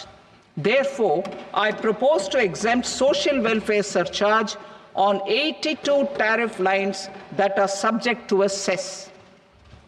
I shall now take up sector-specific proposals.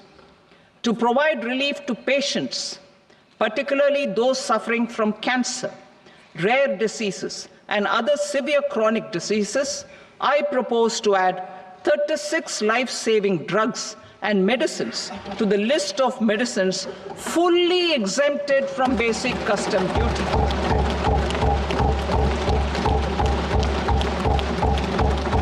I also propose to add 6 life-saving medicines to the list attracting concessional custom duty of 5%. Full exemption and concessional duty will also respectively apply on the bulk drugs for manufacture of the above. Specified drugs and medicines under patient assistance programs run by the pharmaceutical companies are fully exempt from BCD, provided the medicines are supplied free of cost to the patients. I propose to add 37 more medicines along with 13 new patient assistance programs. Support to domestic manufacturing and value addition. Critical minerals. In the July 2024 budget, I had fully exempted BCD on 25 critical minerals that are not domestically available. I had also reduced BCD of 2 other such minerals to provide a major fillip to their processing, especially by MSMEs. Now, I propose to fully exempt cobalt powder and waste, the scrap of lithium-ion battery, lead, zinc, and 12 more critical minerals. This will help secure their availability for manufacturing in India and promote more jobs for our youth. To promote domestic production of technical textile products such as agro-textiles, medical textiles, and geotextiles at competitive prices, I propose to add 2 more types of shuttle-less looms to the list of fully exempted textile machinery.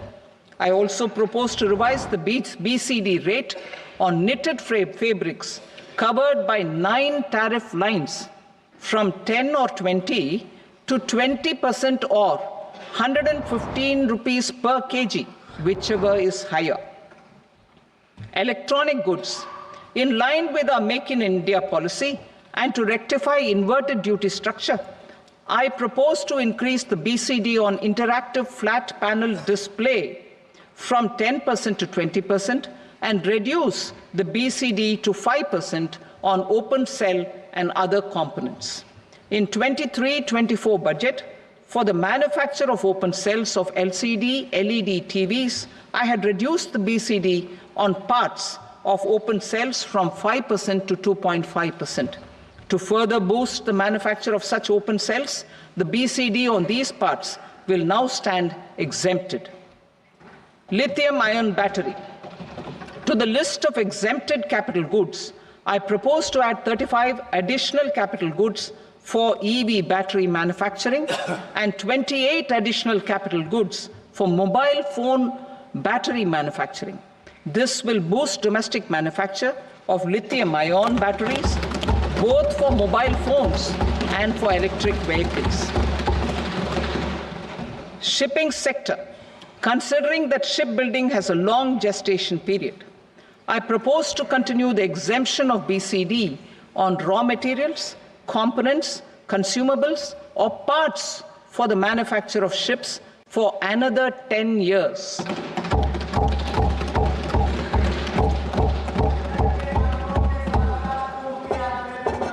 I also propose the same dispensation for shipbreaking to make it more competitive.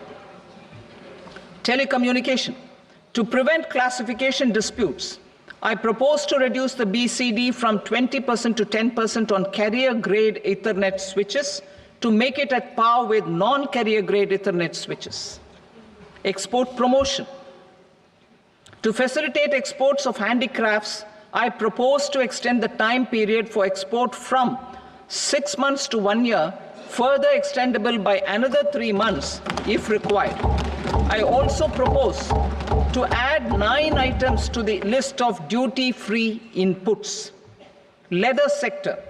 I propose to fully exempt BCD on wet blue leather to facilitate imports for domestic value addition and employment.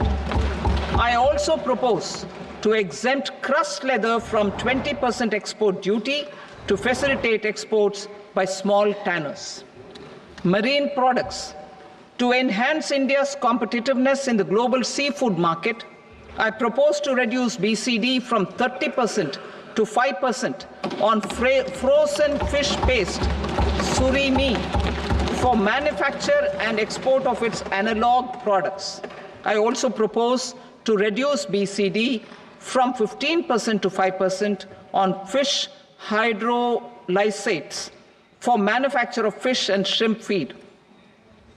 In July 2024 budget, to promote development of domestic MROs for aircraft and ships, I had extended the time limit for export of foreign origin goods that were imported for repairs from 6 months to 1 year and further extendable by 1 year.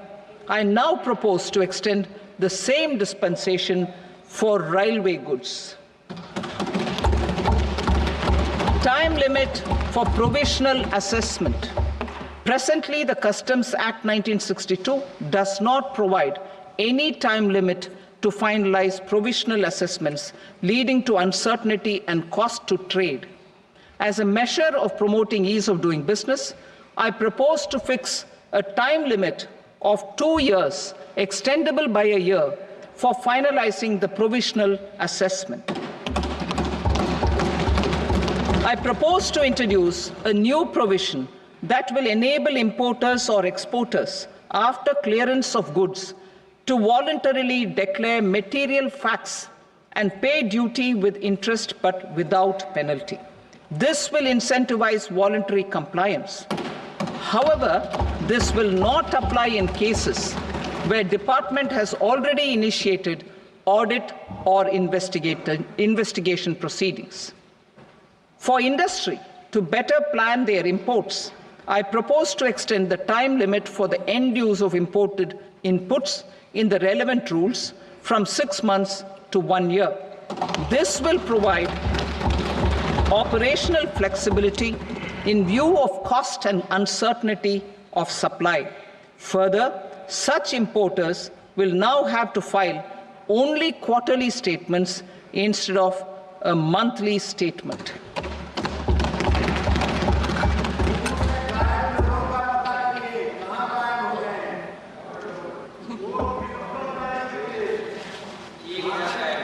I now come to my direct tax proposals. In Part A, I have briefly underlined taxation reforms as one of key reforms to realize our vision of Viksit Bharat. In respect of criminal law, our government had earlier ushered in Bharatiya Nyaya Sanhita, replacing Bharatiya Danda Sanhita.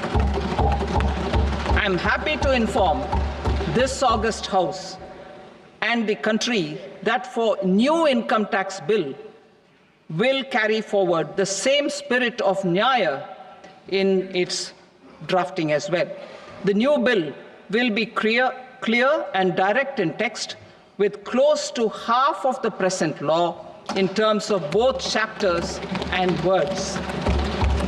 It will be simple to understand for taxpayers and tax administrators, leading to tax certainty and reduced litigation.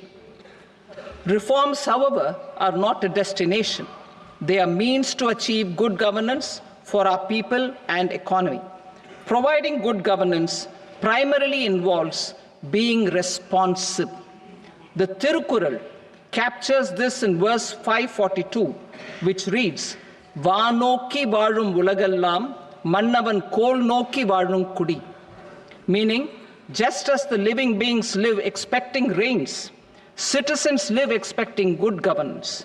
Our government is committed to keeping an ear to the ground and a finger on the pulse and responding while balancing our national building efforts.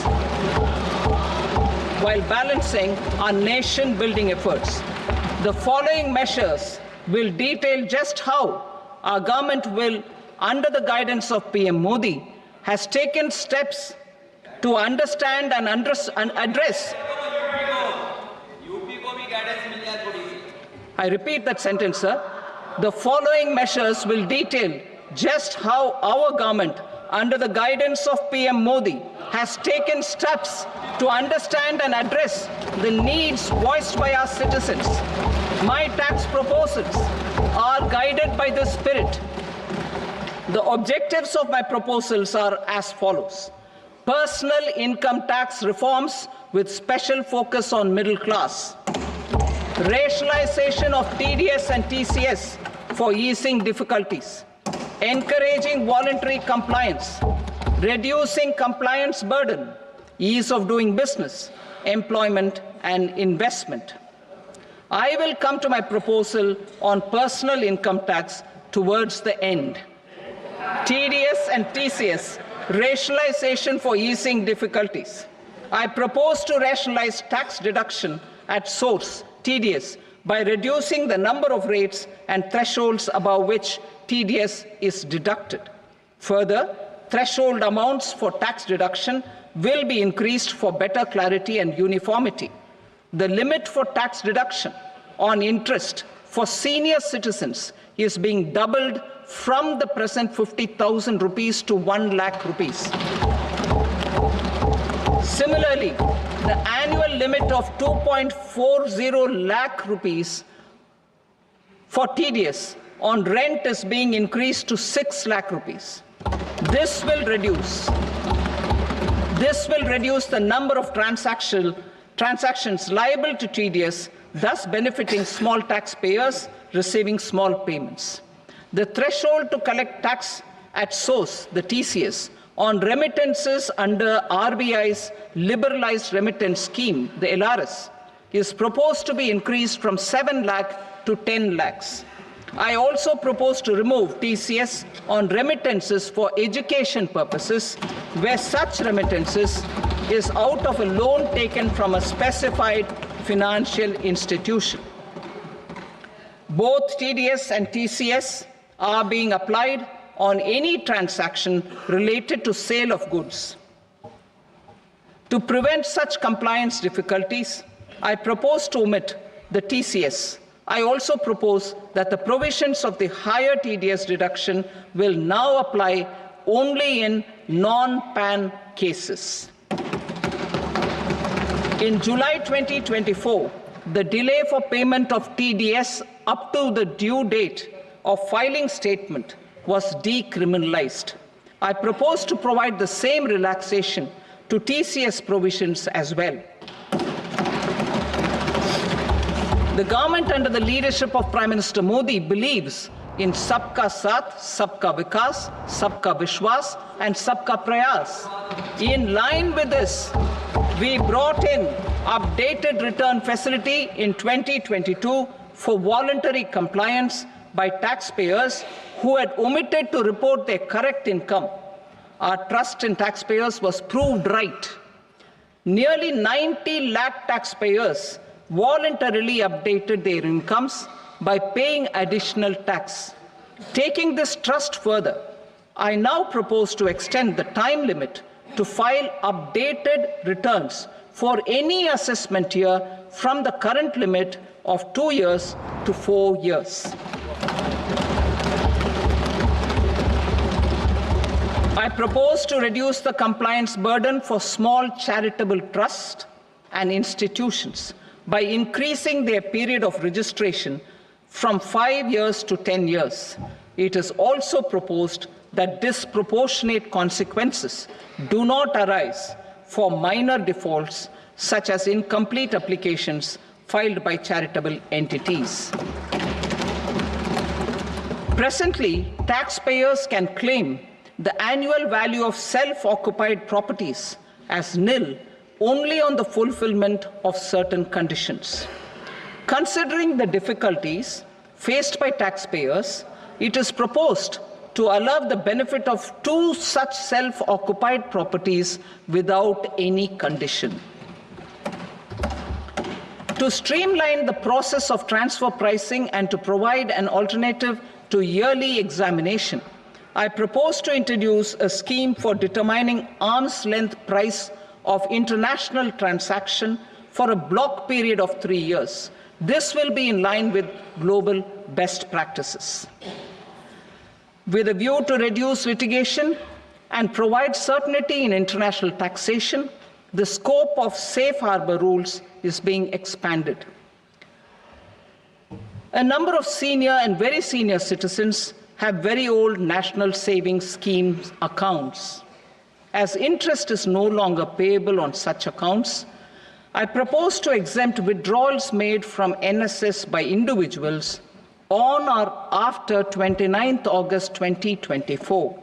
I am also proposing to allow similar treatment to NPS Vatsalya accounts as is available to normal NPS accounts subject to overall limits.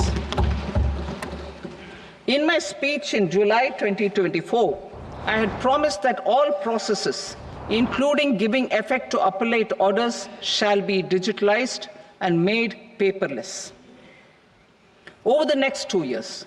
So I'm happy to announce that digitalization is being made operational now. In July 2024, we brought in the Vivad Se Vishwas scheme to resolve income tax disputes pending in appeal. The scheme has received a great response, with nearly 33,000 taxpayers having availed of the scheme to settle their disputes. I have a few proposals to promote investment and employment. It is proposed to provide a presumptive taxation regime for non-residents who provide services to a resident company that is establishing or operating an electronics manufacturing facility. I further propose to introduce a safe harbor for tax certainty for non-residents who store components for supply to specified electronics manufacturing units.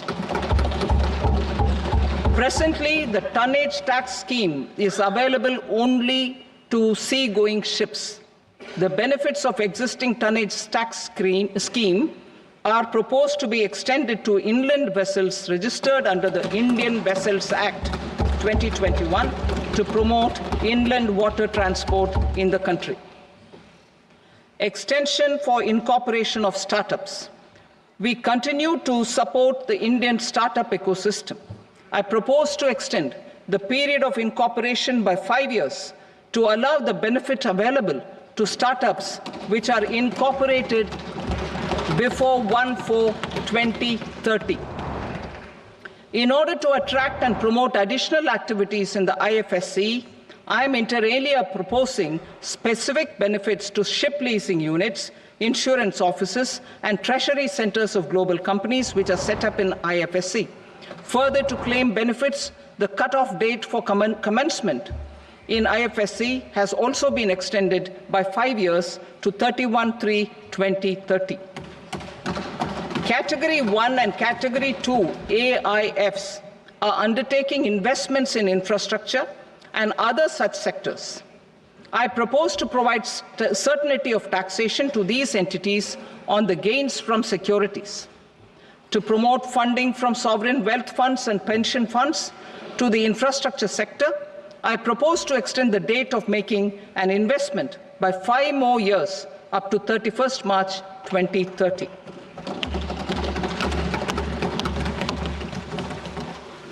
Personal income tax reforms with special focus on middle class. Democracy, demography, and demand are the key support pillars in our journey towards Viksit Bharat. The middle class provides strength for India's growth. This government, under the leadership of Prime Minister Modi, has always believed in the admirable energy and ability of the middle class in nation building. In recognition of their contribution,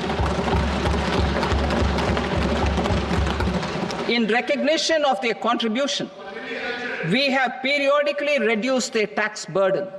Right after 2014, the nil tax slab was raised to 2.5 lakhs of rupees, which was further raised to 5 lakh rupees in 2019 and to 7 lakh rupees in 2023. This is reflective of our government's trust on the middle class taxpayers. I am now happy to announce that there will be no income tax payable up to income of 12 lakh rupees.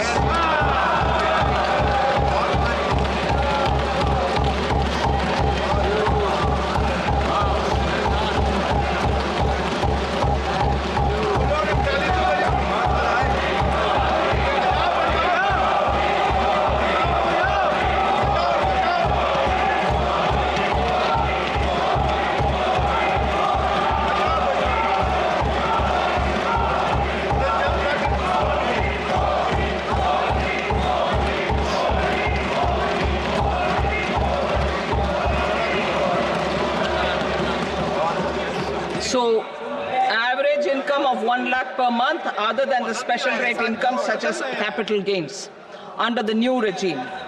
This limit will be 12.75 lakh for salaried taxpayers due to the standard deduction of 75,000. Slabs and rates are being changed across the board to benefit all taxpayers. The new structure will substantially reduce the taxes of the middle class and leave more money in their hands, boosting household consumption, savings, and investment. In the new tax regime, I propose to revise tax rate structures as follows: 0 to 4 lakh rupees nil, 4.8 lakh rupees to 4 to 8 lakh rupees 5%, 8 to 12 lakh rupees 10%, 12 to 16 lakh rupees 15%, 16 to 20 lakh rupees 20%, 20 to 24 lakh rupees 25%, and above 24 lakh rupees 30%. To taxpayers up to 12 lakh of normal income other than special rate income such as capital gains. I read that again. To taxpayers up to 12 lakh of income other than special rate income such as capital gains, tax rebate is being provided in addition to the benefit due to slab rate reduction in such a manner that there is no tax payable by them. The total tax benefit of slab rate changes and rebate at different income levels can be illustrated with a few examples.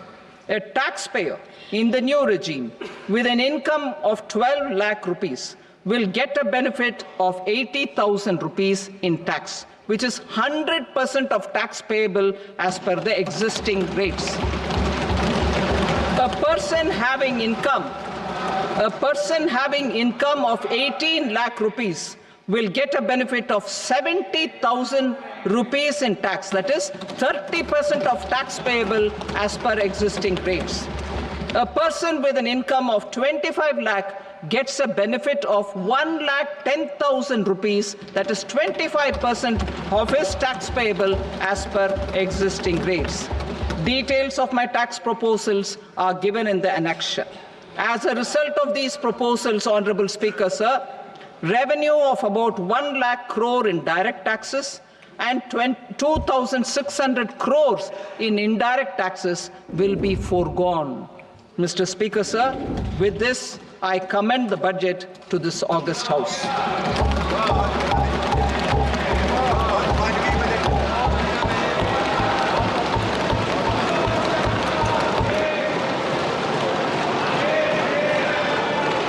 Item number Finance Minister Nirmala Sitharaman leaving the best for the last. You heard the cheers in Parliament. You've probably not heard the cheers in our newsroom and across our PCR. Everyone whooping because this, as promised, is a budget for the middle class, for the salaried income taxpayer.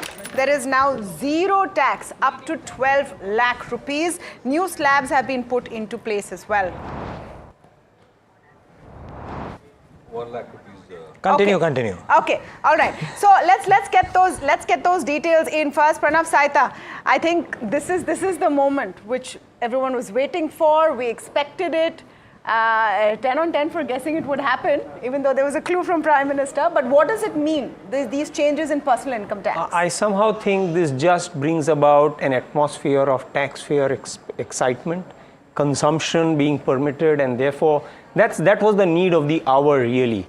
This is the time when the finance minister, without giving up too much of taxes, is trying to build the confidence and the taxpayer friendliness kind of environment, plus ensuring that the lost momentum in the economy, which we are seeing for the last few months, particularly on the consumption side, is fully addressed. How significant are the changes in real terms? I think these are really significant, unlike many of the previous budgets that we've been seeing for decades where there have been tinkering in the tax rates.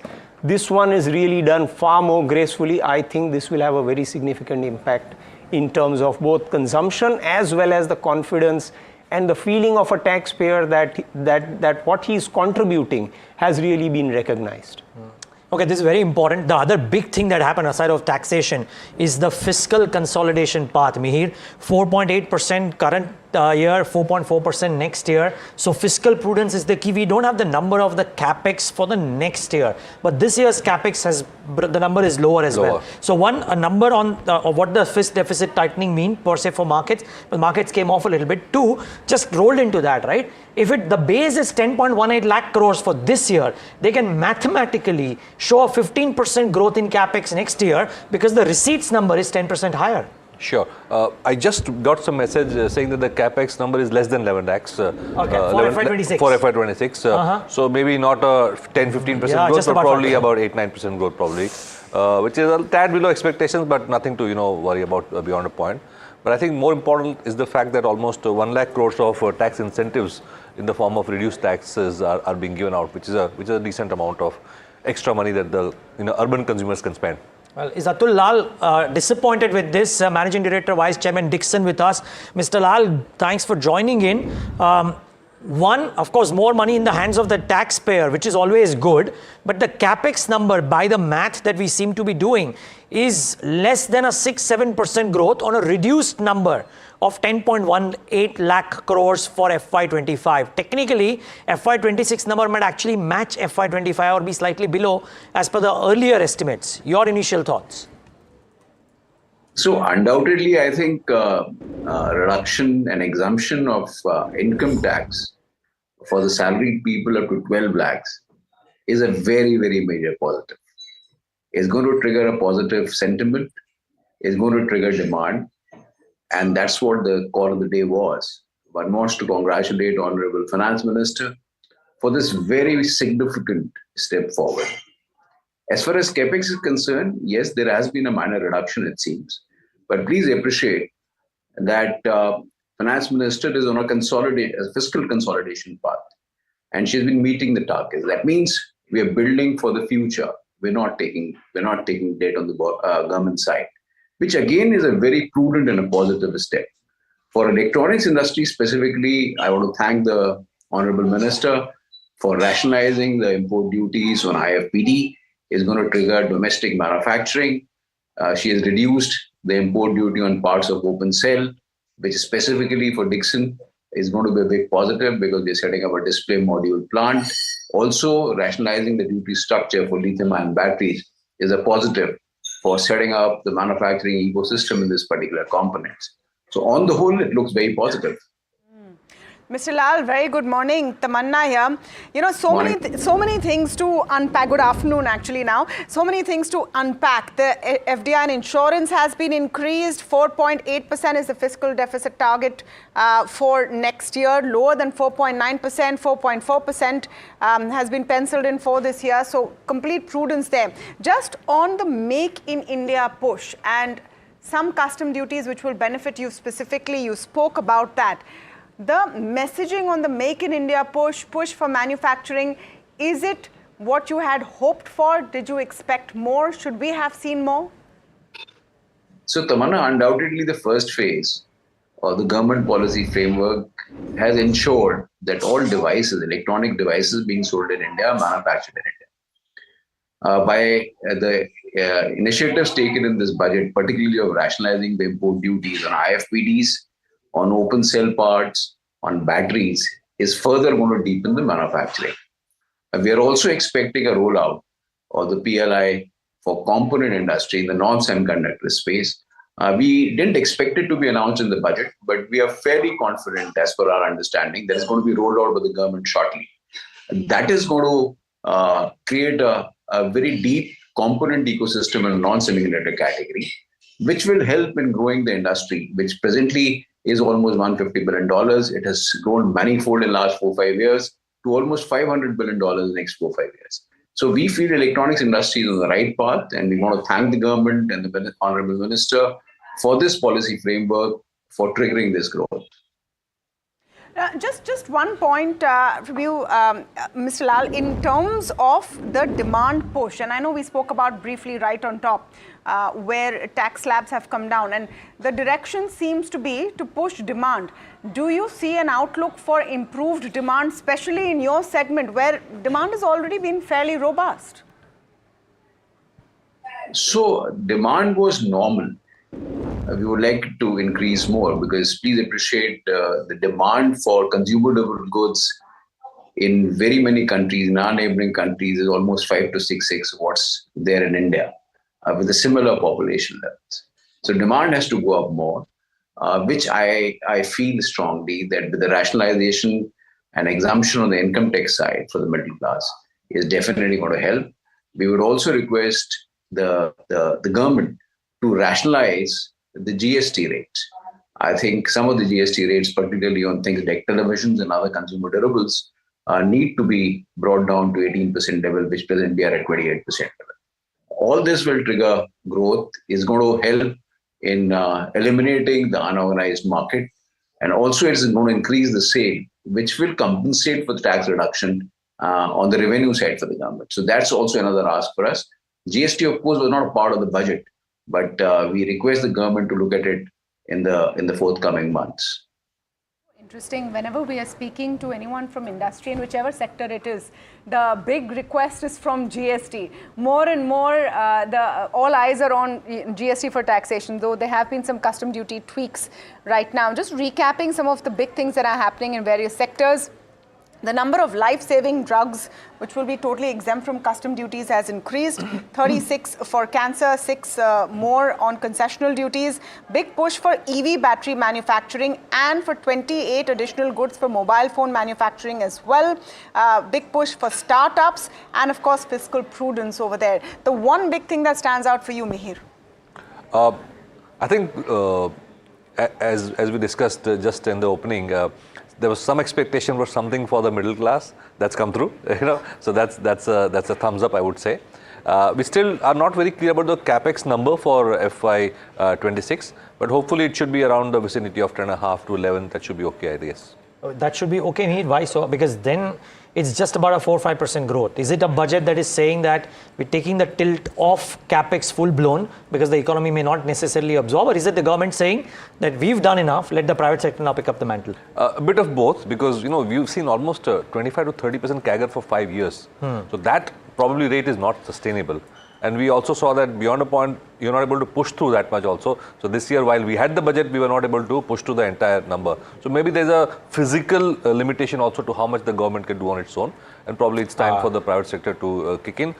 with incentives for taxpayers, a little bit of urban demand coming through, if capacity utilization in the systems comes through, then you probably will see the private sector also get into the investment phase. Cross fingers for that, and we'll get more sectoral things going as well. But Mr. Sehta, just one quick thing on taxation before we get in Shanti Ekambaram and of course Hiral Johnson as well. But Mr. Sehta, somebody is asking about with the DTC in the offing, what do these limits that have been revised, what's the relevance? I mean, would some of these still hold? Is there any implication of the DTC coming in and the changes that have been made this time to the income tax limits? Not at all. I don't think so. The new bill that she's talking about is primarily to bring about simplicity, more clarity, certainty, and so on.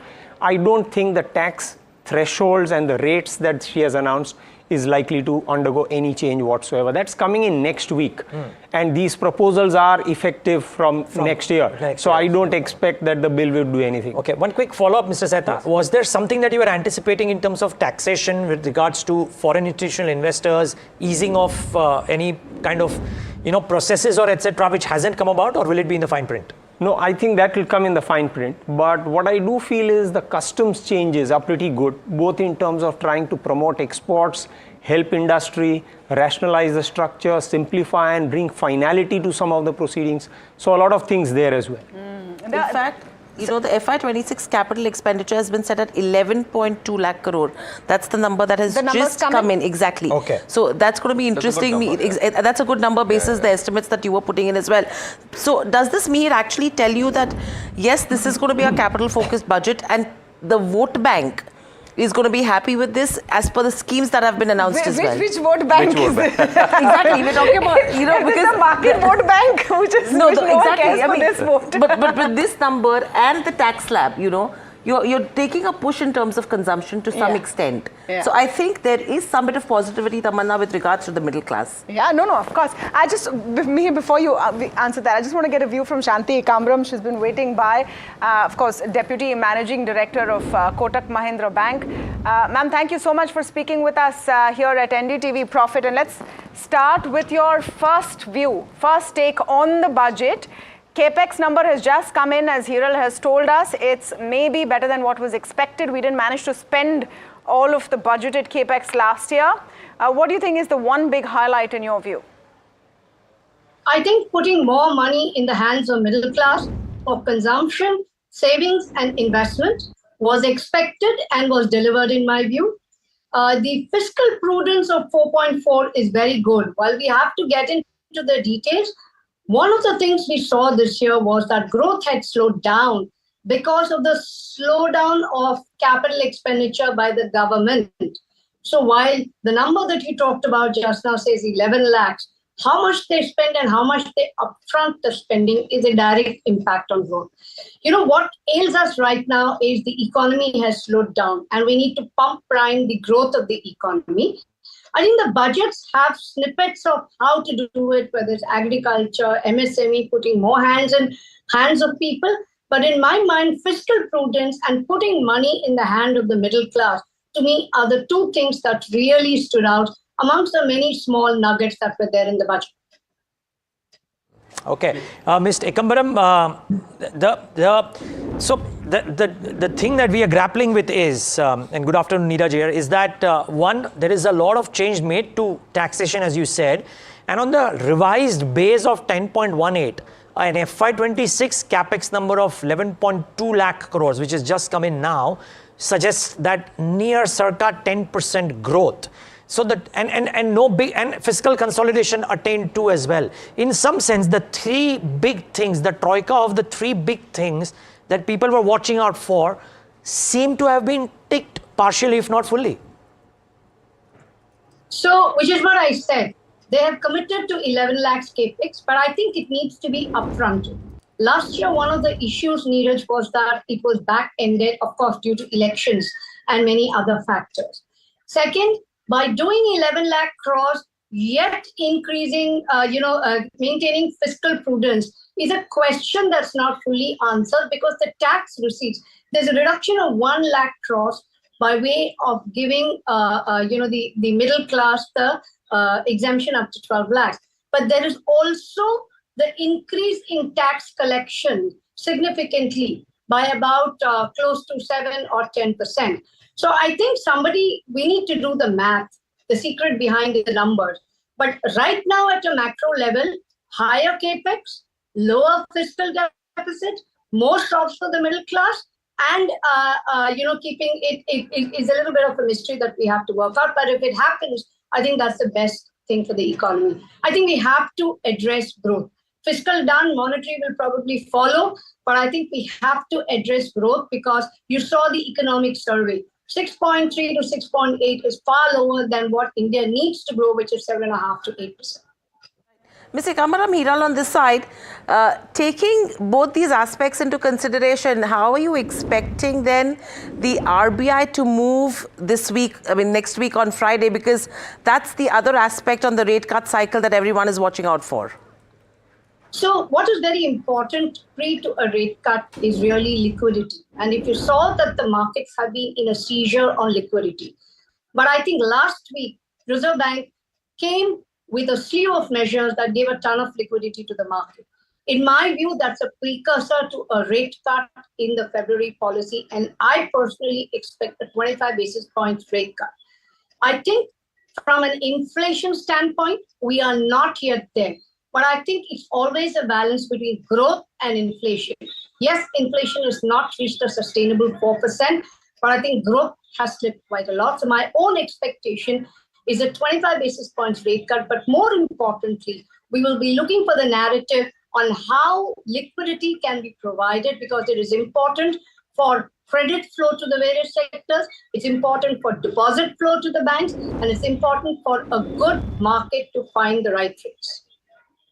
You know, I'm just wondering, Mr. Kamaram, you said growth is the push that is required. From the capex figure that we have, do you think that there is enough boost for that growth? Because yes, consumption on one end, middle class, sounds good, feels great, superb headline tomorrow. But the growth issue, do you think that that has been addressed adequately? I don't think just spending by the government is going to sort of, only spending by the government will give us the growth. I think we have to stimulate private sector. And I think 2-3 things that they talked about in the budget, ease of doing business, right? Whether it's, facilitating exports, whether it is facilitating manufacture in India, whether it is boosting the MSME sector to invest more, or bringing productivity and gains in agriculture sector. It cannot just be achieved by only the government spending capex. They have to stimulate the economy across various sectors, and investment from the private sector has to follow. Second, foreign capital investments across segments. For example, the insurance sector raising the stake to 100%, provided they invest the premium in India, was surprising. At least I did not expect it. So I think it is important to stimulate. So the rest of what they talked about need to happen. Very important, ease of doing business, and amongst the various segments I talked about. Mr. Kamaram, for joining us. So execution is going to be key from here on as well across parameters. But let's actually head across to Alex, because he's going to get us the breakup with regards to the FM's big budget bonanza that has come in for the middle class. I think from what I read, it's going to be the biggest income tax relief since 1997. That's what the word that we're picking up. Alex, break it up for us. Well, I don't know if I'll go that far back, but certainly if you think about it, and I've been working for about 14, 15 years, right? So if you go back to about 2010 or thereabouts, 10 lakh rupees was the threshold for the highest tax slab. And that was, at that point, thought to be a decent amount of money to be earning every year. And above that, it was taxed at 30%. Now take a look at inflation. If you assume that over the last 15 years, we've had 7% or thereabouts inflation, then the value of that 10 lakh is approximately 24-25 lakh at this juncture. The slab changes that have been done today acknowledge the impact of inflation on the pocket of the middle class, and it's been changed to give some relief. And a relief is maybe an understatement. Take a look at the major announcement. Of course, these are how the new tax slabs look. You'll be forgiven for not knowing exactly what it stood at last year, because I'll remind you, right? So 0 to 3 lakh was the lowest tax slab, that is raised to 0 to 4 lakh. It's 0%. 3 to 7 was the earlier slab. It is now standing at 4 to 8%, which is 5%. 8 to 12 goes up to 10%, 12 to 16 goes up to 15%, 16 to 20 is 20%, 20 to 24 is 25%, and above 24 is 30%. In the previous new tax regime, any income above 15 lakh rupees was taxed at 30%. So already there's a huge relief that is being provided. What is more, the earlier rebate was on income up to 7 lakh rupees. What that meant is that if you earned up to 7 lakh rupees in taxable income, you would not effectively be paying any tax. That has now been raised to 12 lakh rupees in the new tax regime, which means that if you are earning a taxable income of up to 1 lakh rupees per month, you're not going to be paying any tax in the form of income tax. The clarification that is going to be required is going to be what she meant, what the finance minister meant about the special income. She specified about capital gains. And the interpretation currently is that if you earn even less than 12 lakh rupees, but if you have an element of capital gains in that total income that you earn in the year, then you will not be able to claim that rebate and you will have to pay basis the slabs. This is something that has to be clarified. Okay, Alex, thanks so much for that. But I want to draw the attention back to markets because they are, well, if not taking it on the chin, certainly languishing. IT is down 1.45%, but I think the index which deserves a special mention is BSE Cap Goods Index. Capital goods is being taken to the cleaners. From an ABB to a Siemens to a BEL, L&T, all of them are getting a punishment because the street seems to be disappointed for now with the capex numbers, 10.18 lakh crores for FY25, and on top, on that base, 11.2. But if you look at the earlier estimates of nearly 11 lakh crores, there is almost no growth in capex. Mihir Vora, you are showing me a chart around capital expenditure, but clearly the street right now is very, very disappointed with the capex number that has come out. Yeah, I think it's a bit of a knee-jerk reaction, I would say, considering that the base was already low. You are seeing a 10% increase in the budget, and I think this combined with the fact that you are probably providing almost 1 lakh crores of subsidies to the taxpayer is not a bad outcome, frankly, as we discussed in the morning. But it's going to be a balancing act. For the capital-intensive industry or Absolutely, sector, yeah. is this a disappointment? The valuations that they are trading at, so on and so forth? See, this has been one of the sharpest hit sectors in any case in the last 3 months or so, right, from the peak. Right. So I don't think too much was being built into the prices in any case. Probably in the last couple of days we saw this uptick, and that's what's being corrected. Okay, whole host of speakers joining in right now for their view. We are speaking to Mayank Shah from Parle. Great time to get a view on consumption. We're joined by KK Mistry. Want to get his view very quickly on what we can expect as well. We have the Macquarie view on markets as well. So we'll get to all of it one by one. Sandeep Bhatia also joins in. Sandeep, great to speak with you today as well. So Sandeep Bhatia, Mayank Shah and KK Mistry joining us for this leg of the conversation. And, I actually, Mayank, I should see the biggest smile on your face. More people have money to buy your biscuits. So, which is why let me start with your take first. Yeah, so no, absolutely. So that's getting reflected in the FMCG index as we speak. Yeah. But yeah, I think this was much anticipated and much expected, and I think full marks to the finance minister for doing it. This is going to really spur demand for consumer goods, and looking at the kind of challenges that most consumer goods were facing in last almost about 2-3 years, this is something that's going to be of a great help to all the consumer goods company. I think 12 lakh rupees effectively, along with standard deduction 12.75 lakh rupees of tax-free income. I think is a big move and a very bold move by finance minister. This is definitely going to result into spurring or a jump in demand of consumer goods.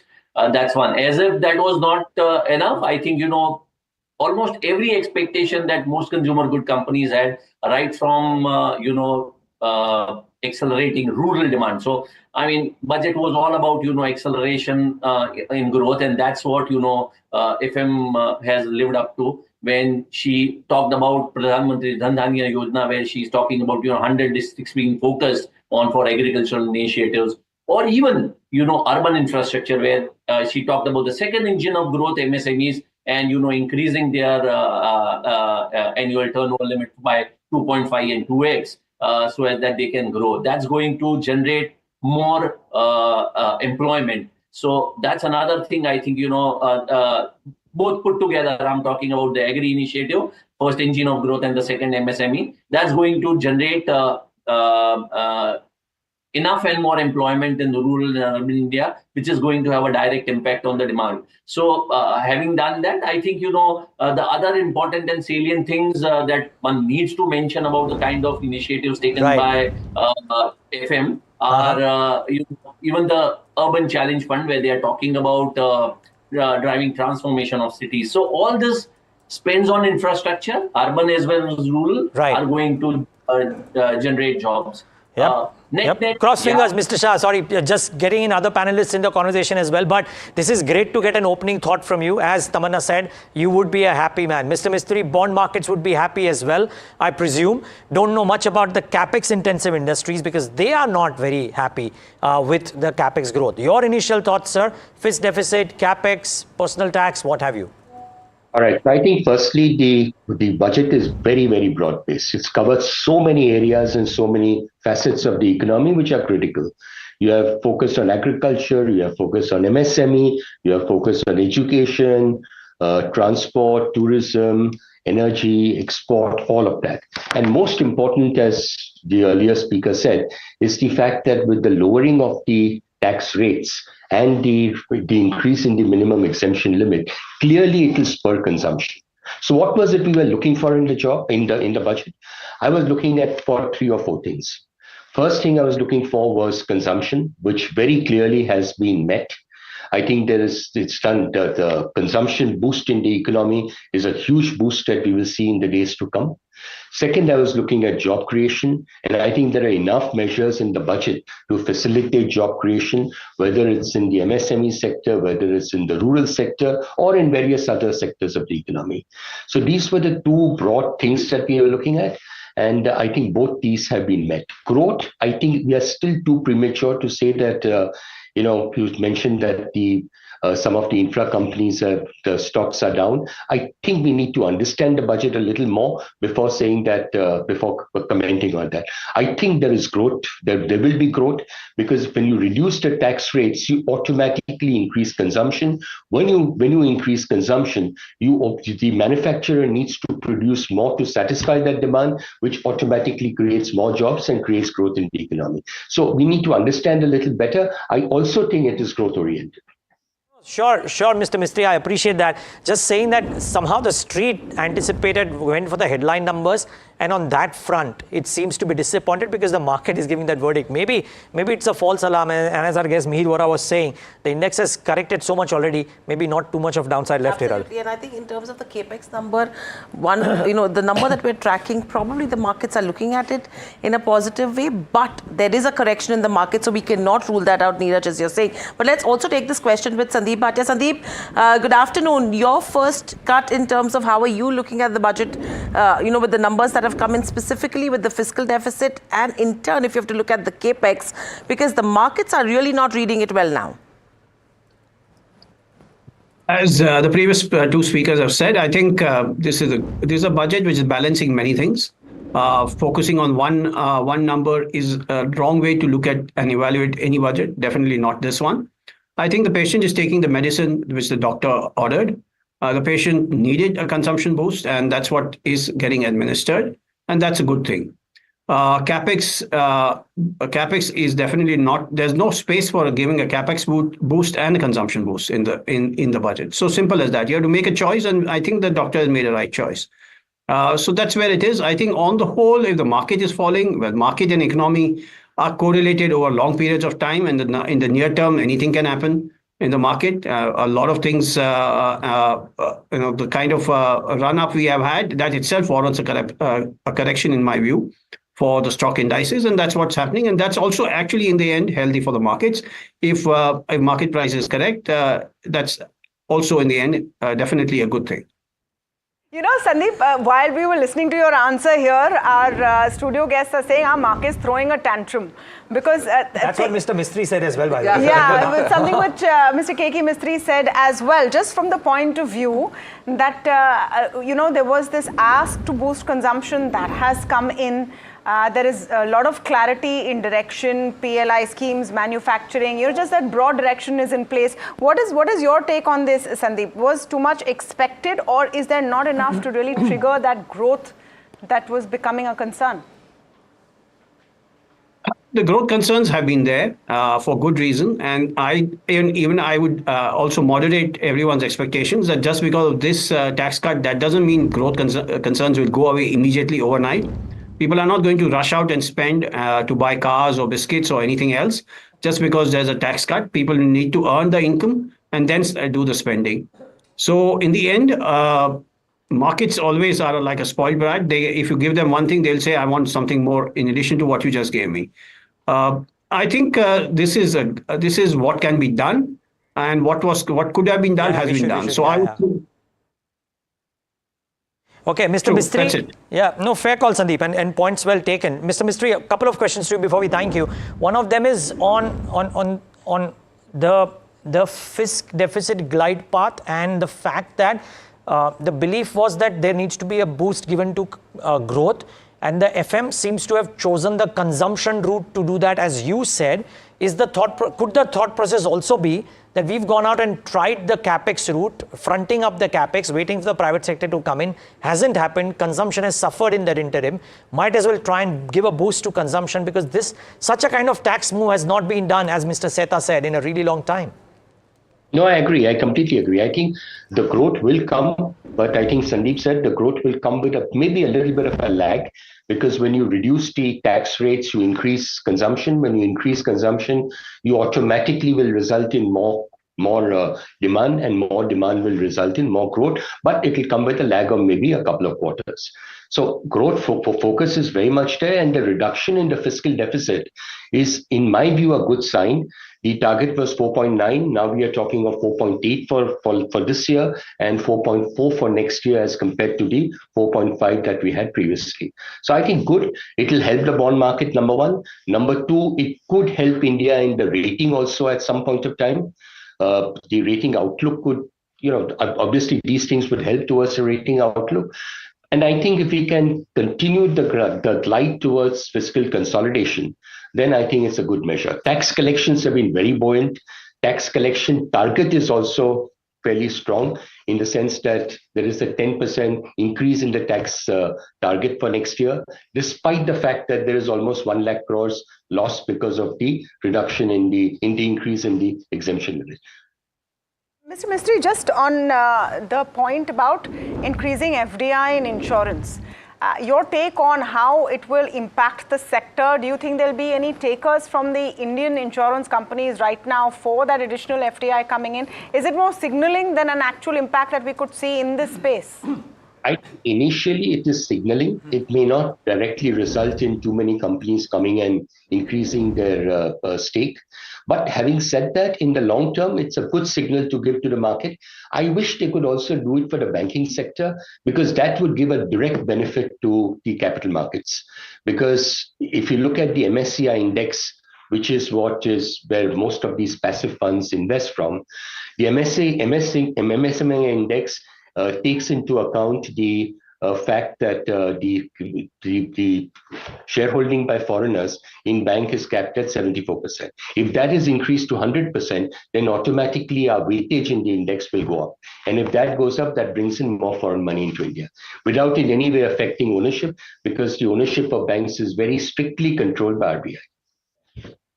Mr. Mistry, we'll let you go on that note. Thank you so much for talking to us and giving us your sense. And, we'll come to Mayank Shah and of course, Sandeep Bhatia as well in a moment from now. But Mr. Setha and Mihir with us. And Mihir, a word on insurance. You come from an insurance background. One is, of course, the limits. Who would go out and sell 100%? So is there a benefit of increasing the FDI limit from 75 to 100 within the current large insurance companies? And part two, sorry, just a personal finance question there. Since the exemption is now at 12 lakhs, does it at the margin reduce the attractiveness of insurance for tax saving purposes for that bucket?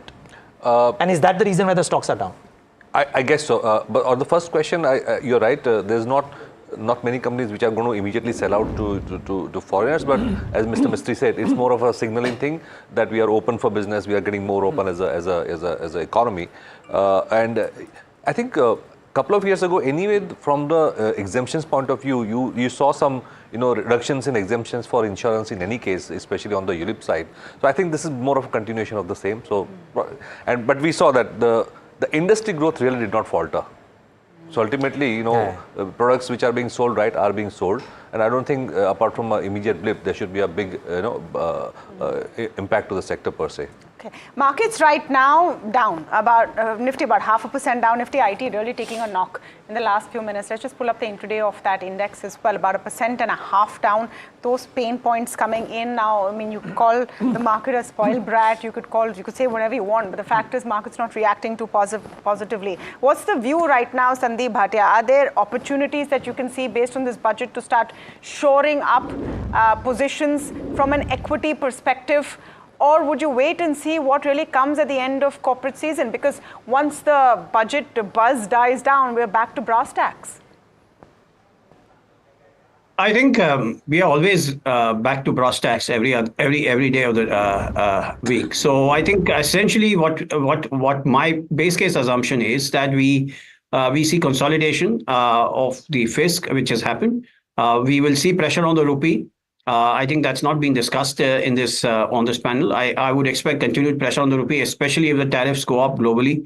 One of the ways which countries will move to counter US tariffs is to depreciate their currencies against that. And similarly, even if there are no high tariffs against India, to meet tariff on competing countries, Indian rupee will also need to depreciate. In that, I think exporters will do good, and even as I mentioned, discretionary consumption, Maruti looks good in the near term, especially because there's a pay commission for central government employees and state government employees, which will kick in next year. So discretionary consumption, exporting businesses definitely look good in the near term. The other thing is private banks. Indian fisc remains in a healthy state. And private banks, some of them are very cheap now. And also the overhang of excessive ownership by FIIs have gone away. So to that extent, private banks look good. Okay. So Sandeep, let's look at the defense number as well. The FY26 capital outgo at 1.8 lakh crores. If you pull up all the companies as well, don't seem to be taking it really well. How are you looking at it? I saw a paper which discusses that even the defense spending is lower than the outgo. It's unfortunate that our decision-making and bureaucracy cannot spend the money which is given to them for defense. Our geopolitical situation is very difficult across most of our land bordering countries. I would think, therefore, I would focus on using the money spend rather than looking at whether the money has got allocated or not, because almost, I think, out of 10 years, maybe 1 or 2 years, the money was left unspent, what was allocated. So that's good. I think the US will also put pressure on India to buy US equipment. We'll have to see what is on offer and what is needed by our forces. And in any way, these things have long-term impact. Even if you make an order today, we know for a long time that even our aircrafts which are coming from HAL have been behind schedule. So all these are good numbers to talk on a day when the budget is announced. But life is, as you said, back to brass tacks. Quick word from Mayank, yeah. Just before you go to Mayank, just wanted to go this clarification because there is a lot of confusion around the defense allocation. Yeah. So FY26 allocation is at 1.8 trillion versus 1.59 for FY25, and that 1.59 is being revised, and FY25 has been revised downwards from 1.72 to 1.59. But at 1.8 for FY26, it's anyways higher than the budgeted earlier number given and the revised budgeted as well. So both. Yeah. So FY26 is anyways not a bad number. So it's the same situation as the overall capex. Yeah, exactly. Whereas you are seeing a 10% growth on the revised lower number. estimates for FY25. Yes. But not so much of a growth from the original Budgeted. About 5%. estimate. So that would be from 11.1 trillion to 11.2. So Same that thing, is just absolutely for defense same. too, But defense is still okay. We should see what some of those defense stocks are also doing. On the consumption point, Swiggy up, Zomato up. I just wanted to get this point from you, Mayank. How much of a boost do you think consumption will make to the prime question of private capex? Now, for example, if you see enough of a demand boost, does it encourage you as a large company to expand more, spend more? Why has that private capex not been coming in? As I shared earlier also, I think last 3 years were challenging. And the biggest challenge that most consumer companies faced was inflation, input material inflation. And that was the reason why there was impact on demand. Initially, we saw a slowdown in rural demand. Post that, since last few months, we are seeing, sluggish urban demand. Now, once demand goes up, there definitely would be expansion that would be happening. So I think, I would agree with some of the panelists, who earlier said that markets are throwing tantrums, especially when it comes to capital goods. Capital goods basically are produced means of production. Today, if we are talking about increase in demand in consumer goods, there definitely is going to be an impact that's going to be there on the capital goods as well. May not be on all the capital good companies, but yeah, some of them or most of them would be manufacturing, machineries or, capital goods to produce consumer goods. So I'm saying, in long run, it's going to be beneficial. When you're spurring consumer demand, I think, net, we're talking about, impact that's going to happen across, broad-based entire economy. That wouldn't be selective to, let's say, a particular sector or a particular category. Okay, Mayank, thank you so much for joining in today. Sandeep Bhatia, thank you so much for your time. I would say not half bad. I mean, markets are taking some time to warm up to what the finance minister is saying. But truth be told, the consumption story has got a big boost this morning. I'm just looking at some of the leaders in the broader markets. A Campus Active, about 13.5% up, obviously because of that footwear scheme that has been announced. A Bikaji Foods, I want to pull up and see what a Zomato and a Swiggy are also doing. A Trent moving there, a Blue Star moving there, disposable income good for all of these companies, and you can see that sharp spike there. We're taking a very short break, but we'll be right back with our next set of speakers and give you a more detailed analysis of the budget fine print. What exactly are the details coming in of where allocation has been made?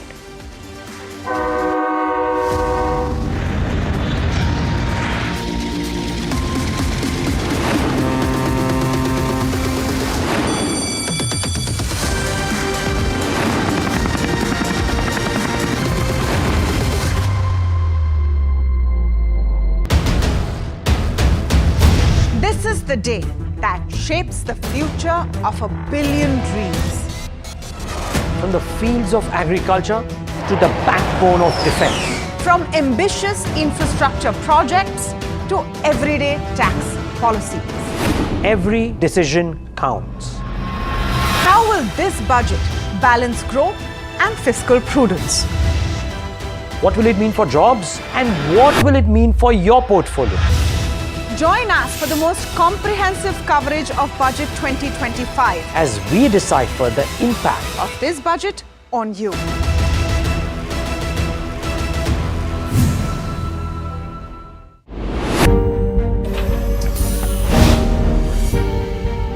Do you really know the company you invest in? What's the picture behind presentations and claims? Is the outlook as rosy as the company claims? Know Your Company, powered by NDTV Profits Research, shines a light on the biggest stock market movers. Know Your Company at 11:30 a.m. Monday through Friday, only on NDTV Profit. Headlines you start your day with. What matters worldwide is now in the palm of your hands. Get ready to seize the day and maximize your financial potential. Stay ahead of the curve with all you need to know on NDTV Profit.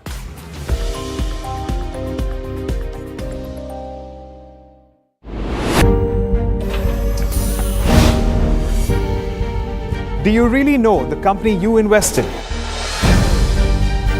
What's the picture behind presentations and claims? Is the outlook as rosy as the company claims?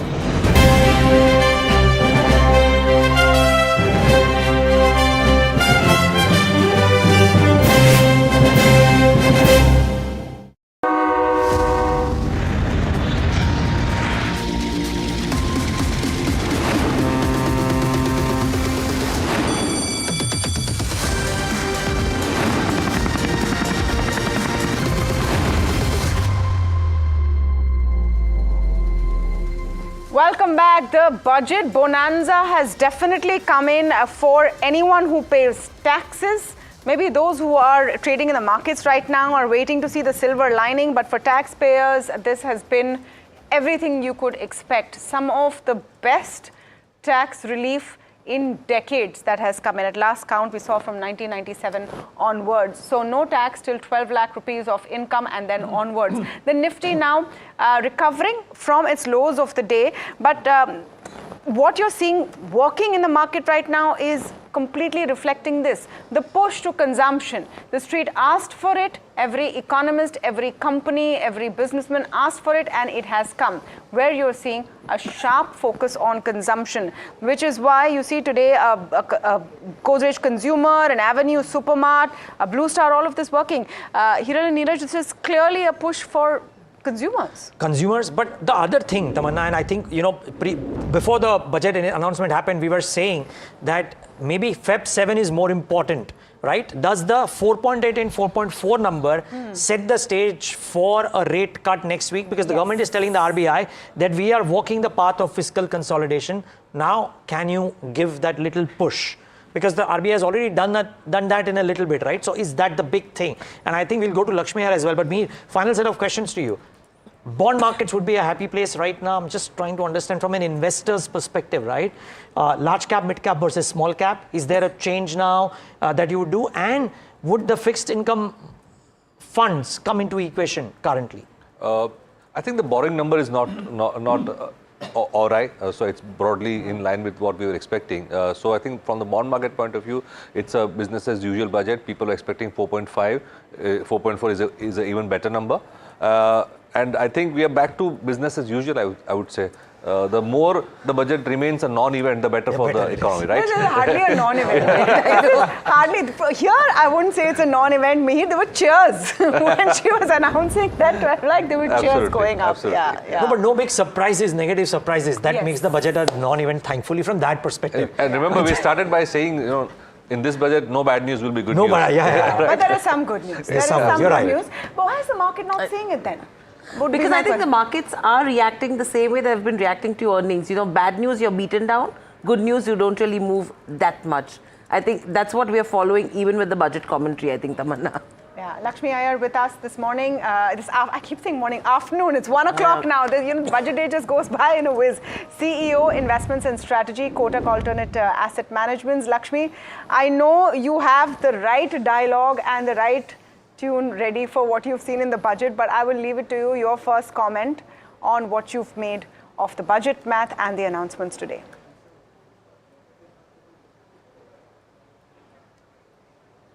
Lakshmi, can you hear me? Yeah, I can hear you now. Okay, you can. Okay, so I was saying, I know you have exactly the right way to encapsulate what we've seen in the budget. I don't know if it's going to be a dialogue, a tune, or a song, but what have you made of this time's budget? So I don't know of any dialogue, but what I could think of is that market wanted both Karan and Arjun, and they said Karan Arjun aayenge, and Karan Arjun meant capex boost and consumption growth both. As of now, it seems to be more tilted towards the consumption boost, which is, you know, through the direct tax rationalization, or for that matter, self-occupied property, the annual value that you declare from 1 to 2, I think all of that clearly means that there is more, propelling the discretionary consumption boost, which is definitely good news from a market standpoint. So yeah, I think, and they've tried to kind of, get in quite a few sectors, whether it's tourism, whether it's hotel industry, of course, healthcare, pharma. I think all of that put together, seems to be that the weekend is going to be quite active. Lakshmi, the weekend is going to be quite active, but what does this tell you with regards to the coming Friday when we have the RBI coming in as well? Has this actually set the tone in terms of what they could do? Well, I would say the RBI already kind of did a quasi-easing by doing some liquidity measures early last week. And there probably could be more to follow. So I think, and of course, the budget living or, staying within the fiscal path of consolidation or discipline is another positive check the box. Are these necessary and sufficient conditions to probably go in for a rate cut? I still would probably do like a toss of a coin, quite difficult, and with a tad higher probability saying that maybe that, instead of a Feb easing, can you push it to an April easing? Is it going to move the needle materially? Well, probably not, because we have to look at what's happening globally also. Of course, domestically, things also are, kind of falling in line, but globally, things are not completely in our control yet. Lakshmi, thank you so much for joining in. Really appreciate your time. And take a moment to thank our budget think tank, Mr. Pranav Sehta, Mr. Mir Vora. Thank you so much, gentlemen, for joining in today and giving us your thoughts. Really appreciate your time. Okay, we have a special guest with us, Dr. Anish Shah, Group CEO and Managing Director of Mahindra Group, joins us right now on the show. Dr. Shah, thanks so much for joining in. It's a budget that has kind of played the balancing act on 2 or 3 counts. But most importantly, if the cheer in our newsroom is anything to go by, there is the big bonanza given to taxpayers. How do you see this? Neeraj, good afternoon. We see 3 major themes of this budget. One is the demand stimulus, which was much needed. And the bonanza to taxpayers is something that should translate into expenditure. And that's going to be a positive for increasing capacity utilization for companies and thereby private sector capex, which is one area that has been in focus for quite some time now. The second big theme is Make in India. And this is, again, essential for an economy that has to grow many multiples over the next few years. And here we've got many different incentives around capital goods imports being cheaper, addressing the inverted duty structure in most cases, ease of doing business. And these are all factors that will go a long way in ensuring that the cost of manufacturing in India becomes lower and India becomes more competitive in the world. There is obviously a lot more to be done on this front, but these are steps very much in the right direction. And the third major theme is inclusive development, with a focus on agri, on MSMEs, on skilling. These are all factors and ecosystems that are required for both manufacturing and services, and obviously the agri sector as well. So in all, this is a budget that has balanced various factors, in our view, very well, and continues to drive the strong fundamentals of the economy and hopefully takes us out of some of the speed bumps we've seen in the recent past. Anish, Hiral on this side, you mentioned about the demand stimulus. To add to that, we've already seen a tax hike that came in terms of second-hand cars, which was also a booster dose for OEMs. How are you looking at this for the auto sector then? I think the auto sector still has a long way to go from a growth standpoint. So I would look at more fundamentals that help us in the long run. The focus on EV is very positive right now. The measures that the government has put in place have helped take 3-wheeler penetration in EV from 0 to 25%, and it will go to 100% in the next 3 to 5 years. 4-wheelers, we've just started the journey. We are at 1.5 to 2% right now.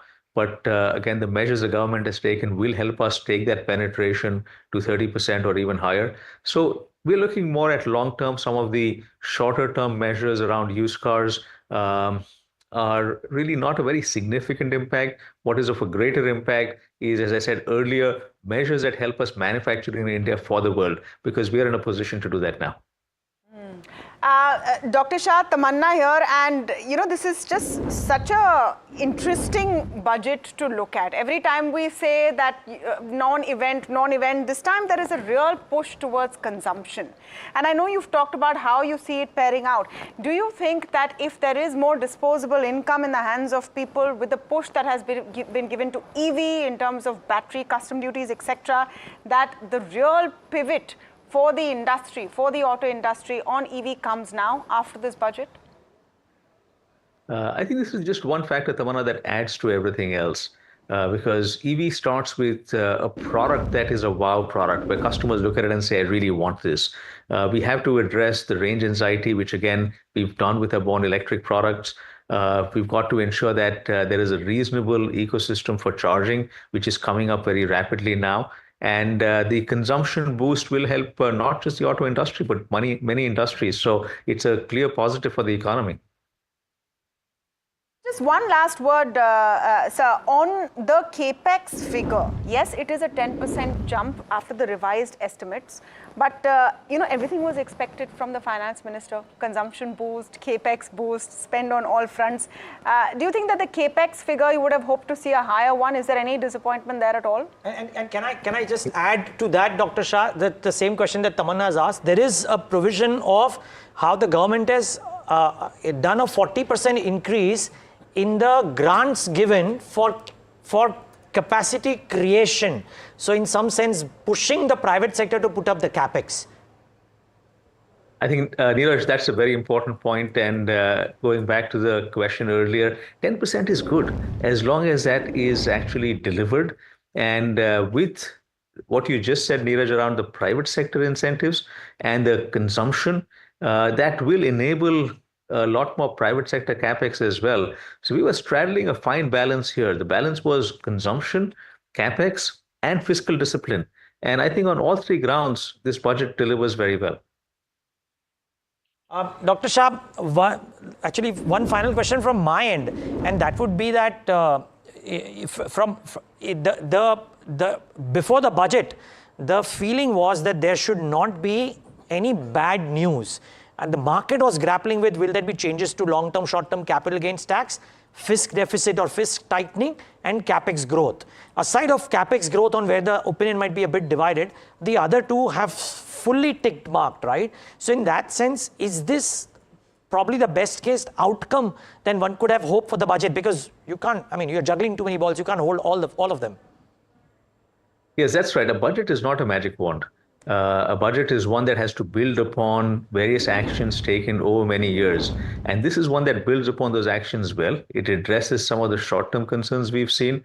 It keeps in place the longer-term focus on capex, which will have a multiplier effect. It maintains a fiscal discipline.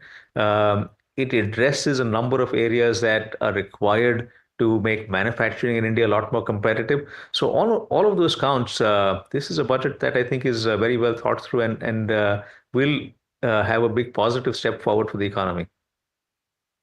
Okay, thank you so much, Dr. Anisha, Group CEO and Managing Director, Mahindra Group, there on the budget. And I think that's going to be the refrain, guys, from what you would expect from corporate India, because they said get people to come and spend and then we will increase, setups. The private capex will come and people spend. The chicken and egg. Look at the gains, Tamanna. Trent, Avenue Supermarts, Godrej Consumer, Blue Star, Sapphire Foods, just gone all across. CLSA 3 days ago said that FMCG is now the biggest overweight for them, contrary to everything else. This is a blowout move for consumption stocks for sure. Westlife, Phoenix Mills, premium, mid-income, mass. Everything has gotten a boost. It's actually looking like consumption versus the rest now. Yeah, it is. You in the market's right. perspective, that's exactly what we are seeing right now. And whether this will, and now the question will be, Neeraj, valuations. Yeah. We were all talking about valuations versus what's happening to consumption. I think the tables have turned. Yes, most certainly. And the other thing that we need to also just one second, Hiral. B. Tyagarajan, Chairman of CII Trade Fairs Council, speaking with our colleague Shimi Chaudhary in our CII setup in Delhi. Let's just cut into that conversation very quickly. Categories of low. If we are increasing the consumption, that is a step towards becoming globally competitive. See, already there is a PLI scheme which is working well, and it is a successful scheme. And this consumption story complements that effort, and it is something very important, wanted, and it was also not expected to this extent. Taking it straight away to 12 is a great step.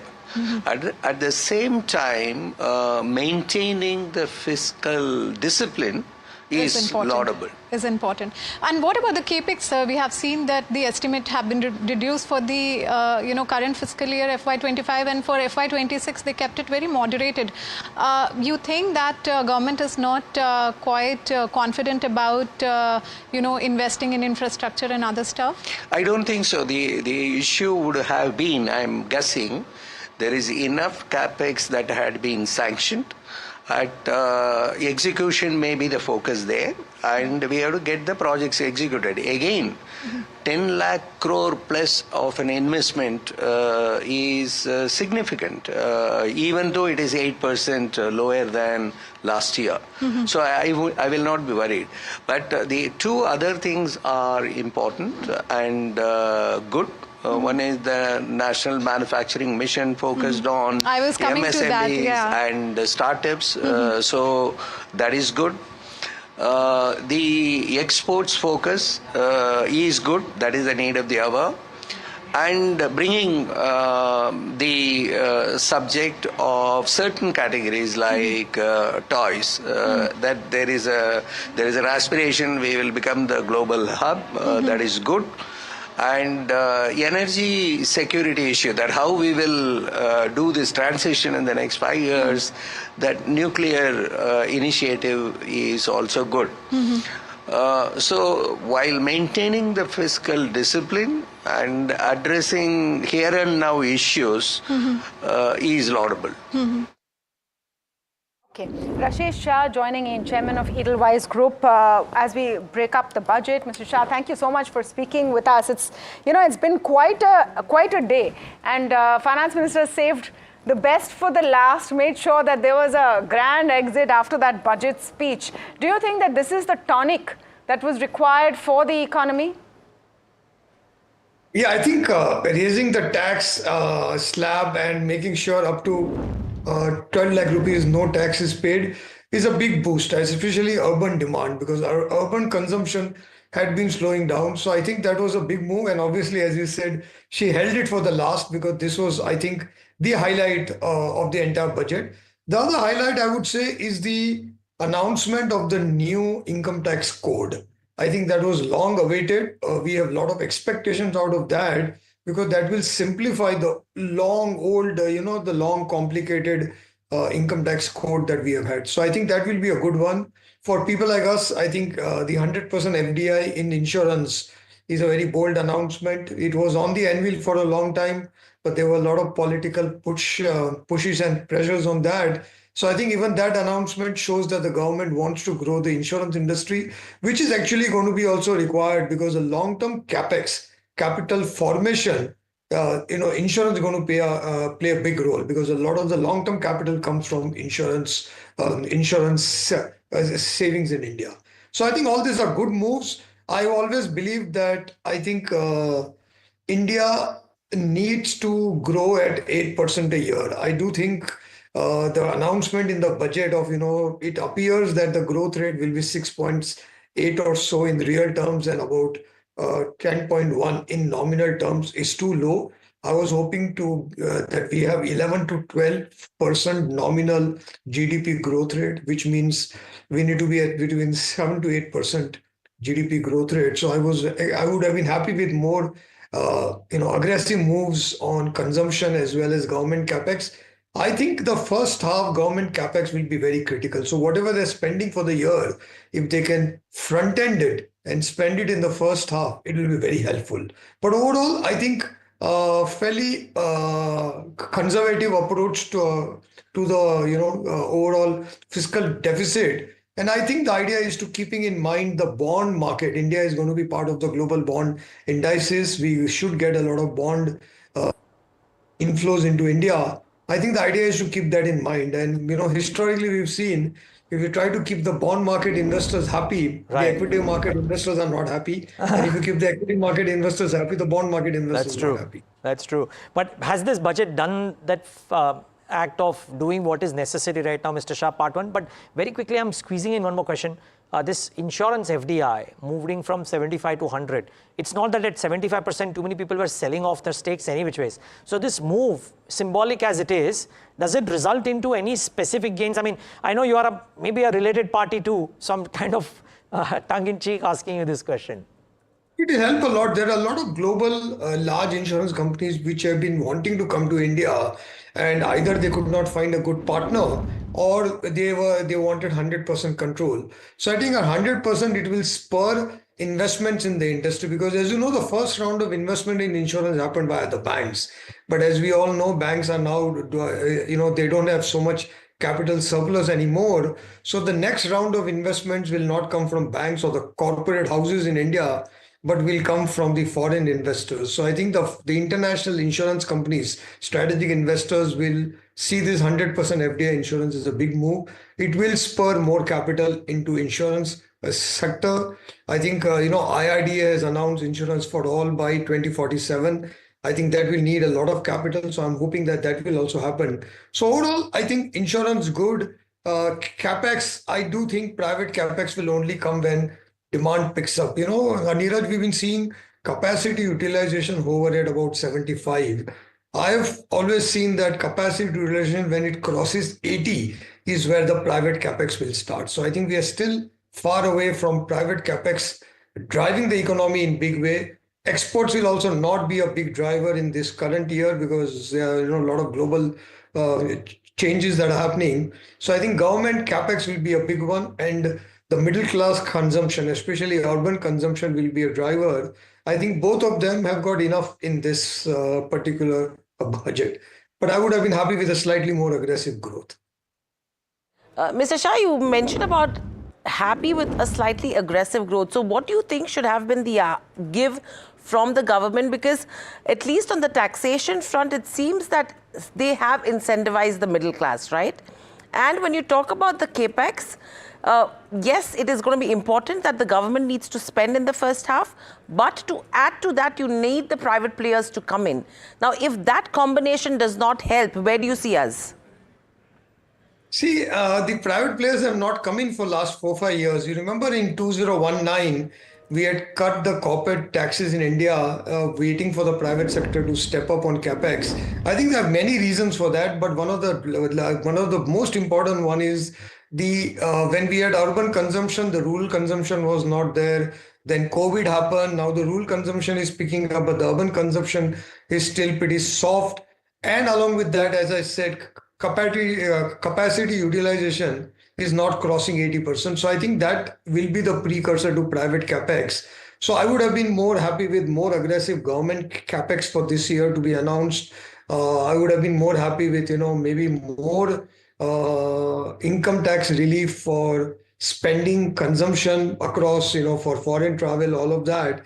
If there were more specific stuff which would have said that we want to spur consumption, that would have been good. Along with that, I think if there was a bold announcement that we want to go for 8% growth and lay the groundwork, even if the FM had said that by 27 we want to be at 8% growth, so then the coming year, FY26, is more like a bridge year to that, it would have been a lot more helpful in boosting, because the biggest problem is growth expectations. Unless growth expectations come back, animal spirits will not come back. Unless animal spirits come back, capex and all will still be muted as it has been. Just getting your take, Mr. Shah, why do you think the market has reacted the way it has to the budget right now? Is it the nominal GDP growth number that you mentioned about, the feeling that the tax cuts are maybe not going to be enough and capex boost is what was needed? Yeah, I think the market, but I also must admit, I think there was not a lot that the FM could have done to really boost growth in the short term. I believe that the RBI policy a week down the line will be more important for short term. So if you look at bank stocks and all, they have come back a little bit. But I don't think any announcement in the budget really affects the banks in the short term. I think RBI has a much larger impact. So I think the next week is going to be a lot more important from the growth expectation. I think the first half of the coming year, growth has to come back. We need to get back to 6.5 to 7% growth as fast as we can, because that is the minimum growth that we need to keep the optimism, the animal spirits, all of that going. Got it. Mr. Shah, I really appreciate this time. Thank you so much for speaking to us today. That's Rashesh Shah of Edelweiss. Well, in some manner, I think he said that this is what was needed. A lot of people want to come in, but the 100% was not there. I didn't want to ask him point blank, are you going to now sell out the state? But yeah, that's interesting. I think the other reason which I'm getting, and just need to verify this, but insurance, one of the other reasons why this could be down, because apparently the 10D benefit has been taken out for ULIPs. And ULIPs was a big growth trigger for insurance in the last 12 months. So if indeed that has happened, it will be a negative for insurance companies, and which is why maybe the HDFC Lives, etc., or the private sector ones would be down. Not Mediclaim. Let's get HDFC Life, ICICI Pru, and those are the names. Which correct, and this will be with your new tax regime, right? So this even the new tax regime along with it. So that shift to the new tax regime is going to impact what you're saying. That too. Absolutely. Yes. I think the important thing to do, and here's a quick plug-in. If you're wondering what is happening to your taxes, please go to ndtvprofit.com. You will find a tax calculator there. You don't need to look any further. Put in your numbers and figure out what your tax outgo is now. I think another thing which will be very important, guys, is old tax regime versus new tax regime. Yes. The push to move towards new tax regime and let go of those exemptions has been increasing year after year. I would say this is the most solid and strongest push yet to let go of all of that ATC, ATD, etc. Yeah. Just go out. We are making it clear. Sorry, Hiral, you want to make something? No, I was just saying that, and the differential that is coming in terms of the taxation is very minuscule. So if you sit with a tax calculator with your new tax regime and the old tax regime, with what has happened, it's a minor difference. Say, I mean, you're saving around 5, 7, 8, 10,000, right? And that's what the government is now pushing, that get rid of it, come to the new tax regime. I did this exactly 2 days ago because that was our internal, deadline. And for the first time, I have moved to the new tax regime. I'm so happy I did that 2 days before the budget. But with taxation, I think, Neeraj, one more sector that we need to look at very closely in terms of pharma. I think it is a sweet pill what's coming in terms of the custom duty which has been removed on the couple of drugs which are related to cancer. So that could be a positive on that one. On your bulk drugs, you're seeing some bit of positivity, and your medtech becomes crucial over here with the cancer centers and the daycare centers that they're setting up, right? So Siemens, Polymedicure, two of the names that come to the top of my mind right now. Yeah, let's see how they go. Okay, but as we hit into a break, a big thumbs up coming in from SpiceJet's top boss Ajay Singh in an exclusive chat with Sisa. He said this budget is very positive. Listen in. I think very positive budget. It focuses on fiscal prudence. It keeps fiscal deficit at 4.4%, which is a big achievement. Spending on infrastructure, ease of doing business, simplification. I think reduction of taxes for the middle class, which should lead to greater consumer spending, will give a big boost to the economy. I think all those are big positives. Exemption of income tax up to 12 lakh rupees, I think, is the single biggest announcement of this budget, and we commend the finance minister for that. Specific to aviation, what are the key initiatives that you see as a key positive for the sector?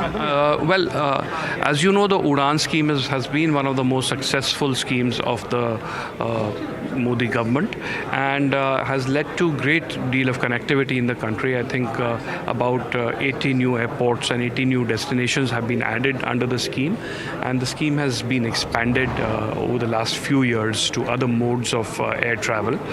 I think the fact that the scheme was recognized in this budget, and the fact that the finance minister spoke about adding another 120 destinations and 4 crore new passengers under the scheme is a big positive, will change air connectivity in this country, completely transform it.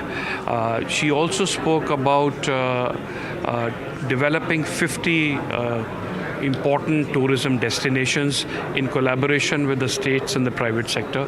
Again, something that was a much needed announcement and will boost tourism, boost travel in our country and boost employment. All right, sir. And lastly, how does SpiceJet, looks to leverage this opportunity to expand operations? SpiceJet has been one of the most ardent supporters of Udan. We were the first private airlines that participated in the Udan, and we will significantly expand our footprint under Udan with the announcements of the finance minister.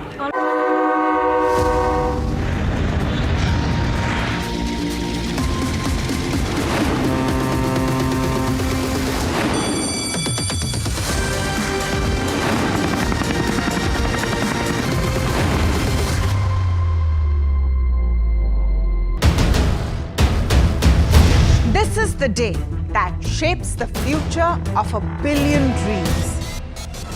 From the fields of agriculture to the backbone of defense. From ambitious infrastructure projects to everyday tax policies. Every decision counts. How will this budget balance growth and fiscal prudence? What will it mean for jobs, and what will it mean for your portfolio? Join us for the most comprehensive coverage of Budget 2025 as we decipher the impact of this budget on you.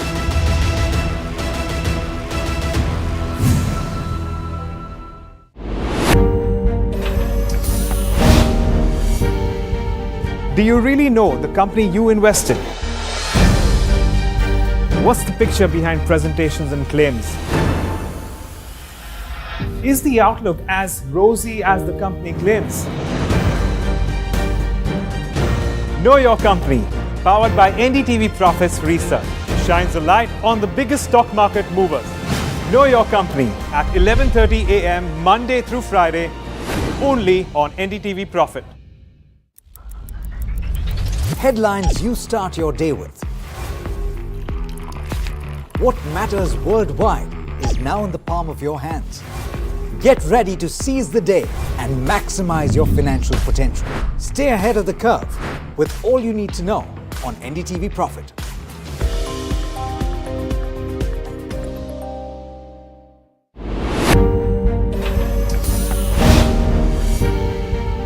Do you really know the company you invest in? What's the picture behind presentations and claims? Is the outlook as rosy as the company claims? Know Your Company, powered by NDTV Profits Research, shines a light on the biggest stock market movers. Know Your Company at 11:30 a.m. Monday through Friday, only on NDTV Profit. Headlines you start your day with. What matters worldwide is now in the palm of your hands. Get ready to seize the day and maximize your financial potential. Stay ahead of the curve with all you need to know on NDTV Profit.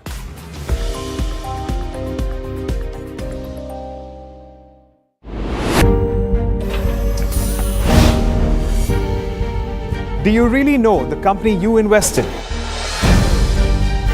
What's the picture behind presentations and claims? Is the outlook as rosy as...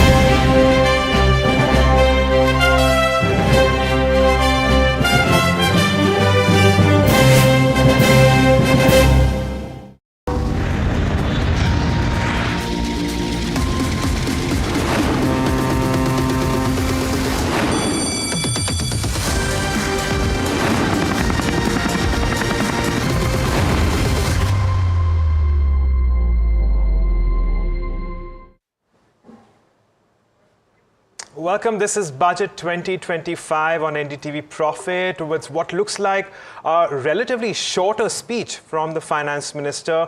Well, we have plenty of updates and a lot more in terms of analysis now. Well, I'm Agam Vakil and with me is Mahima Vachrajani. And we also have with us at the moment Saurabh Mukherjee. He's the founder and CIO at Marcellus Investment Managers. Harshvardhan Agarwal, President at FICCI and Vice Chairman and Managing Director of Imami. And Anand Goenka, Senior Vice President of FICCI and Vice Chairman of RPG Group. Well, good afternoon to all of you and thanks so much for joining in. Saurabh, I start with your first take on what you made and what are the key highlights for you as far as this budget's concerned. I think this is a very different budget to what we've seen in the last 5 years. I think this is a decisive change in direction from NDA. This is the first budget in 5 budgets. The capex growth is as little as 10%. Historically, last 5 budgets has been 30%. So big pullback in capex growth. And correspondingly, this is the first time in 5 years that the RevEx growth, revenue expenditure growth, which finances subsidies, that's growing in double digits after 5 budgets. So decisive change in direction away from capex towards revenue expenditure. Obviously, as has been extensively commented, epic tax break for the middle class, something like 80,000-90,000 rupees in the pockets of middle class people will go a long way towards reviving consumption, which has been flagging in our country. And what was also interesting, leaving aside these sort of headline changes, what was also interesting was the emphasis on pro-poor, pro-SME. This is very similar to what the NDA had done in its first term, which I thought was the most constructive 5 years of NDA. NDA first term was doing terrific work. I think this looks like a return to NDA 1 rather than NDA 2, which I thought was a very different government. NDA 3, I think, has taken the message from the 2024 elections, which is look after the poor, look after the middle class. That's where the vote banks are. Okay. Mr. Agarwal, I'll come to you, from the consumption side of things, big boost for consumption, no taxes up to 12 lakh rupees. And this is for the new tax regime, of course. And we're seeing, the consumption space picking up in the markets as well. How do you read that and what do you make of this? I think, the announcement in regard to the no income tax till 12 lakh rupees, I think this is a big step from the government perspective and a very welcome move. From the industry perspective, specifically even from the FICCI, we have recommended the government an area, this is an area where and how, the consumption can improve. And ultimately, more money in the hand of the consumers is certainly going to help in more discretionary spend and more consumption and better GDP growth rate. So yes, we really welcome this move. I mean, on the capital expenditure front, the government has maintained that they're looking to spend as much as 11.2 lakh crores in FY26. What does this number mean for not just your sector particularly, but, capital expenditure in general as a whole? Anand, this question was for you. All right. No, I think this year it was at about 10.8 lakh crores. So from that perspective, there has been an increase. Certainly, we had hoped for a slightly higher increase in capital investment because of the multiplier effect that comes in. But on the other hand, I think the focus on manufacturing and number of areas that the government has focused on to promote manufacturing has been very positive, all the way from consumption towards the national manufacturing policy, promotion of exports through manufacturing, focus on future sectors such as nuclear energy, clean tech, electronics, EV batteries, all of that. I think those are areas which are seeing S-curves, and the government has chosen to bet in these areas for India to be self-reliant. So I think those are the very big positives that we are seeing on the other hand.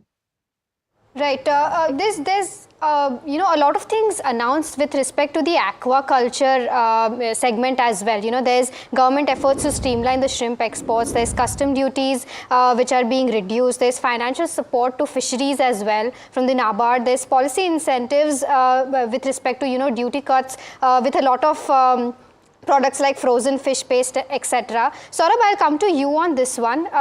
Which of these stocks tend to benefit from this? Which of these companies in the listed space are benefiting the most from all of these initiatives taken?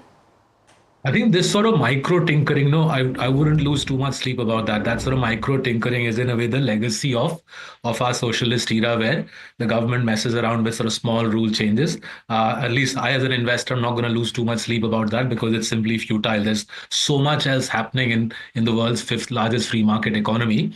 For us to sit here on budget day and invest on the back of micro tinkering by the government, I think is doesn't make any sense. Focus on the big picture. The big picture is a decisive change in direction from the NDA, away from an emphasis on capex towards a focus on pro-SME, pro-poor, and consumption. I would say focus on that. If you want to invest on the back of the budget, focus on the big structural themes in the budget rather than the nitty-gritty about shrimp farmer ke liye kya kiya and shipbuilding ke liye kya kiya and all of that. That doesn't work. It's too big an economy for us to drive. Sure, Saurabh, point taken. I wanted a better understanding.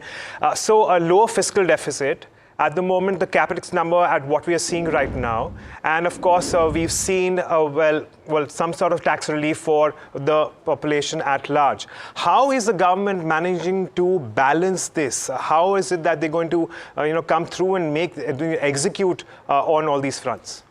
Absolutely. I think the fiscal maths is actually, it adds up. I was doing the fiscal maths over the last couple of hours. The fiscal maths adds up. They're basically budgeting for around 13-14% growth in receipts, which I think should be doable. And they're budgeting for around 10% growth in expenditure. Thus, the deficit gets pulled back to 4.4%. That should give the government a little bit of wriggle room to nudge the RBI towards rate cuts. The country needs rate cuts, even though the rupee is under pressure.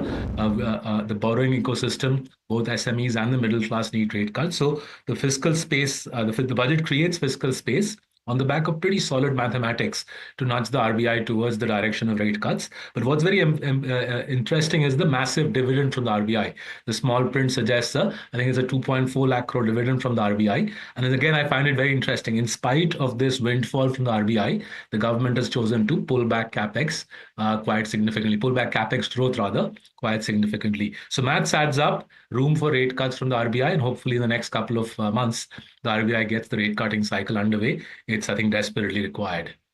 And Harsh, your opinion on this? So while we are looking at slacking growth, inflation really hasn't helped at the moment, especially when it comes to food inflation. What's the way forward? And while we're all hoping for a rate cut, do you think that's a possibility, at least in the near term? I think from the industry perspective, it has been a ask and expectation that the rate cut should happen. And honestly, if you ask me, I feel very positive about it, that in the coming monetary policy announcement, we should see some kind of rate cut. Agarwal, one more question from the consumption side of things. Now that there's more money in the hands of people, we're seeing an urban consumption slow down overall. Do you expect that the urban consumption going forward will pick up? And if yes, will the gap between the value versus volume growth widen? See, yes, I think the whole idea of the government also to tinker with the tax rate is to boost the consumption. And in my mind, yes, there is no doubt that it will help the consumption. But yes, to what extent, we need to wait and see. Apart from that, there are many other initiatives, which the government has taken, where they want to focus on Make in India, the focus on the employment or the labor-intensive industries, which will again, give boost to the employment. So overall, I think it's a good budget from the consumption perspective. Come in on this. Look, I understand that the union budget is, it's not responsible to spur manufacturing activity in India. All it can do is making perhaps, 8 things going forward. Still, from the government perspective, what more can you expect going forward? Where are things standing at this moment? And do you think that we could expect more changes? Are you okay in terms of the announcements that we made in the union budget so far when it comes to manufacturing in general? Is this for me? Anand, this one was for you. So I'd say that I think now the government has to act on what they have said, and as well as share the fine print details. So they have shared that they are creating a high-level committee on deregulation. That is a very positive step. if you look at the language used by FM today, a lot of language on simplification, trust, and if these things all land up in terms of real action, private-public partnerships, working with states and incentivizing states for reform. So very important directional comments made. I think we have to now see that coming into action. Even at the common man, if you look, indirect tax simplification, direct tax simplification of slabs. So a lot of talk on all of this, and that's a very positive direction and roadmap that we are looking at. And if that happens, I think it'll be great for ease of doing business in the country. Okay, so with that, we are also joined by Ameera Shah, who's the promoter and executive chairperson of Metropolis, is joining us now. And Anant, thank you so much for giving us those insights on NDTV Profit. Always pleasure having you. Ameera, welcome to the show. My first question to you is a lot of reforms with respect to the pharma sector overall. How are you reading the budget and what do you make out of this, and how does it benefit the overall sector? Actually, it's quite thrilling because I would say this is one of the most visible, budgets for healthcare importance in the last many years. And we've seen a bunch of reforms come out from the FM this morning, including sort of, investing in 200 cancer care centers in all the district hospitals all across the country, and recognizing that cancer is going to be one of the fastest growing diseases in the next 10 years, and this is going to be a requirement, for patients. They've also said that they're going to be removing or subsidizing the cess on all kinds of life-saving drugs, medical equipment, cancer, care, and chronic disease care or chronic illnesses care. And I think that's again going to be quite exciting because it basically facilitates a more affordable and a more comprehensive health environment for our consumers and our patients in India. Along with this, the government has also recognized that AI is going to be a significant push in the future and is investing enough money to create an AI development center really focused on education and healthcare, to really look at analytics, to really look at data that will really support India moving forward. A lot of the data we have in the country is usually global, and having that kind of Indian data would be phenomenal to make things more efficient and easier for patients again. Medical tourism is another area. Our Indian hospitals have been saying for many years we are very good at what we do, and Heal in India and medical tourism is going to be enabled even more by the government going forward. So lots of exciting healthcare introductions, besides obviously the more general economic reforms, which I think are also quite interesting from what they're doing with the tax.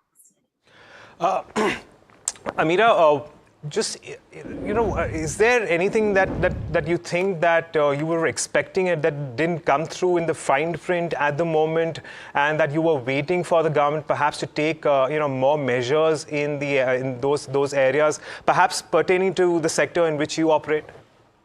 One thing for sure, actually, GST has been a bit of an issue for the healthcare sector now since GST was introduced into India, where we get all the input costs and all the input taxes, but we don't get any offset because we are exempt from GST.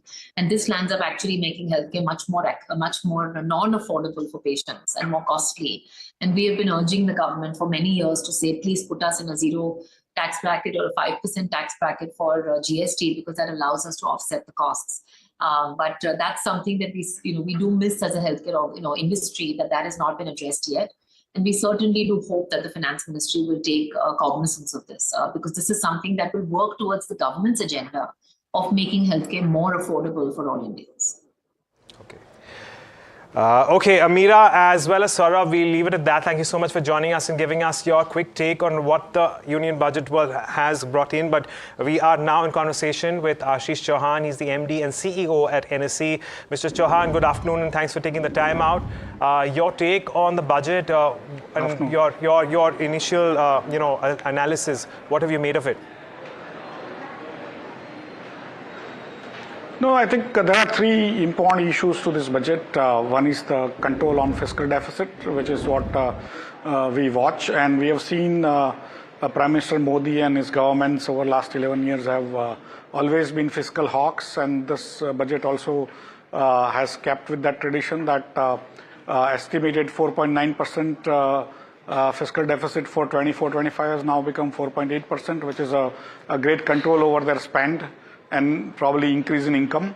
and the next year, 25-26, it's going to be 4.4%. So that's telling you the trajectory on which they are going. The second part is they have also kept a lot of money in the hands of the middle class. I think up to 12.75 lakh rupees. People don't have to pay any tax, which is, I think, a very welcome move, which is going to increase the consumption, but also increase a lot of savings, which will come through the mutual funds into the market.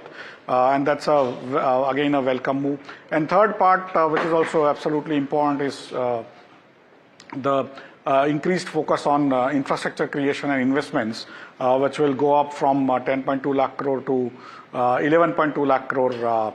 And this year, financial year 24-25, the government has not been able to spend what they had estimated because of the two large elections.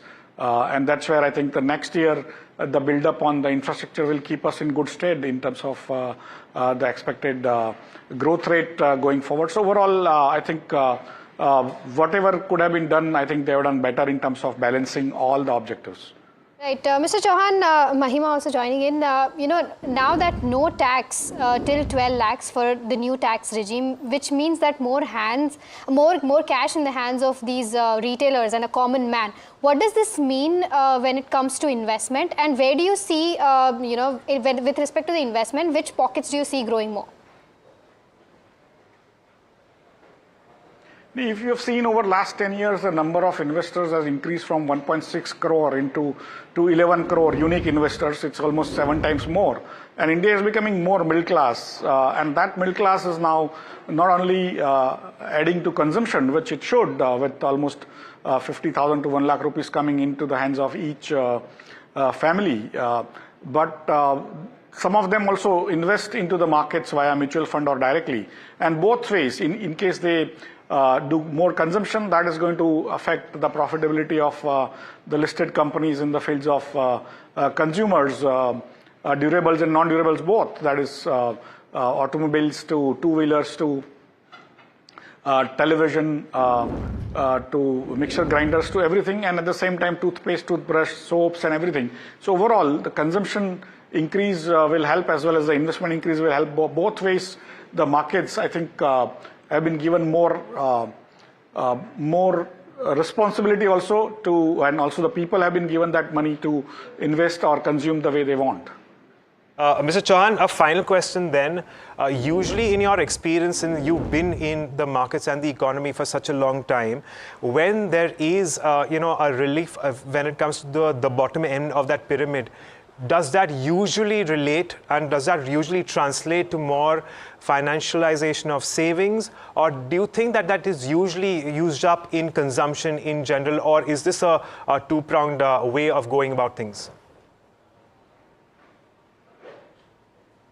I think the traditional framework was that the more consumption, more tax relief will give you more consumption, because India was on a what I call subsistence levels up to a certain point. Now India has now become sort of investment savvy, where almost 20% of the households now directly invest in stock markets, and only 30 pin codes do not have stock market investors, which means that NSE has reached literally every nook and corner of India. And so my understanding is now at this stage of our development with larger middle class, it's going to be both not only consumption but also investments going forward. And that's what you will see. Whichever way it happens, of course, it helps markets. But in terms of going forward, you will see a lot more people coming into the markets to invest and increase their wealth, as well as that will also increase more jobs, creating a virtuous cycle going forward.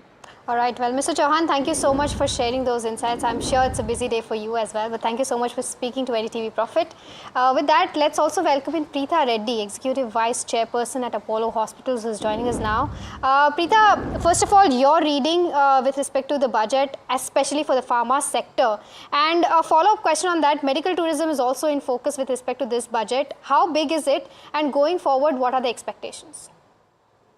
I'm so glad that the FM has announced Heal in India. India has the greatest capability for medical value travel. And we've been seeing a steady increase, 10% year on year. But I think with this added impetus and the fact that, visas have become easier, the airport landing experience is much better. And we have centers of excellence, both in the public and private sector.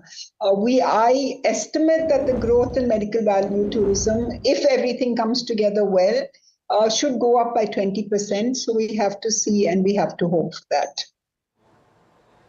Okay, well, Preeta, I want to talk about medical tourism specifically in this case, and of course we've had some encouragement from the union budget. What are the current trends that you are experiencing, and do you think that what's in store with this coming budget, do you think that could potentially spur a little bit more in terms of medical tourism? So I think let's take medical tourism as, one vertical where we will see economic growth. But having said that, the fact that we're going to focus on jobs and skilling, we will be able to skill more people to allow heal in India and to heal for outside of India. So I think that is also going to help. But medical tourism per se, there's an added impetus into research and AI and into innovation. So the way we do things with the best global outcomes at 10% of the cost, now with our focus on, using AI better for healthcare, using innovation better to deliver the highest quality of healthcare, I think the world will look at India for better solutions. The world will look at India for great interventions, fantastic outcomes, and that will see a volume increase in healthcare tourism, because we're right there, we're doing everything which is globally available. So we just have to be more welcoming of people who come into our country for this kind of work. And I think the focus on that is going to help, coming together, communicating it better, making the experience better for people who land in India and come into healthcare facilities. I think this is coming together well.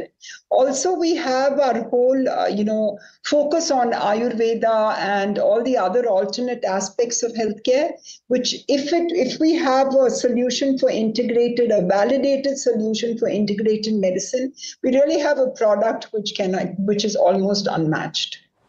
Right. Preeta, just to get perspective, right now, considering the entire space of pharma, what percentage of that is medical tourism right now? And let's say 2-3 years down the line, where do you expect that to go? How much of a growth will medical tourism bring to the pharma space? So I think not pharma, but, I'm talking about healthcare delivery space, because pharma's exporting medicines, they're export earners. But into the healthcare space, 10% of our work comes from medical tourism or medical value travel. I see that going up to 15, and we should target for 20% of our volume and our work. And I think we're quite poised to do it, because our clinical personnel, whether it's our doctors or nurses, are on par with anyone of global standards. But we're also backed now with the way we handle our data. And I think if we do this well and it is communicated to the rest of the world, I'd see a 15 to 20% in volume. So 10 going to 15 going to 20 is what I envisage in the next 2 to 3 years. Okay, Preeta, we'll leave it at that. Thank you so much for joining us and taking us through your views here. But I am going to go across to my colleague Sajid, because he has more to tell us about this union budget. Sajid, over to you. That's right, Agam. If you look at the union budget, it's more of a consumption-oriented budget as we look at the fine print of the budget documents. To begin with, Nirmala Sitharaman has given nearly 1 lakh crores for consumption in form of tax reductions for the middle class, and that's something which is going to bring in some kind of boost to the urban consumption, which is slowing, and the recovery which is happening in the rural consumption there. But especially in the urban consumption for the middle class, this 1 lakh crore is going to go a long way in increasing the consumption which is there. Defense outlay, there is a special mention of that 1.8 lakh crores coming in this defense outlay for FY26. FY26, that means that this is entirely a capital outlay which is going to be there, and this is a number which the street would be also focusing on, because many of the defense companies would be getting orders based on the outlay which has been laid out there. There isn't much there for the petroleum subsidies. Remember, petroleum companies were waiting for some kind of LPG subsidies to be given. There is not much of a respite for them. It seems that they may have to absorb them, or it may come in later on subsequently. But for FY26, the petroleum subsidies are much lower than FY25, and that's something which is to be there. Communication revenues, which basically include the AGR and penalty and interest, there isn't any change there, though the total allocation has come down from 1.2 lakh revenues to 80,000 odd crores, but the AGR revenues are still there with respect to penalty and interest, and it seems that once the cabinet approves it, there may be a tinkering in this number going forward, and that's something which we'll have to wait. Marginal tinkering in the fertilizer and food subsidies, so there's not much changes there. It's almost at par with what has been in FY25. FDI and insurance is sentiment positive for the sector, but there are certain restrictions that they will have to follow. But it's not going to have much of an impact for the Indian existing companies, because the guardrails are such that they have to invest the amount in India itself. They cannot repatriate the amount back from the premiums that they receive. Nominal GDP for FY26 is at 10.1%. They're looking at a tax revenue growth of 10.8%, which is a very conservative approach being taken by the finance minister. Normally, there's a multiplier effect to the nominal GDP, so the multiple is very minuscule, almost 1:1 coming for the tax. GDP growth and the tax receipts which they are looking at there, and capex at 11.2 is a marginal increase to the budget estimate, but revised estimate is around 10.2, so that's nearly a 10% jump there. The street was expecting 12 to 15% jump in capex, but it's not it hasn't come in. They're looking at a very lower capex of 10.18 lakh crores for FY25 as well. The street was expecting around 10.5 lakh crores for FY25, so the capex will be lower for FY25. Based on that, there's a 10% jump which is coming in at 11.2 lakh crores. So that's some of the fine print. There are certain tax changes also which is coming in, and I'm sure Harsh will come in and talk about that as well. Okay, Sajit, thank you so much for joining us and taking us through some of those other highlights as well. But on that note, we slip into a short break, and on the other side, we continue with all the Budget 2025 coverage. Stay tuned in, and we'll be back in just a bit.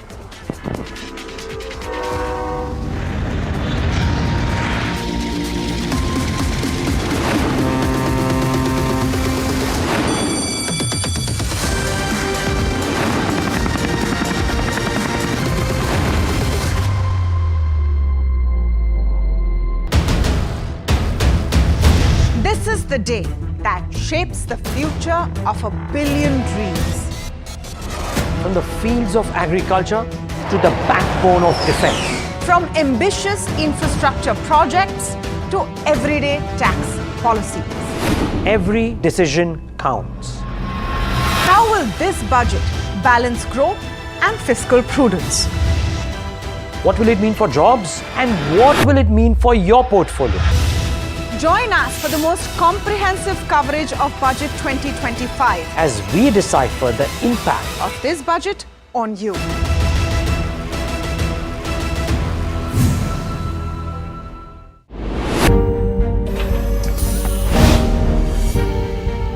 Do you really know the company you invest in? What's the picture behind presentations and claims? Is the outlook as rosy as the company claims?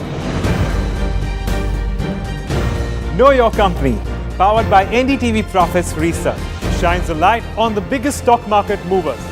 Know Your Company at 11:30 a.m. Monday through Friday, only on NDTV Profit. Headlines you start your day with. What matters worldwide is now in the palm of your hands. Get ready to seize the day and maximize your financial potential. Stay ahead of the curve with all you need to know on NDTV Profit.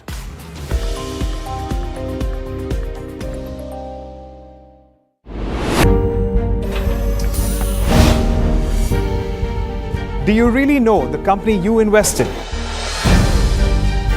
What's the picture behind presentations and claims? Is the outlook as rosy as the company claims? Know Your Company, powered by NDTV Profits Research, shines a light on the biggest stock market movers. Know Your Company at 11:30 a.m. Monday through Friday, only on NDTV Profit. Headlines you start your day with. What matters worldwide is now in the palm of your hands. Get ready to seize the day and maximize your financial potential. Stay ahead of the curve with all you need to know on NDTV Profit.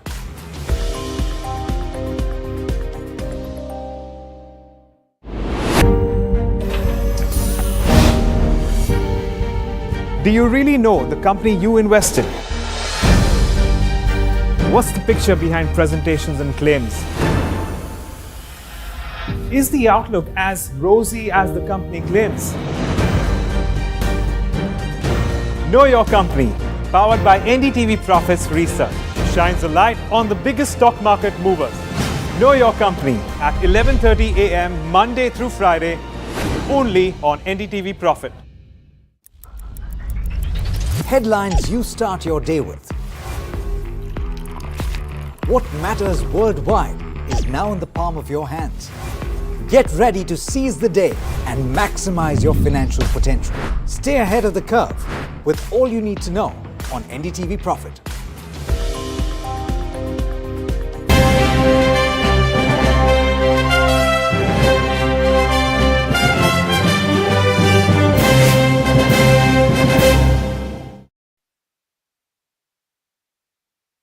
मां लक्ष्मी से प्रार्थना करता हूं कि देश के हर गरीब एवं मध्यम वर्ग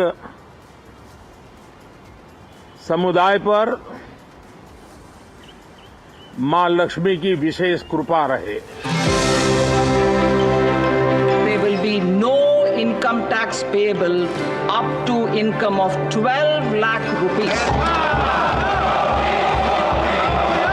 In this budget, the proposed development measures span 10 broad areas focusing on Garib, Youth, Annadata and Nari.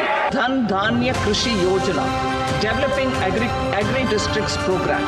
A new scheme will be launched for 5 lakh women, scheduled castes and scheduled tribes, first-time entrepreneurs. We embark on a journey to unlock our nation's tremendous potential under the leadership of Honorable Prime Minister Shri Narendra Modi.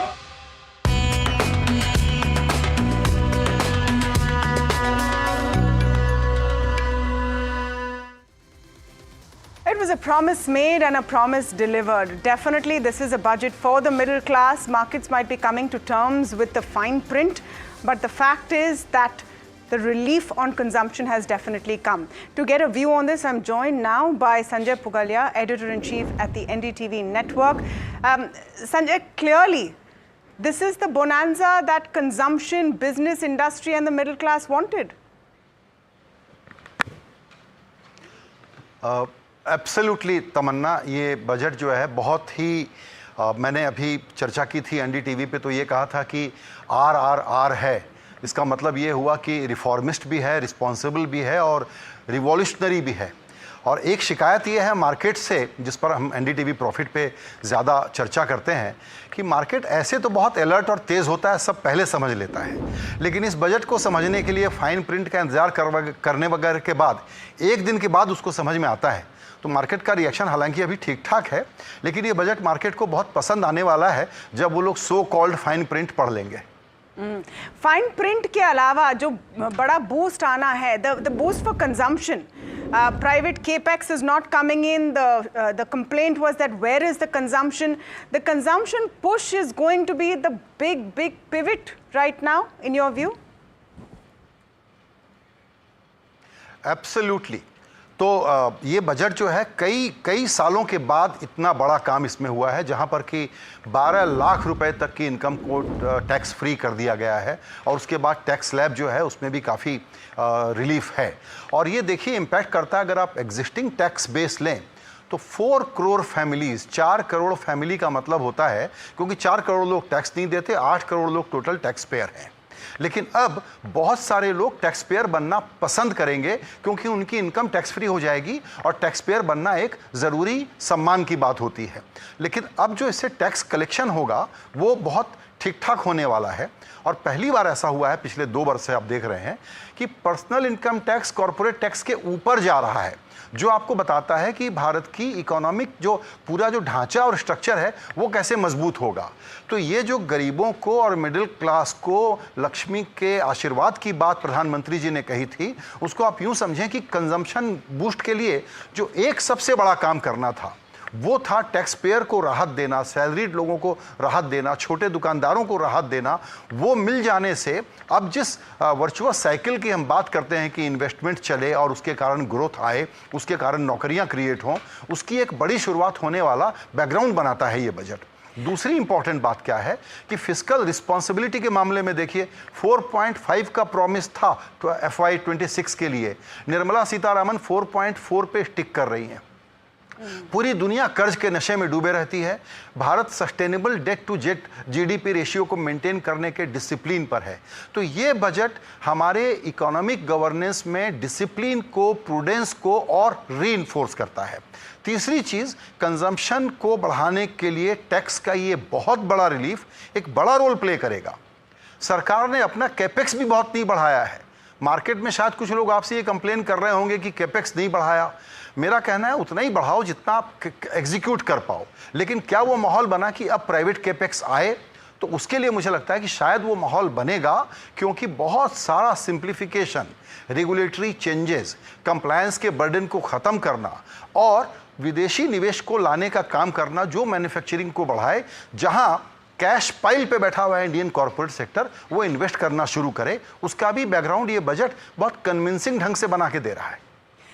इस budget के announcement के पहले एक conversation जो हमारे studio में हो रही थी वो ये थी कि अगर आप 2 टर्म देखें तो ये तीसरे टर्म का पहला बजट है, लेकिन है तो 12th budget for this government. इस वक्त अगर बोल्ड रिफॉर्म या बोल्ड मूव नहीं किया तो कब करेंगे? In that context, would you call this a bold budget? Would you call this a budget which prepares India for all of the geopolitical problems that might come? We are in the middle of a tariff war. We don't know what's happening next. Right.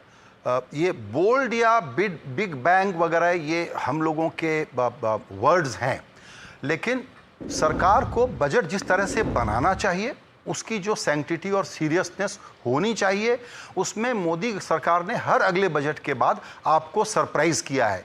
ये budget उस intellectual robustness को बताता है जिसकी ज़रूरत होती है एक सीरियस और रिस्पॉन्सिबल गवर्नेंस के लिए। इसमें तो आपको इनको पूरे नंबर देना चाहिए। अब आते हैं दूसरी बात जो आपने कहा कि जो ग्लोबल सिचुएशन है, जाहिर है कि ट्रंप लेड अमेरिका में इतनी ज़्यादा अनप्रेडिक्टेबिलिटी रहने वाली है, जिस पर अभी तक मैं देख रहा हूँ कम चर्चा हुई है। आप गौर करिएगा कि भारत में कस्टम ड्यूटी कम करने के आज वित्त मंत्री ने बहुत सारे अनाउंसमेंट किए हैं। ये बड़ा क्लियर सिग्नल है सीधे अमेरिका, ट्रंप लेड अमेरिका को, कि भारत कस्टम ड्यूटी कम करने पर एक बड़ा मूव कर रहा है। तो आज का जो कस्टम ड्यूटी वाला मूव है ये उसी दिशा में है जो एक आपको बता सकता है कि ग्लोबल टर्मोइल में, अनसर्टेनिटी में, अनप्रेडिक्टेबिलिटी में भारत कैसे नेविगेट करेगा। इस बजट को पढ़ करके और इकोनॉमिक सर्वे का जो कुछ रिफ्लेक्शन इसमें दिख रहा है उसको पढ़ करके ये बड़ा क्लियर हो रहा है कि एक्सटर्नल अनसर्टेनिटीज़ को देखते हुए भारत अपने डोमेस्टिक प्रोग्रेस पे कैसे खड़ा रहे, क्योंकि बाहर कुछ भी हो सकता है। इस बात का ध्यान भी इस बजट में आप देख सकते हैं, जिसका कस्टम एक एग्जाम्पल है, कंप्लायंस दूसरा, सिंप्लीफिकेशन दूसरा है, इंश्योरेंस और पेंशन फंड के लिए और दरवाजे खोलना 100% इन FDI इन इंश्योरेंस तीसरा बड़ा कदम है। MNCs यहाँ इन्वेस्ट करने में कंप्लायंस के चक्कर में बहुत डरती थी, स्पेसिफिक कमिटी और कमीशन बना दिया गया है। 50% कंप्लायंसेस कम होने वाले हैं, भारत के लोगों को भी उसका फ़ायदा मिलेगा, बाहर वालों को भी अब जो शिकायत थी वो दूर हो जाएगी। और एक आखिरी इंपॉर्टेंट पॉइंट, KYC के चेंजेस दूसरा इंपॉर्टेंट है। तो जो मैन्युफैक्चरिंग को बूस्ट देने के लिए सरकार की नजिंग इंटरेस्ट रेट को अब वॉच करना चाहिए और उसके अलावा फॉरेन मनी को लाने के लिए माहौल बनाना, इन सारे एस्पेक्ट्स पे काफ़ी काम हुआ है। और yes, to answer your question in a short way, ये है कि अनसर्टेनिटी को देखते हुए भारत कैसे नेविगेट करे, वो माइंडफुलनेस इस बजट में हमको तो दिखती है। हर बजट के बाद, we always look at it from market perspective, corporate perspective, and also what is the political signal in this. Lot of announcements focused on expansion in Bihar, airport, IIT, etc. Did you see any kind of a, that kind of aspect in this budget? So on a lighter vein, एक headline ये हो सकती है अखबार की या हमारे इस प्रोग्राम के इस हिस्से की, जैसे मैंने एनडीटीवी प्रॉफिट पर कहा कि आरआरआर वाला बजट है, वैसे ऑन जनरल न्यूज़ साइड और political side of the budget ये बिहार चुनाव का अनाउंसमेंट वाला बजट है और दिल्ली चुनाव के बूथ कैप्चर का बजट है। क्योंकि मध्य वर्ग को राहत और भारत नेशनल कैपिटल होने के कारण, सैलरीड एम्प्लॉयज़ का एक गढ़ होने के कारण, सरकारी एम्प्लॉयज़ का गढ़ होने के कारण एक बहुत ही इंपॉर्टेंट सिग्नल है।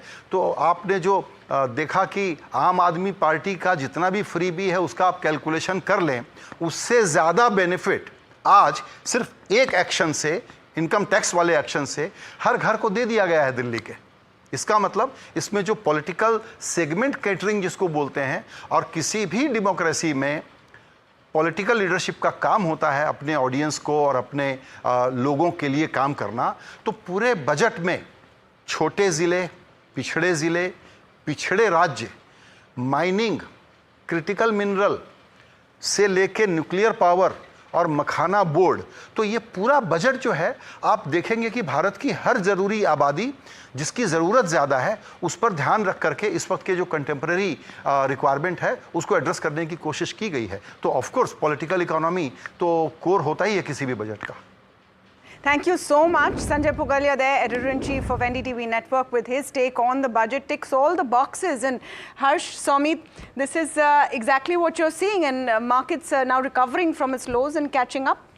Yes, we are. We've in fact just turned back into the green. If you can pull up the chart on the Nifty intraday, but there's plenty of gray area still left, and we'll try to bridge some of that very, very quickly. We also have Mayur Shah joining us, tax partner EY India.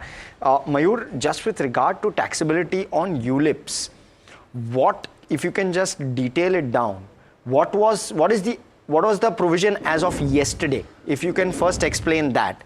Thereafter, I'll come to the change, just for clarity. Sure.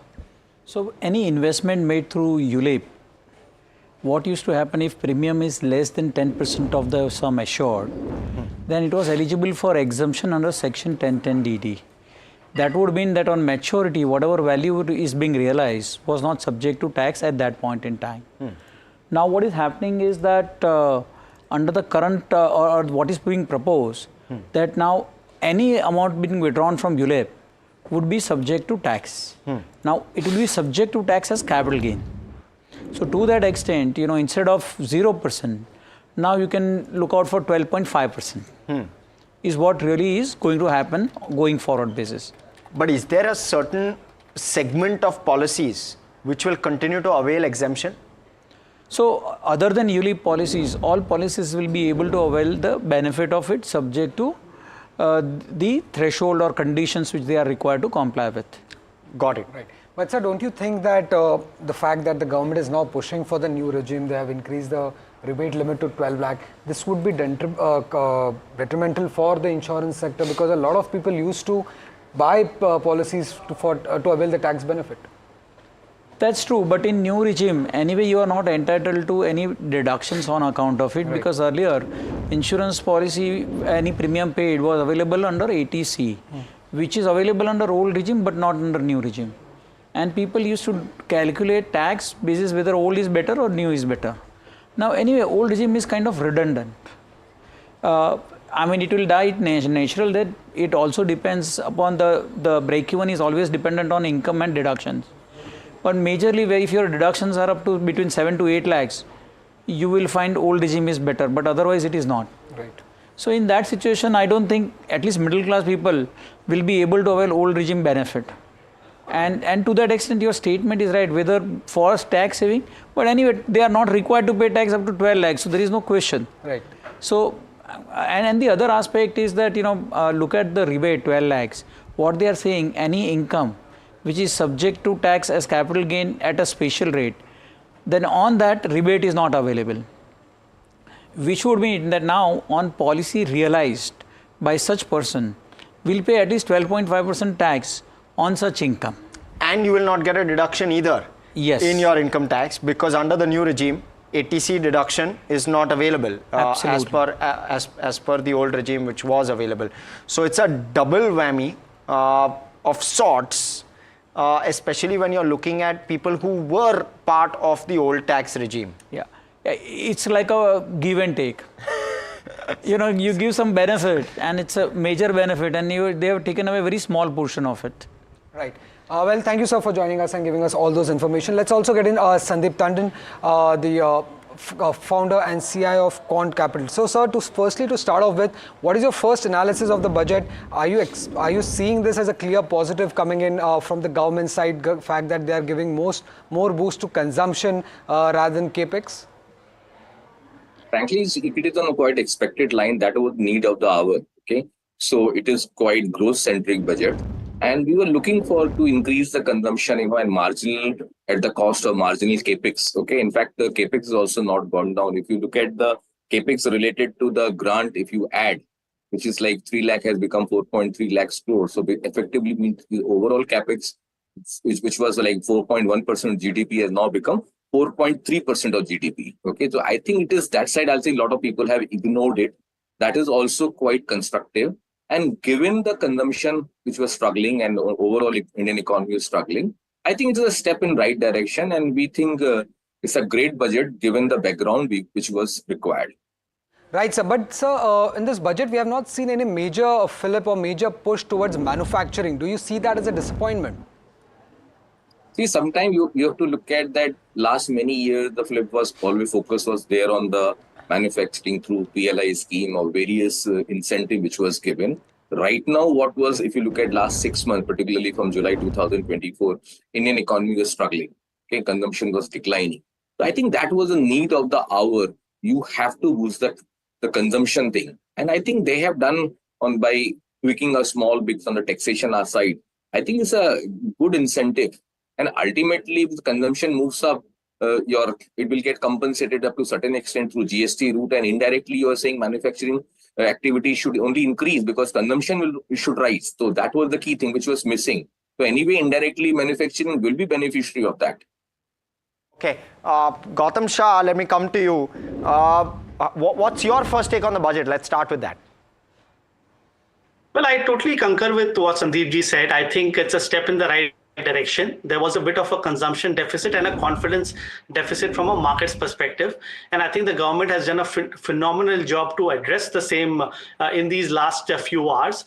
I think the fact that the markets are in the green and the fact that we've recovered about 700 points from the recent low, I think just tells you that the market is a lot more confident now. And remember, India went a little off track in the last 4 months because of our own problems. So the government and the RBI governor had a task at play. The government's job has been done pretty much to a larger extent today. And next week, if the RBI policy is also a little more economy and market friendly, I'm pretty sure both the job will be done, and that will help gain a lot more confidence for the stock markets. So I just feel that this was the need of the hour, and the government has really hit the nail on the head, and hopefully the markets will realize that, and we will be back in action aligned with the rest of the world. Some key levels to watch out for this week. We've of course done a deep dive with regard to how in each of the last 4 to 5 years and budgets, how markets have reacted. What's your sense for the week, for the coming week? You know, just a few days back, the environment was so pessimistic and there was just no room for hope. We were at 22,800. We saw pretty much a bear market in the broader markets. The average decline in the NSE was about 28%. And now with the budget developments and with the way markets have come back and the fact that we are sustaining above 23,500, I would really read it positively. And if we can sustain above this number of 23,500 for a day more, maybe on a Monday when FIs are going to be back in full action, I think there is a room for 4-5% upside for the indices easily. But the bigger theme here is not to play short term, play the India story from a longer term perspective. I think from a 12 to 18 month perspective, current levels offer great value, great margin of safety, and great confidence for Indian investors. Right. Sandeep sir, coming back to you, some positive statements that we have seen when it comes to tourism and the nuclear sector. Are you excited to buy these themes now? See, we are quite overweight in this space. If you look at our portfolio, we could be one of the mutual fund with a very large holding in hotel stocks. Okay, at least 4 stocks we own close to 4 to 5% of the company. So that's a clear indication we like this space, both hotel and hospital. And the hospital as a space, hospital has already been recognized. I think hotel is picking up. I always describe how the real estate sector got built in last many years. Something similar is happening in the hotel space with ITC also now getting listed. The basket is pretty meaningful. So anyway, we are very constructive and government has given the desired push. So we remain equally bullish about this space from a medium to long-term perspective. Plenty of ways of playing various themes, Sandeep. I want to try and first off understand, FMCG is the one big push that this budget has got. How would you like to play this theme? Where will incomes flow first? Be very candid, we are quite bullish on this space. We have more than 15 to 18% all exposure in this space already. And this is one sector I generally give example. Okay, this was like erstwhile admired category stocks of FMCG. And in last few months, they have hit they have reached the neglected space, or some of the stock have reached even the most hated zone also.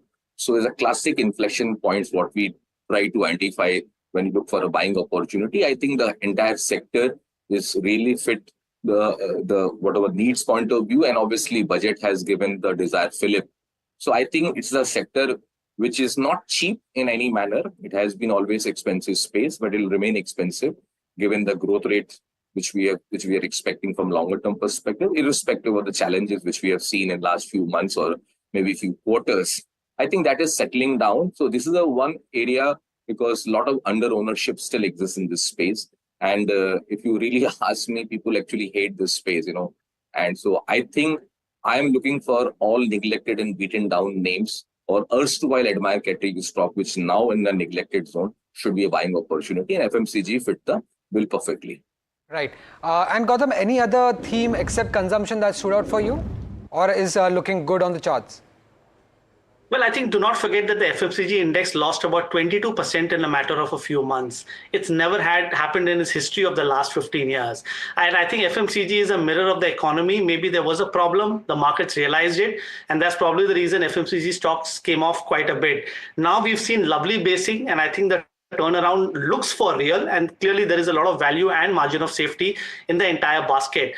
Yes, they are expensive, they will be expensive, but I think they've come to a point where the risk reward is in your favor. Another basket that we like, and we've been talking about it all along, is financial services. I think with banks, NBFCs and insurance companies, you just can't go wrong. I think in terms of valuations, in terms of charts, and if the bank nifty were to cross the level of 50,000, which is an important barrier and hurdle, I think we could see a largish 10 to 15% move on that index. So financial services, auto, FMCG would be my top 3 picks at this point of time. Okay, Sandeep, going to come back to you very quickly. While I appreciate the need for prudence and also compliment the finance ministry for sticking to that, but the one key problem has been that capex has not come in a big fashion in this budget. Of course, compared to 5 years ago, capex, the bases are completely different, but the growth has tapered sharply. FY25, we're going to see degrowth. FY26, we're just going to revert back. Is that a disappointment for you, or do you view this differently, given that consumption was the focus in this budget? I think, as I described in the beginning itself, it is not fair to say that capex has not grown, because if you look at the grant aspect also, which you cannot ignore, because we look at the total aspect and which has actually increased only. As I said, it is the capex, which was 4.1%, now become 4.3%. So that's the first point. Second important, what you have to look at, if the government is very keen to maintain the physical discipline, okay, obviously then space is very limited. You can't do both the things that you give boost the consumption also by compromising on the tax aspect, and then simultaneously you continue with the massive capex. So I think some sort of popular step definitely is there's a populist budget in that sense, keeping in mind some of the elections also. But I think it is very important what was the need. I think it required, I've said in one of the channel in the morning, at the cost of fiscal deficit also, if our government has to boost the consumption, they should do it. Because a larger interest, that's the way we should play this game. I think something has happened in COVID time also. The fiscal deficit went to 9% and then 6.5%, and now we are back to 4.5 or 4.48. So I think it is the one has to adapt the environment, what is prevailing right now in the global market and Indian macro particularly, which has been deteriorated. I think it's a step in right direction. Even let's say it comes at the cost of marginal capex, I think is good. Okay, last question from my side, Sandeep. Firstly to you, how would you rate this budget out of 5? I think 4.5. And Gautam, how would you rate it? I would definitely give it a 4 out of 5. Cool, thank you. Okay, gentlemen, it's always great chatting with both of you. Please stay with us. We're going to slip into a very short break. Stay tuned to NDTV Profit. More on the other side.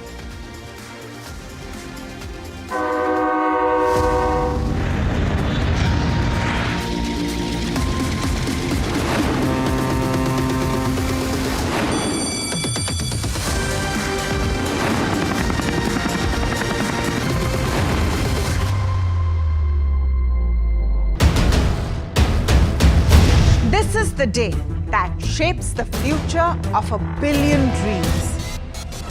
From the fields of agriculture to the backbone of defense. From ambitious infrastructure projects to everyday tax policies.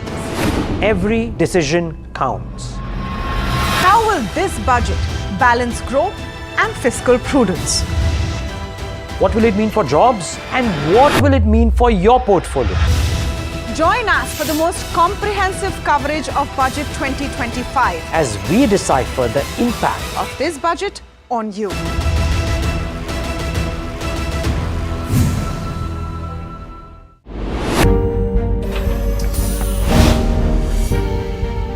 Do you really know the company you invest in?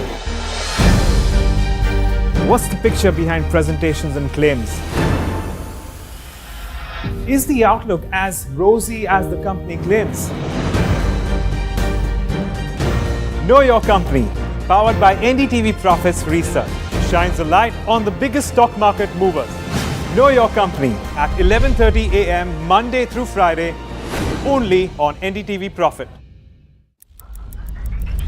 Headlines you start your day with. What matters worldwide is now in the palm of your hands. Get ready to seize the day and maximize your financial potential. Stay ahead of the curve with all you need to know on NDTV Profit.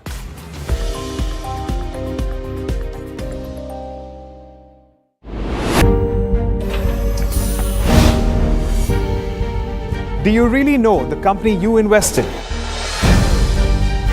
What's the picture behind presentations and claims? Is the outlook as rosy as the company claims? Know Your Company, powered by NDTV Profits Research, shines a light on the biggest stock market movers. Know Your Company at 11:30 a.m. Monday through Friday, only on NDTV Profit. Headlines you start your day with.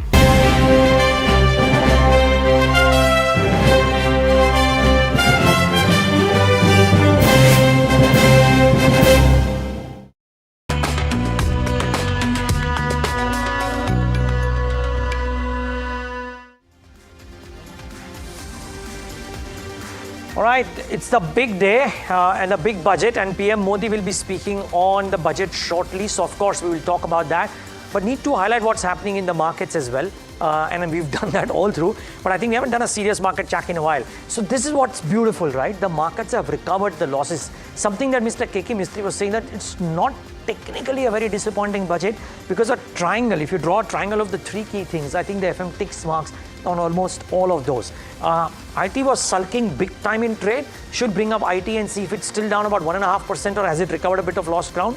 no, 1.5%. And capital goods were very, very wobbly. I wonder if those stocks are still sulking. So BSE Cap Good Index still down about 3.5%. So those are still sulking. But banks have recovered a little bit of lost ground. Mid caps and small caps, which had seen a sell-off, also maybe slightly off. And let's get the heat map. Look at this, the bounce from the lows of the day. In fact, the small cap index in the green. Let's get the heat map up on the screen before I hand it over to Tamanna for what's happening at the broader end. Consumption all through and through, 8% higher. And I'll come to Maruti in just a moment before I give it off. Tata Consumer, 4% higher. iShares, 3%, 4%. Britannia, 3.5%. All auto, all consumption. Look at that. It's just that picture which is doing well. What's not doing well?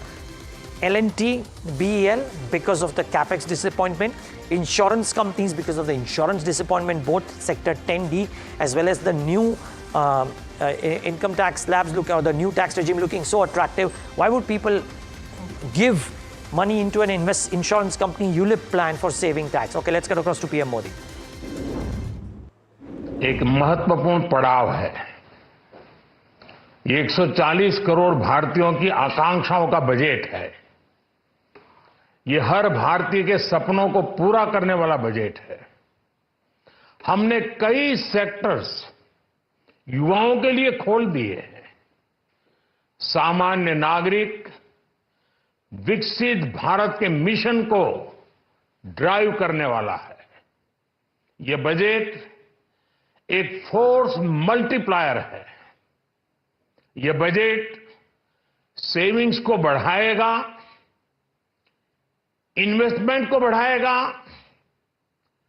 Consumption को बढ़ाएगा और growth को भी तेजी से बढ़ाएगा। मैं वित्त मंत्री निर्मला सीतारमण जी और उनकी पूरी टीम को इस जनता जनार्दन का बजट, पीपल्स का बजट, इसके लिए बहुत बहुत बधाई देता हूं। साथियों, आमतौर पर बजट का फोकस इस बात पर रहता है कि सरकार का खजाना कैसे भरेगा, लेकिन ये बजट उससे बिल्कुल उल्टा है। लेकिन ये बजट देश के नागरिकों की जेब कैसे भरेगी, देश के नागरिकों की बचत कैसे बढ़ेगी और देश के नागरिक विकास के भागीदार कैसे बनेंगे, ये बजट इसकी एक बहुत मजबूत नींव रखता है। साथियों, इस बजट में रिफॉर्म की दिशा में महत्वपूर्ण कदम उठाए गए हैं। न्यूक्लियर एनर्जी में प्राइवेट सेक्टर को बढ़ावा देने का निर्णय बहुत ही ऐतिहासिक है। ये आने वाले समय में सिविल न्यूक्लियर एनर्जी का बड़ा योगदान देश के विकास में सुनिश्चित करेगा। बजट में रोजगार के सभी क्षेत्रों को हर प्रकार से प्राथमिकता दी गई है। लेकिन मैं दो चीजों पर ध्यान आकर्षित करना चाहूंगा। उन रिफॉर्म्स की मैं चर्चा करना चाहूंगा जो आने वाले समय में बहुत बड़ा परिवर्तन लाने वाले हैं। एक, इंफ्रास्ट्रक्चर स्टेटस देने के कारण भारत में बड़े शिप्स के निर्माण को बढ़ावा मिलेगा, आत्मनिर्भर भारत अभियान को गति मिलेगी। और हम सब जानते हैं कि शिप बिल्डिंग ये सर्वाधिक रोजगार देने वाला क्षेत्र है। उसी प्रकार से देश में टूरिज्म के लिए बहुत संभावना है। महत्वपूर्ण 50 टूरिस्ट डेस्टिनेशन, वहां पर जो होटल्स बनाएंगे, उस होटल को पहली बार इंफ्रास्ट्रक्चर के दायरे में लाकर टूरिज्म पर बहुत बल दिया है। इससे हॉस्पिटैलिटी सेक्टर को, जो रोजगार का बहुत बड़ा क्षेत्र है, और टूरिज्म जो रोजगार का सबसे बड़ा क्षेत्र है, एक प्रकार से चारों तरफ रोजगार के अवसर पैदा करने वाला ये क्षेत्र को ऊर्जा देने वाला काम करेगा। आज देश विकास भी विरासत भी इस मंत्र को लेकर चल रहा है। इस बजट में भी इसके लिए भी बहुत महत्वपूर्ण और ठोस कदम उठाए गए हैं। 1 करोड़ पांडुलिपियों के लिए संरक्षण के लिए, मैन्युस्क्रिप्ट के लिए ज्ञान भारतम मिशन लॉन्च किया गया है। साथ ही भारतीय ज्ञान परंपरा से प्रेरित एक नेशनल डिजिटल रिपोजिटरी बनाई जाएगी, यानी टेक्नोलॉजी का भरपूर उपयोग किया जाएगा और हमारा जो परंपरागत ज्ञान है उसमें से अमृत निचोड़ने का भी काम होगा। साथियों, बजट में किसानों के लिए जो घोषणा हुई है वो कृषि क्षेत्र और समूची ग्रामीण अर्थव्यवस्था में नई क्रांति का आधार बनेगी। पीएम धन धान्य कृषि योजना के तहत 100 जिलों में सिंचाई और इंफ्रास्ट्रक्चर का डेवलपमेंट होगा। किसान क्रेडिट कार्ड की लिमिट 5 लाख तक होने से उन्हें ज्यादा मदद मिलेगी।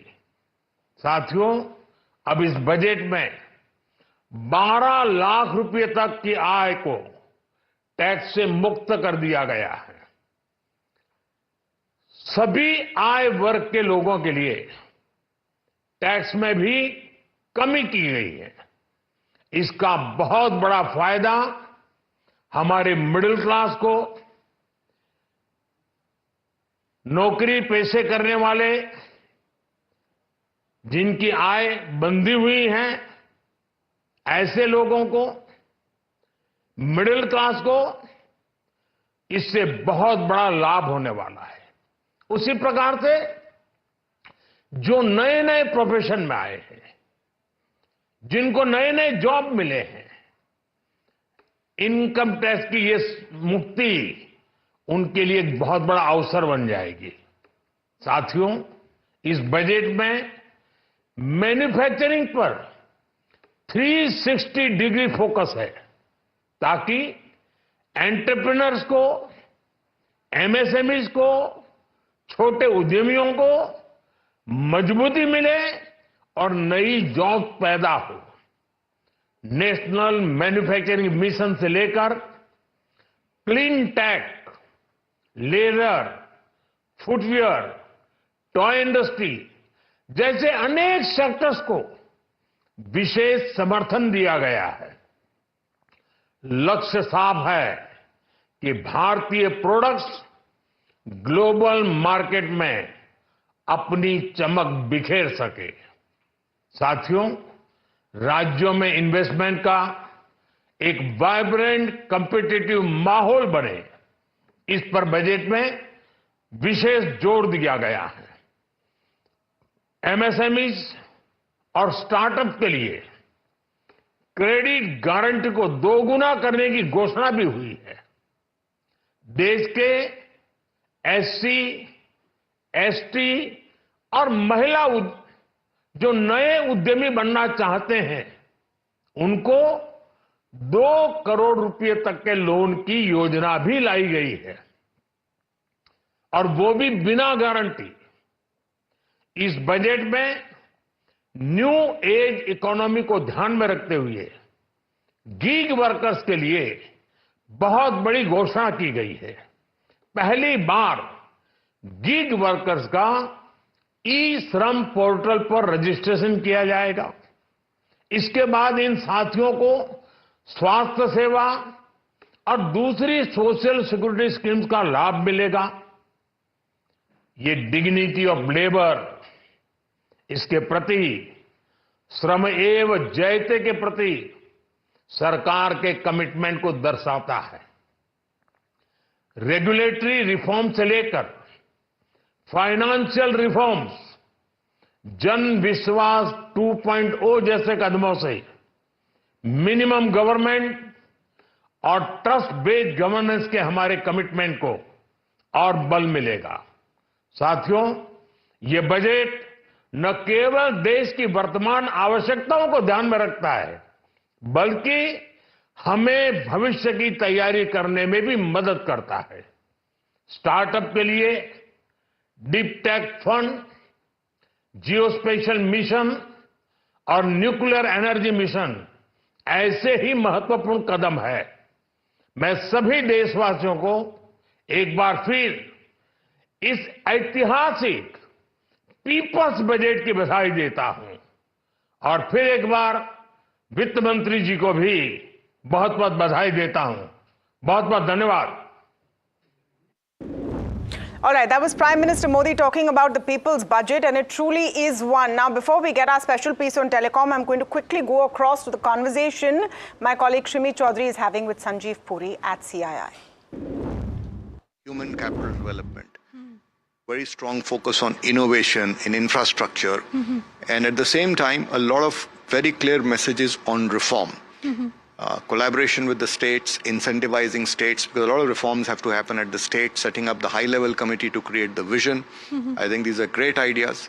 And also the budget provides impetus to consumption by relief provided to the middle class on income tax. I think the social security to the gig workers. Of course, all the other employment-generating activity and productivity in agriculture in itself will also feed into employment and therefore consumption. But these are things that are likely to impact in a much shorter span of time. Yeah, to summarize, they touched upon all these sectors, you know. So coming to you, Mr. Raval, I wanted to understand from you that how you seeing these, decision, particularly in the, manufacturing sector as well as infrastructure sector. Do you think those measures are kind of, help these sectors to sort of grow further, because we have seen decline in the current fiscal year? What's your take on that? No, I think, the core spirit, right, if we are looking at a 25-year-old growth plan for a country, is for all of us to be aligned together. I think, the fact that the finance minister, mentioned that, there will be a trust-based regulatory discussion, to be able to build for the future. Trust first, scrutiny later. That's what she advocated and said also. No, what basically it is that, if you really want to grow to be the third largest economy, we need a 7-8% growth, like what you rightly said. And maybe whatever we do, that 5-6% will come. But it's that additional 2%, right, which is going to be, needed, especially when it comes to manufacturing and all the areas that you talked of, infrastructure. Today, the infrastructure actually also talking of a public-private partnership, right? I think that to me was a big takeaway, that the collaborative process by way of which one can build for the future, I think is very, very important, and that came out. Now, how well it gets implemented and how are we able to, actually take it to that level is something, that we will see. The second big point here is, the entire aspect of investing in people, economy and innovation, right? Because that is going to be a big driver, because eventually, it's the young people of this country that are going to, create a lot of change, a lot of skilling that came up for that, and deep tech, the 20,000 crore. But at the end of the day, if you go to see, the investment in those areas have to be much deeper for us, because Gen AI, for example, is impacting manufacturing. It's impacting every sector. Just a few days ago, we saw $600 billion market cap being wiped out in one day in one company. True. While we have allocated 10,000. All right, that's a CI view, and we'll keep on getting big views. By the way, Kush Bora and Parag Thakkar also in the studio. But very quickly, and we're going to Mr. Nilesh Shah in moments from now. But very quickly, markets deserve a mention. We were talking about how telcos and some stocks have spiked up. Somit Sarkar joins in for a quick perspective here. Somit, there's a lot of talk around the assumptions around AGR dues and they being lower, which means that will the government get some relief or some stocks will get relief? What's your quick thought here? Well, at least in the budget document, the government has not factored in for any AGR relief to come in. Now, yes, we are seeing a decline in the telecommunication receipts from 1.2 lakh crore to around 82,000 crore rupees, but that is because in the last financial or in FY25, government has budgeted for some spectrum revenue to come in, which they had given to the railways, and hence the amount has spiked up to 1.2 lakh crore rupees. Now, the 82,000 crore rupees, the amount that we are seeing for FY26, factors in the AGR dues as well. Now, out of this 82,000 crore rupees, 30,000 is for the normal recurring revenue that they get from license fee. 25,000 crore rupees is for Vodafone Idea's contribution towards AGR. 10,000 crore is towards Bharti Airtel's contribution towards AGR, and 20,000 crore rupees is Jio's contribution towards AGR for FY26. So nothing has been factored in, as in no AGR compensation has been factored in for the FY26 numbers at least. Important clarification for people who trade Vodafone Idea and some of the telcos. There is no benefit out here. So please understand that. And Sumit, thanks for putting that into perspective. Okay, a special guest, Mr. Nilesh Shah, MD of Kotak Mahindra Asset Management, with us on the show. Nilesh bhai, great having you. Thanks for joining in. What did you make of this budget? Because in some sense, we thought that if there is a troika of three key things, right, which is capex and some bit of moderation there, but fine, still a 10% growth on the revised number, fiscal deficit or money in the hands of the consumer or the taxpayer, more importantly, everything has been done. That is what was expected out of the budget, and that has been delivered.